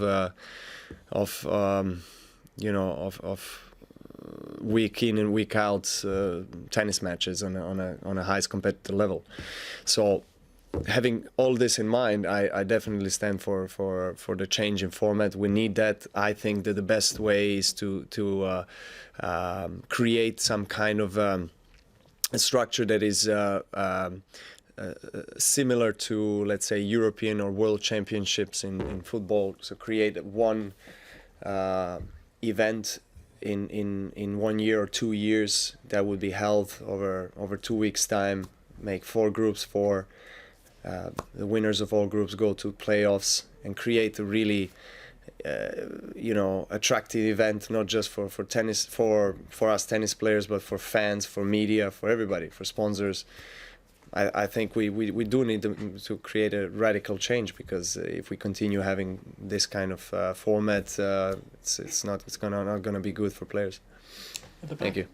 Novak, I'm wondering if Rod Laver had reached out to you after that French Open win, and if so, what did he say to you? And if you haven't spoken with him, what does it feel like to share that particular part of history with him? I haven't spoken to Mr. Laver after Paris, but I do see him regularly now, more often, because he spends a lot of time now on the big tournaments, and it's great to see such a prominent legend of our sport, you know, spending more time on the tennis tournaments around. And I've heard that you know, it's a high probability we're going to have also a Laver Cup, which is a format that is similar to Ryder Cup in golf, which is great. You know, we need this kind of changes, you know, innovations in our sport, and to have Rod Laver present and, you know, put his name there and stand behind those kind of events, and be present for us to see him all the time on the tour is truly amazing. So I'm very flattered to be alongside him in the tennis history. Well, delighted to say the picture at SW19 is a much happier one. The covers are off, and play has been underway for some time now, and this was match point for the 2-time Wimbledon champion Petra Kvitova out on court number 18 against Sorana Cirstea, the world number 85, and Petra managed to get this one done in straight sets. You can see 6-4 there in the second to progress through to the second round. That was her first round match. She did previously lead their head-to-head 4-2. She won Wimbledon titles here originally over Maria Sharapova in 2011, and then she beat Jeannie Bouchard in the final here in 2014. She's all smiles after getting knocked out in the third round last year. She'll be looking to progress a little further than that this time around, and congratulations all round to her camp. It's been a frustrating day for many of the players, really waiting until these later stages of the afternoon to get onto court and contest some of their matches, some of which are still first round matches. But welcome back into our studio here live at Wimbledon with Cara Robinson alongside Mark Philippoussis. Mark, I know you've been watching the match that everyone was talking about on centre court. It's still going on. Just to update you, Federer won the first 2 sets against Marcus Willis, 6-love, 6-3, and it's with serve in the third set. What are your impressions so far? Well, it was exactly what I thought. Came out incredibly nervous and had some opportunities to, get on the board early and just couldn't take them. All of a sudden, you're down 6-love, and I think it was maybe 3-love. We finally got on the board, and I was watching with my wife, and she was jumping up and down next, so she was happy to see that. And it's great to see him settle down now. He's settled down, and he's actually leading 3-2 in the third set. It came out small smiles, but I think when it got to a point, it's okay, soak it in, but let's get serious. You're on the court. You deserve to be there. You've won 7 matches to be there. Know you deserve to be there and play. Enjoy it, but let's get serious. Yeah, let's see what happens. We'll be hoping that it's not a straight set victory for Roger Federer, but at least he has been on the board. So let's say hello again this afternoon to our tennis insider, Catherine Whitaker, who's been keeping us honest across the world of social media. Even I had a shoes-off moment downstairs in the broadcast centre canteen. It's been quite an afternoon. I saw your shoes-off moment, Cara. I was monitoring. Yeah, there's one big story, and it's Marcus Willis, and there's just so much love for him still. I know he's a couple of sets down now, but still, the Marcus Willis wave of love shows no sign of wavering. Lots of people commenting on the fact that Roger Federer, possibly for the first time in his career here at Wimbledon, is the underdog, or certainly since he became the Roger Federer that we know today, the multiple Grand Slam champion. This tweet here from doubles player Rajiv Ram, echoing the thoughts of many, which is that this is the first time Federer has been an underdog here. Simon Briggs, the Telegraph's tennis correspondent, making the point about the style of Marcus Willis and how nice it is to see that slightly throwback style on the centre court. He thinks tennis needs more junk and slice and guile and imagination. It certainly is a bit of a change to see that sort of tennis being played out there. Steve Jones, formerly of 5 Live, he is on a plane somewhere. Wow. And he's watching it at 35,000 feet, #Wilbomb. I mean, Marcus Willis is trending worldwide. I have to tell you that. He's trending worldwide, and he's also trending, it would seem, at 35,000 feet. Matt Smith, his coach, who we've had lots from, this is his Twitter feed, and I just wanted to show you this because he's practically live tweeting the match from the players' box. He's been big on Twitter, hasn't he, all week? Yeah, he says, we're on the board, tough to be 6-love down in the first, but it was tighter than that. He's been keeping the world updated on his thoughts from the players' box. It's fantastic stuff. And to be fair, having sat and watched the first set, it was tighter than that. There were many opportunities for break point. People would walk in and go, oh, he's 3-love down, oh, he's getting smashed. He is putting up a little bit of a fight, Mark, but, it's disappointing that he's not getting as many points on the board as he could, but he is doing himself a little bit of justice out there. Absolutely. As we know, the scoreboard never tells the complete story. And like you said, he was a lot tighter than that. He had game points, he had break points, but didn't take them, and all of a sudden it was 6-love. But, now he's very much in the game. Starting to believe that, like I said, that he belongs to be on that court, which he does. He's earned his place, and he's starting to put some pressure on Roger. And just to keep you updated what's going on out here, there's maybe a bit more water in the air, some matches not yet suspended, but some players are under umbrellas on the courts as they just check conditions. You've got to be incredibly careful of keeping the courts safe of grass courts. This is the scene on court number 2 where there's another Brit in action. Daniel Evans is playing his second round match against Alexander Dolgopolov, the number 30th seed from the Ukraine. Daniel Evans came through a tight first round match, and they're really at an interesting stage of the first set. It's 6-5 with serve. Dolgopolov had the advantage to take it to a first set tiebreak. You can see they're still on court and didn't seem very happy when they were asked to sit down. It's one of those frustrating days, on and off. And as a player, Mark, what would you rather do at this stage? Would you rather wait here and hope that it's nothing serious, rather than go all the way back to the locker room? Well, this is a tough situation because they're at 6-5 and Ed, and I mean, you know, 1 point, you can't lose focus for a point because it sets over for both of those guys. So sitting out in the court right now is difficult. It's weird sometimes how there's certain matches that are playing and at the same time certain matches that aren't. But any kind of moisture at all hits this surface or grass and you cannot play at all. Yeah, that's John Isner out on court number 8 in his match against Marcos Baghdatis. Isner won the first set in a tie-break. Baghdatis is a break up in the second. You can see Isner feeling the grass, as is the chair umpire there, just feeling whether it's really safe for them to get out and play. Of course, incredibly slippery if it is wet. The players and the fans alike all very keen to get some more play underway here on this third day of the Wimbledon Championship. It's a frustrating day all around, but really there's nothing you can do. And as Thomas Enquist was telling me earlier, this is part of Wimbledon. You have to endure this if you're going to win, because one day or other it's usually likely to have some rain delays. You just have to perhaps be the most patient, Mark. Absolutely, you adapt, and everyone expects it. This is Wimbledon, and on grass it's going to happen. Like I said, any kind of moisture you cannot continue. It becomes incredibly slippery, and all it needs is one slip is not worth the risk of injury and someone hurting themselves. But it's a difficult situation because the crowd want to see matches. They haven't seen a lot today, and trust me, the players want to play. You know, they don't want to have them to come back tomorrow and keep doubling up, you know, the longer you play, the deeper in the tournament gets, the tougher it gets. So guys want to win and finish the matches today so they can have that rest. Well, as you saw just there, as we came off court number 2, Daniel Evans was hopping out of his chair. They are resuming play, so we'll keep you updated to what's happening out there with the live tennis action, but get back to social.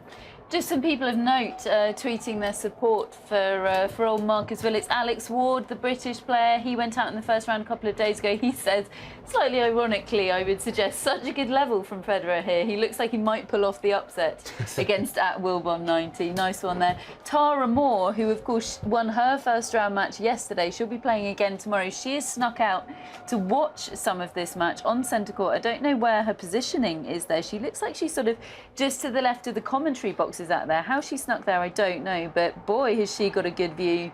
Very much enjoying that one. Belinda Bencic, the real rising star, the Swiss youngster, she is rather taken with the smile of Marcus Willis, and I think we all have been. It's just wonderful to see somebody enjoying this sport as much as he is. It's just completely infectious. Robbie Savage, the football pundit, love Marcus Willis. He just cannot stop smiling. Sam and Mark, who are children's TV presenters, Willis v Federer is making me fall in love with sport again. His face is what every fan should look like playing their hero. I mean, just how wonderful. Well, Belinda Bencic touched on it. He's playing Roger Federer in an RF shirt. He has an RF logo on his I love sleeve. that. I love it. Bandana and everything. Yeah. He looks like he's come out as a Roger Federer impersonator, doesn't he? It's fantastic. You might get him to sign his shirt actually after the match before he walks off, maybe. Wow. I mean, that would be the picture on the front page of the papers tomorrow if he does.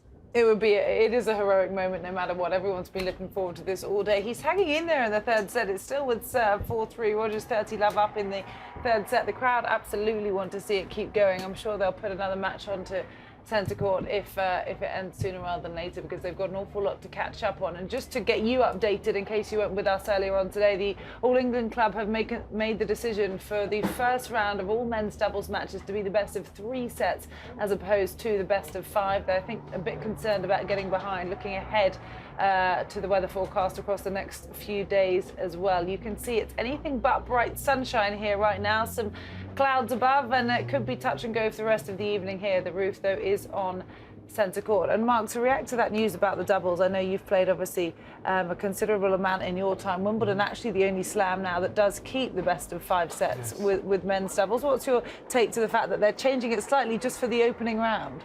I think that's smart. It's happened before. It's nothing that these guys haven't dealt with. It doesn't change the fact that they're going to be ready to go. They're still playing Wimbledon. And like you said, every other tournament, even Grand Slams, play the best of 3 except Wimbledon. So anything they can do to kind of keep the tennis going and try not to get things too backed up. Okay, well, just to remind you, we'll be going live on Facebook in just under 15 minutes' time. So join us there as well at 6:30 local time here at Wimbledon. But Adam Hunt was just in the studio. He doesn't hang around. He's raced all the way down to court number 3, where Dominic Thiem is trying to get it done. Over to you, Adam. Thanks, Kara. Yes, that was my daily workout, running down from the studio up at the other end of the grounds, right down here to court number 3. As you can see, still fairly grey overhead. The rain spots are coming down, but not heavy enough to force the players off court. And we're enjoying this match between Dominic Thiem, one of the rising stars on the ATP World Tour. He's actually the player with the most number of wins so far in the calendar year on the ATP Tour. He's won more matches, as we were saying up in the studio, than Novak Djokovic. So you're seeing the live pictures here. The umpire just checking a Hawkeye review. But it's been a really entertaining match, this one, despite the weather conditions, the fact that these players have been off court for a long, long time because of the terrible weather that we've had throughout the day here on day 3 at Wimbledon. The fans are now really getting into this one, and the match is finally over. It took, in the end, only an hour and 37 minutes for Dominic Thiem to win it, but spread across 2 days. He took the first 2 sets yesterday, 7-5, 6-4. He had to come back to win the match today, and he has done, winning that 3rd set, 6-4. And you can hear the cheers from the crowd. So many fans have stayed on. You would have forgiven them for perhaps giving up and going home because of the weather being so bad throughout the day. The forecast wasn't looking as if it was going to improve, but in the end we have managed to get some play here on some of the outside courts, and these fans have been rewarded. And despite the rain spots coming down, as we were telling you, they were able to finish this match. So Dominic Thiem through to the second round, 7-5, 6-4, 6-4, and he will play Jiří Veselý in the second round. He came through his match against Igor Sijsling of the Netherlands in straight sets earlier on today. That'll be a second round match to look forward to. And the real question is, concerning Dominic Thiem, how far can he go? He's won titles on all different surfaces so far this year. It's been a great year for him. He made the semi-finals of Roland Garros, and how deep can he go here at Wimbledon? Now, let's take you from court number 3 inside centre court, where the match is continuing between Roger Federer and Marcus Willis. So welcome back to centre court. The fairy tale could well be about to come to an end for this unbelievable story. Marcus Willis, well, Roger Federer is serving for the match. Willis took 3 games off Federer in the second set, and it took Federer a little while to break the wheel bomb.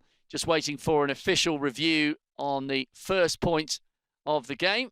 So Federer being asked to serve again. He leads 5-4. So they were 4-all before Federer managed to force a breakthrough, but he did so quite comprehensively. Lovely array of shots from Marcus Willis. And I've just been listening to the commentary, John McEnroe speaking in glowing terms about Willis, about the fact that he may have wasted a few years, you know, drifted away from his potential, put on a little bit of weight. But McEnroe's saying, well, it's never too late to have another crack. And he certainly has got the crowd on side. He's had brilliant reception every time he's made a winning point here. So 15-all, he's doing his best. The crowd here would go absolutely ballistic if Marcus Willis managed to break back and get on level terms at 5-all. But as it is, Roger Federer, the 7-time Wimbledon champion, who's desperate for an 8th, is only 3 points away from making smooth passage in straight sets. There's, what, 1 hour, 23 minutes on the board. Well, after the 6-love whitewash in the first set, it looked as though it would be over much quicker than that. So he's gone 6-love, 6-3, and at worst, 6-4. But it's 15-30 on the Federer serve. So is there one more twist of drama? That looked like an ace from Roger Federer. So it's 30-all. He's now 2 points away from finishing the match. And I hope you can stay with us, because if Roger Federer manages to finish this one off, there will be a huge reception of respect. Yes, for Federer, but more importantly, for Marcus Willis, for keeping that dream alive. I was loving some of those tweets that were coming in. So many people have had their imaginations captured by Marcus Willis, and it's now 3 match points for Roger Federer. He was pushing Marcus Willis all over the court. I can't believe you can actually watch this on a flight. So Wi-Fi on the long hauls up at 36,000 feet. Well, I hope he's been enjoying the action. Roger Federer, 3 match points against the qualifier, who is more than 760 places below him in the rankings. That one goes into the net, so Federer will have to do this off a second serve. I'm just waiting for the crowd reaction here. It almost seems like it's an inevitability. Federer with a big forehand right on the line. It comes back. Federer again pushing Willis closer and closer to the left-hand side of the court. And again, brilliantly judged on the line. And Federer just over the net with that one. I don't know how he did it. That one goes long. The match is over. And Roger Federer now into the net to shake the hand of Marcus Willis. And there is, as you can see, a standing ovation for the Briton. He has lit up this championship and he has given hope and inspiration to so many young players. We know Federer has done that as well, but all the applause here, or most of it, belongs to Marcus Willis. Federer finished the game with great dignity, and he has played his part in the build-up to this match, Federer, by saying that stories like the one of Marcus Willis are really important for the sport of tennis and important for the next generation of players coming through.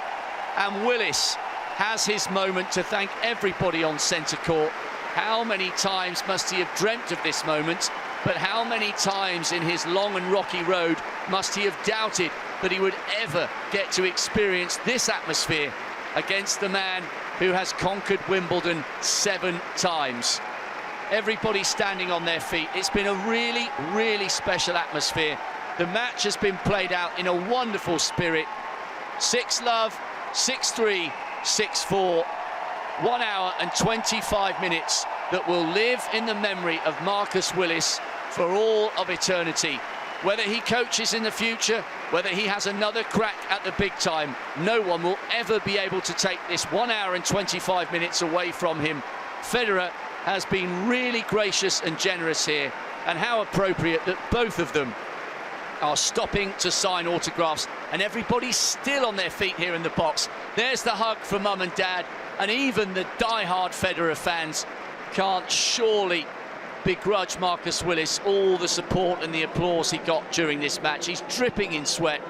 Federer cool and calm, and he's gone off, and it's Willis. There's his sister and his girlfriend Jenny. Marcus Willis is the last man on court, and Roger Federer doesn't begrudge him these moments one little bit. I wonder if there's a tear in the eye of mum and dad. Well, I hope he gets a decent night out tonight, Marcus Willis, because he certainly deserves it, and nobody is hurrying him off the court here. It has been arguably the story of the first 3 days of this championship. 6-love, 6-3, 6-4, but this is a day that belonged to Marcus Willis. Whatever comes next, this will be a great memory for not just for him, not just for his family, but for everybody who's really enjoyed every second of that 1 hour and 25 minutes. The Will bomb is out, but we won't forget him in a hurry.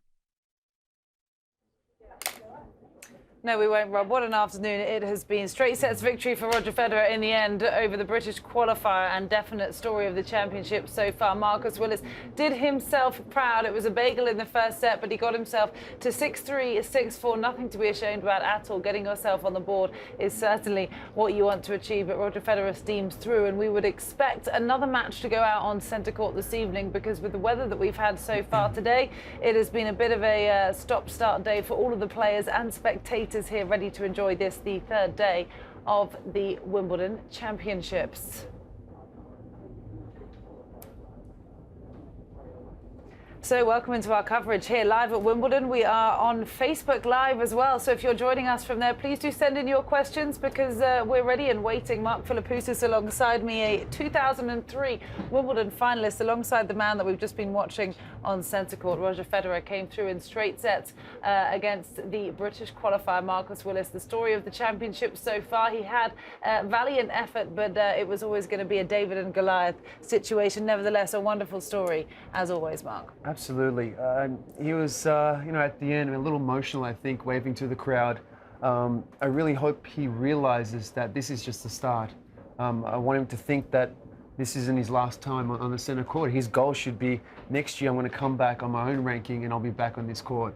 So I really hope that this motivates him to get stronger, to get fitter, and you know, to be back next year. Yeah, because his coach, Matt Smith, who's received actually a lot of publicity in his own right throughout this whole thing, spoke to Rob Walker earlier today, one of our reporters, and he said really his ranking does not do him justice. He's definitely not a 772nd ranked player in the world. He played an awful lot better than that in his match on Monday, defeating Berankis to make it through to the second round. Just that he'd had a bit of bad luck, and when that happens, rankings can drop. And you as a player, you had your career best world number 8. How aware were you of your ranking throughout your professional career? I think when you're playing, you're not thinking about your ranking, you're thinking about playing matches, you're thinking about playing on that day. Because when you play good tennis and you're healthy and you're strong, for me, I felt like when I was healthy, I'm going to win matches, and that's naturally just going to elevate my ranking's going to move on its own. So I think when you're first starting off, you're thinking, oh wow, if I win this match or win the next match, my ranking's going to go to so-and-so. And then later on, you realize that that'll take care of itself as long as you keep focusing on your game. Well, an emotional day for everyone, particularly Marcus, but also his family and girlfriend and friends and everyone really that was involved in this valiant effort he tried to put on centre court. As we take a look at the final embrace as Roger got the job done. Roger himself said he was excited to play Marcus, and what a fabulous story this is for the sport of tennis. You can see a little bit defeated there. The British qualifier as he walked over to his chair, perhaps as Mark said, a bit of emotion rolling in. Girlfriend Jenny there in the middle, blowing him a kiss. She really, the story behind his road to these championships, in case you have been out of the country and haven't heard, he was ready to move to America and take up a new coaching job over there, but she encouraged him to have one last shot, and he won 6 qualifying matches en route here. That is Mr. and Mrs. Willis, his parents, as he was making his way off court, an embrace after what has been a hugely emotional day for the entire family. They're flanked by their 2 other children, Marcus's brother and sister, all down there to watch as well. So he'll no doubt be caught up in a few hours of media now, as the world want to talk to him for his reaction on what was a career-defining day, and is applauded, as you can see, by the entire Team Willis. It was 6-love, 6-3, 6-4 to the number 3 seed from Switzerland, the 7-time champion.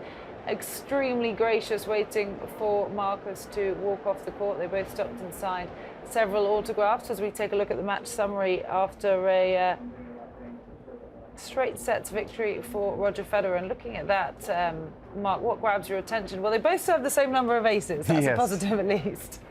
Yeah, I mean, you know, 3 double faults can come in certain times, but, you know, net's approach, points won, you know, coming to net 40 times, you know, unforced errors, he's got close to the same as when he's a little bit ahead, but if you look at the difference between Roger and the Willis, you know, 37 winners to 14 unforced errors, you know, 42% of first serves in for Willis, that put a lot of pressure on him, you know, so getting the first serve in, it's amazing what a difference it makes. Yeah, he did have a few in the net. They both had the fastest serve of the same speed, 125 miles per hour. Well, that hasn't actually been the only match on today. We had some very early on before the rain delay. We've got play, well, it was going on. It's just been suspended with a bit more wet weather in the air. One match that did get finished was a first round that ended up 2 sets apiece last night.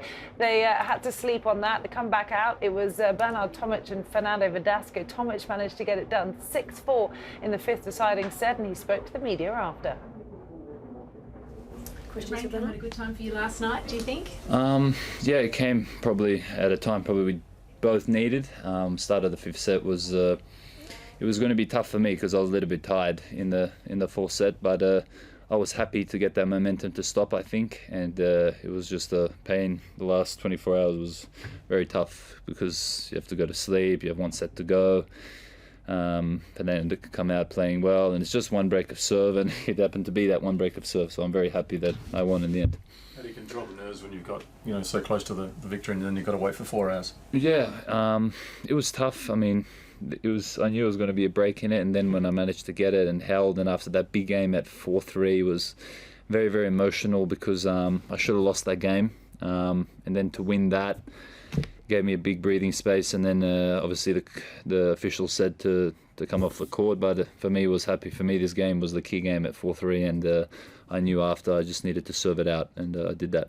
I thought the tennis etiquette was required that both players arrive on court at the same time, but you kept waiting about 8 minutes. Yeah. Any idea why?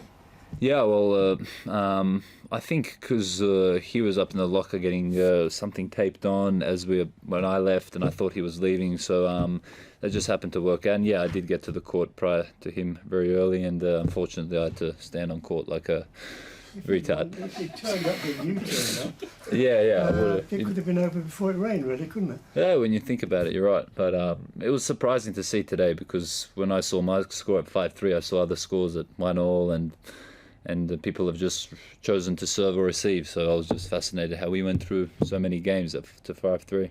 How much a relief is it to win tonight and not have to sleep on a 5-3 lead? Well,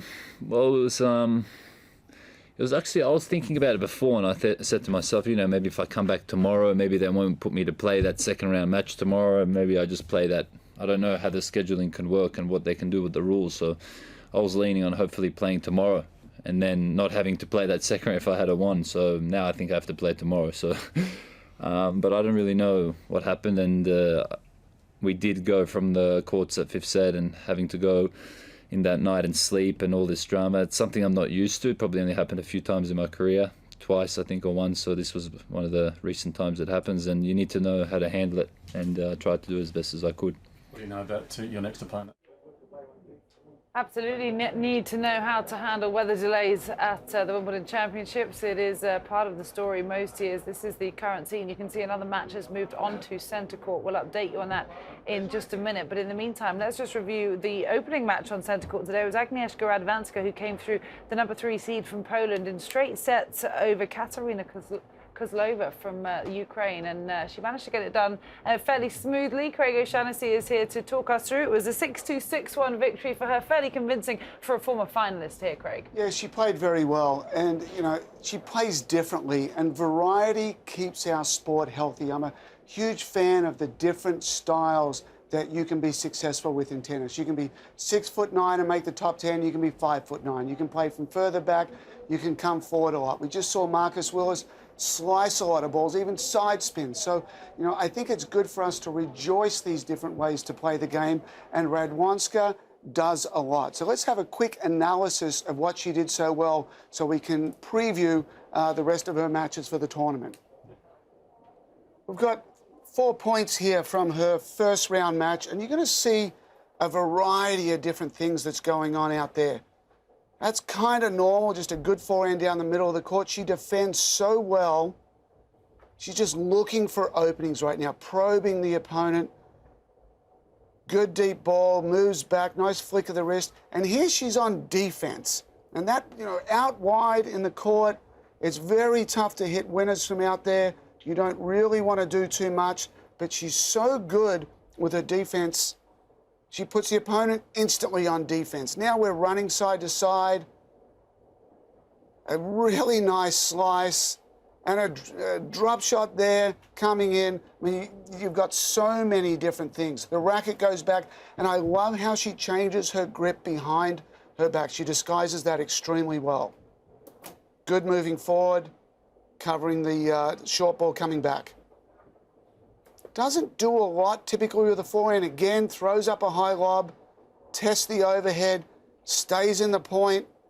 And we know right here, it's like that's a very tough part of the court when you're inside the baseline and the ball is low, it's below the knees. Do you go down the line with that? Certainly one option is to bring the ball down here. Another option is to go short angle over there.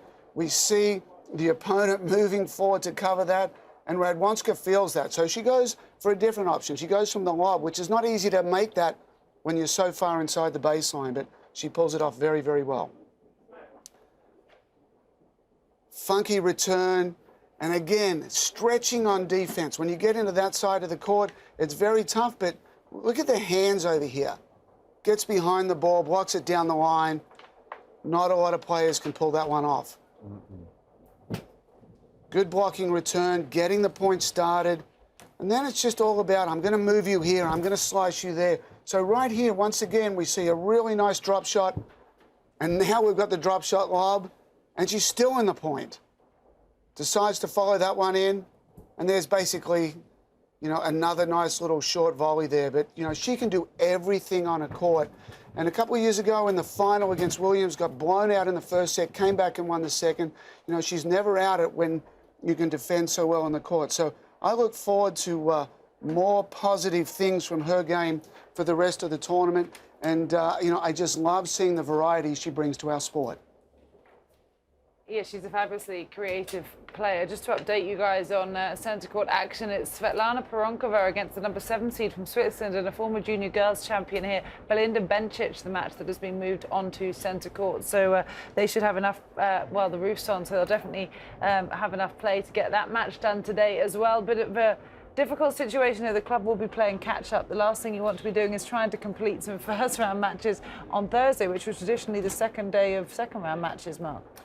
Yeah, as a pro, you just want to win your match, and then knowing that you've done your job and you've got the day off. It's knowing that you've got to stick around and wait, especially if you're one of the first 2 matches. You have to wait until the end of the day and try and get through, and otherwise, like I said, you come back tomorrow and then you don't have a day off. You know, you win that and you're back on it again. And you know, as we know, we have that nice, relaxing Sunday off, and that in the middle of the week, and it's the only Grand Slam that does that. So there is kind of a cushion there. If Wimbledon does need it, they've got that Sunday to use. But hopefully, let's hope they don't come down to that. What's your go-to thing to do in a long rain delay? Are you a movie man? I definitely am a movie man. Definitely a movie man, and the thing is, this place is so unique that everyone rents homes close by, so it's kind of very close walking distance or a short drive away. So the fact that you can leave the courts and actually go into a home is a beautiful thing instead of a hotel room. And with a home cooked meal, a little more relaxing. And normally people have got their families with them, but whatever that person does, whether it's reading, watching movies. Some guys love their video games, and whatever it takes to get your mind off and relax and you know, be ready for tomorrow. Yeah, exactly. Patience is key in this kind of situation. Well, welcome to all our viewers joining us on Facebook Live. We are live at Wimbledon, and we are on the broadcast centre roof here at the All England Club. It's been a bit of a frustrating day, but Carl Robinson with you alongside a former finalist here back in 2003, Mark Philippoussis. We've got a range of reporters out on the grounds for us as well. And in fact, we're going to throw to one of them now. Rachel Stringer has caught up with a special guest. So I found CBC presenter Katie Thistleton up here on the broadcast roof. How are you enjoying Wimbledon? I am absolutely loving it, Stringy. It's ace, although every single year that the CBBC guys have been here, it's been really sunny, and now it's raining, so I'm not very happy about that, to be honest. Half the courts, I mean, most of the courts are short, aren't they, to be honest? There's only action on centre court. But yeah, I'm enjoying the atmosphere. It's good. What are you doing? Katie, have you seen old Stringo? Because old Stringo wanted to do an interview with me. Stringo. Yeah, we were just trying to chat about tennis first, Stringo. and now you've just interrupted us. I'll just wait off camera. I'll wait here then. Well, I was just going to ask Katie who she's seen tennis-wise before you came in, but you know. Who have I seen? Tennis player-wise? Well, I haven't seen anyone actually play any tennis yet because it's all been short and today's our first day. Although, you did run into Federer earlier, didn't you? I mean, what, do you want me now? He did. All right, Stringo, I bumped into Federer, but he refused to do a selfie with him. Federer, can I have a selfie with you? And he went, no. So, clearly he's not your favourite tennis player, but who is, Hacker? Sue Barker. Well, she doesn't actually play tennis anymore. She used to, though, and I remember those days fondly. And Andrew Castle's good. And that woman who used to present... I know, I saw you took a picture, didn't you, with Annabelle Croft. Annabelle Croft. How about anyone who plays now? What about Andy Murray? You like Andy Murray? You've interviewed him before. I've got a great joke about Andy Murray. Go on. Yeah, what is it? What time does Andy Murray go to bed? What time does Andy Murray go to bed? I don't know. 10 o'clock, exactly 10 o'clock. Why does he go to bed at 10 o'clock exactly? Because he has to get up early to play the tennis, doesn't he? Well, he's not got a baby though, hasn't he? Yeah, but he doesn't do any work towards that. He just does all Do you know that, do you? I know that's fact, yeah. Oh, do you? Well, that's true. I don't know about that. Mister. So, Hacker. Modern day. Yeah, I want to know something else. What? How are the facilities for dogs around Wimbledon? They're great. There's these big, massive bits of grass you can go lav on. Oh, dear. These big, square bits of grass. They're great. And does Katie walk around picking them up? Sometimes. Definitely not. Although, sometimes she just rubs it in, don't you? there are quite a few people have stopped and said dogs aren't allowed at Wimbledon, haven't they? Yeah. Quite a few people have said that to you. Yeah, and I've gone, oh, I'm sick of hearing it, and walk away. I'm surprised we've lasted this long, Hey, to be Stringer, honest. what are you doing here? Where's all these drones? Well, the drones aren't around, actually. Well, there's actually a helicopter up there, but no, I'm presenting for Live at Wimbledon, so Cara's probably watching you right now. You met Cara last year, I think. Cara, how come you're not down here on the floor getting your hands dirty like what Stringer is? Because she's in a nice warm studio, I get to come and talk to you. I'm very jealous of her. There are some people over there doing Wimbledon today who have their own roof and makeup artists. I know. I'm very sad about that. Hacker, we know you're a bit cheeky. Where have you managed to get around Wimbledon this year? What have I got? No, where have you managed to sneak into? We know you're quite cheeky. Centre court. I've been on centre court. Have you? Yeah, I have, yeah. Did you touch the grass? I licked it.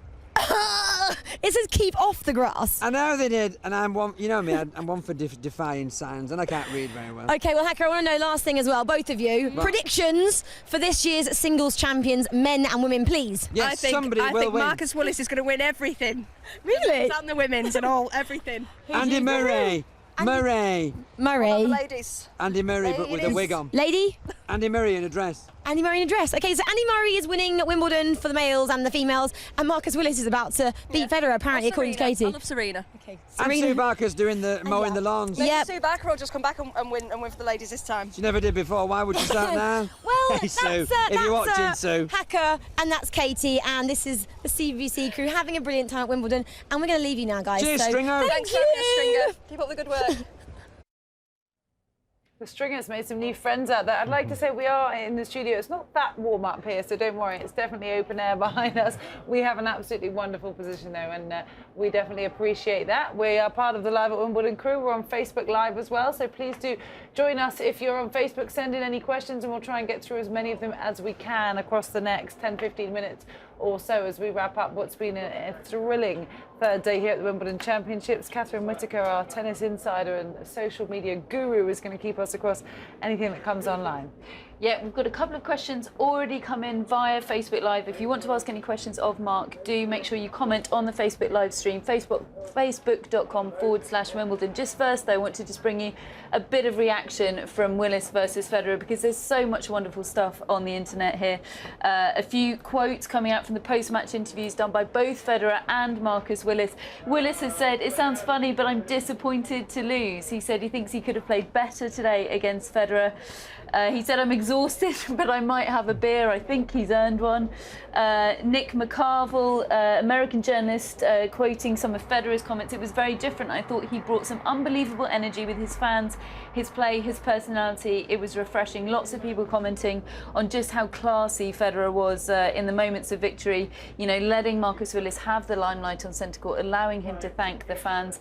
In among the fun, points out Alistair Eakin, Roger Federer played a blinder barely a foot wrong, but definitely worth pointing out. You know, Marcus Willis' story aside, Federer was fantastic today. David Law makes the point that apparently Marcus Willis has a club match scheduled for Coventry tomorrow night. Whether he will make that, I don't know. Can you imagine the reception he will get if he does? Also from David Law, another quote. This is from Pat Cash, and it actually ties in with one of the questions we've had come in on Wimbledon Live, Mark, which is Pat Cash has said, "If Willis can knuckle down, not eat Snickers and drink Coke on court, be professional, he can make a living in tennis." Now, he's going to probably be offered some wild cards off the back of this, isn't he, Mark? Do you echo the thoughts of Pat Cash, though? Do you think that if he does get serious about it, he could be top 100, top 150? What do you think? Not maybe, he can.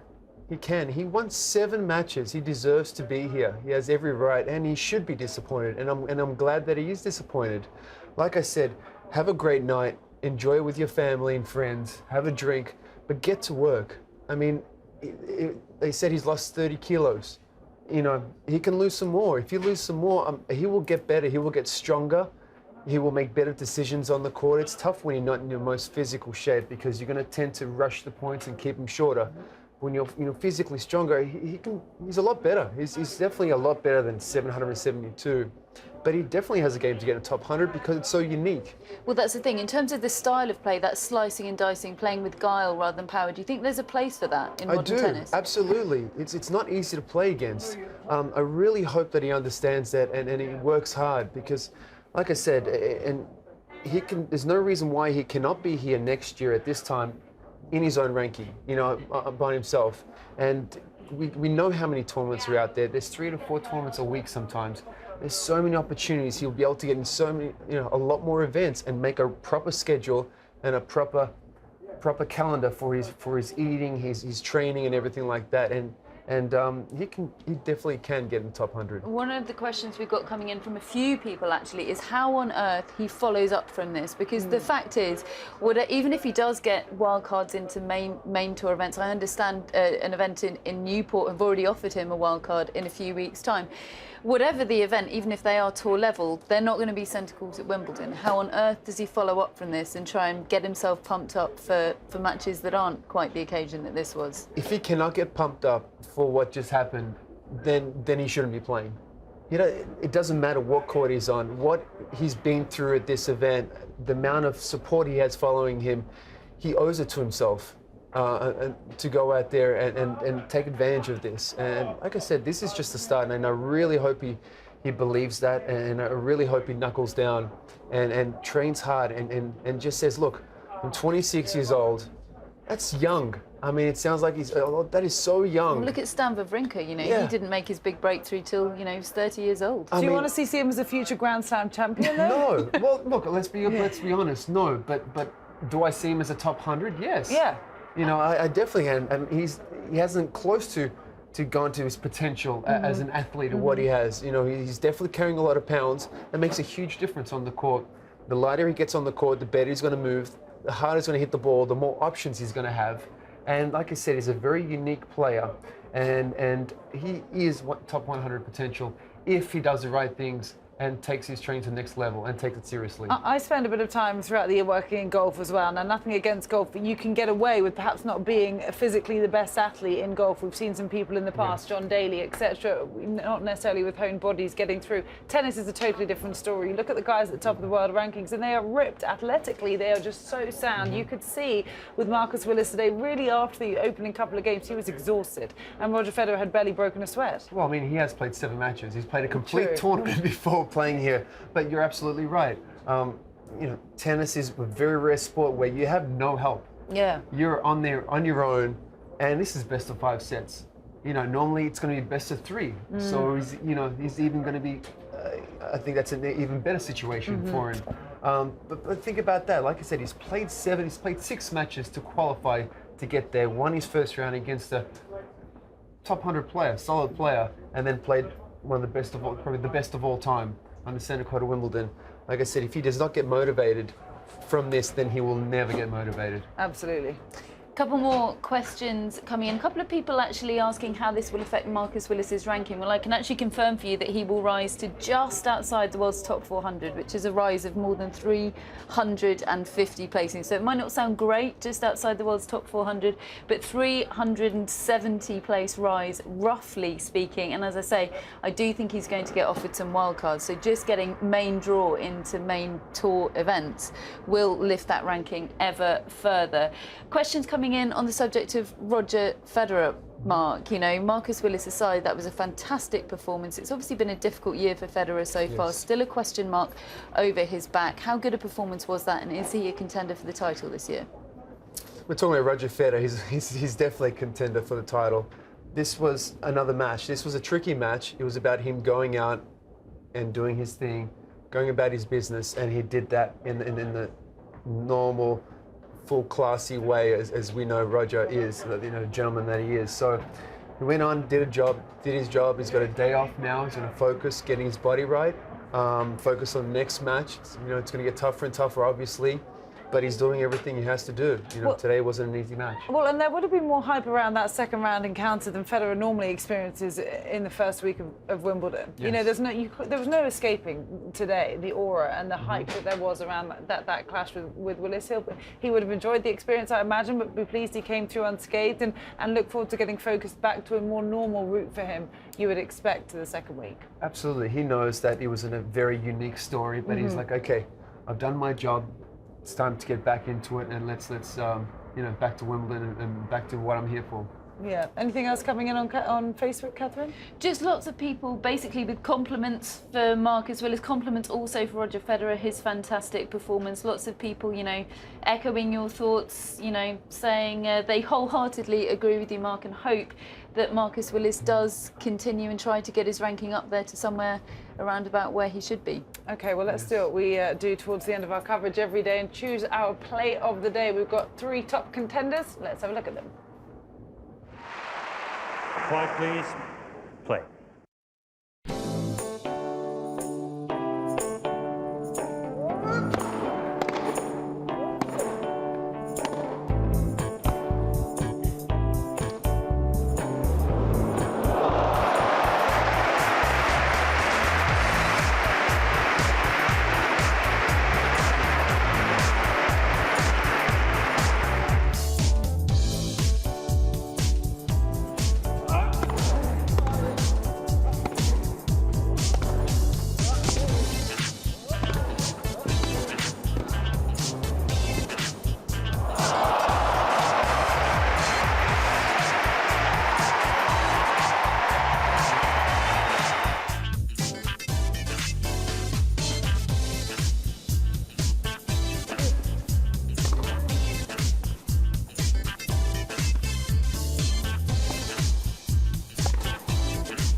Quiet, please. Play. Okay, so our top three contenders, all from centre court today, which did see the most of the tennis. 2 from the Djokovic-Mannarino match and 1 from the Federer-Willis match. Who is your play of the day, Mark? It's been Willis's day, and Yes. I'm going to give it to him again and end it with the shot of the day. He deserves that. It was an amazing point. It had everything into it. I mean, you know, moving the ball around nicely. Some power shots from the back. Now bringing Roger in the net where you would imagine is not the best idea. Unbelievable backhand smash here. Now gets his back, falls down and recovers to do an unbelievable topspin lob, and that takes incredible feel. You never see that happening to Roger, ever. So he deserves point of the match, the point of the day, let alone for that point. It was, that was great. Off the Federer serve, he did Yes. employ a few lobs actually as well, and he really did play some good tennis. The scoreline didn't reflect that, No. Absolutely, but a hugely overwhelming day for Marcus Willis and a valiant effort for him out on centre court. Well, it's been a slightly wet and wild day here at Wimbledon, but we'll be back tomorrow, hoping for some drier spells and a little bit more tennis. It's going to be a big day with the likes of Andy Murray, Serena Williams, and some other matches still to be scheduled from today. They're hanging in the balance, and we'll try and catch up with the second day's play. But your moment, seems a silly question, your moment of the day? It has to be that match. Willis, like I said, it's all about Willis, and it was absolute pleasure, and it was beautiful hearing his story, and very inspiring, and I hope he owes it to himself to keep it up and to take it to the next level. Yeah, if this isn't motivation for him to perhaps turn his career around and restart a more focused schedule, then I don't know what is. It was an absolutely career-defining day for Marcus Willis. Got to play alongside Roger Federer on centre court. This is the current scene at the All England Club. The covers are off, but play is still suspended everywhere except centre court, where there's a match between Poronkova and Bencic. We'll be back tomorrow at noon from Wimbledon.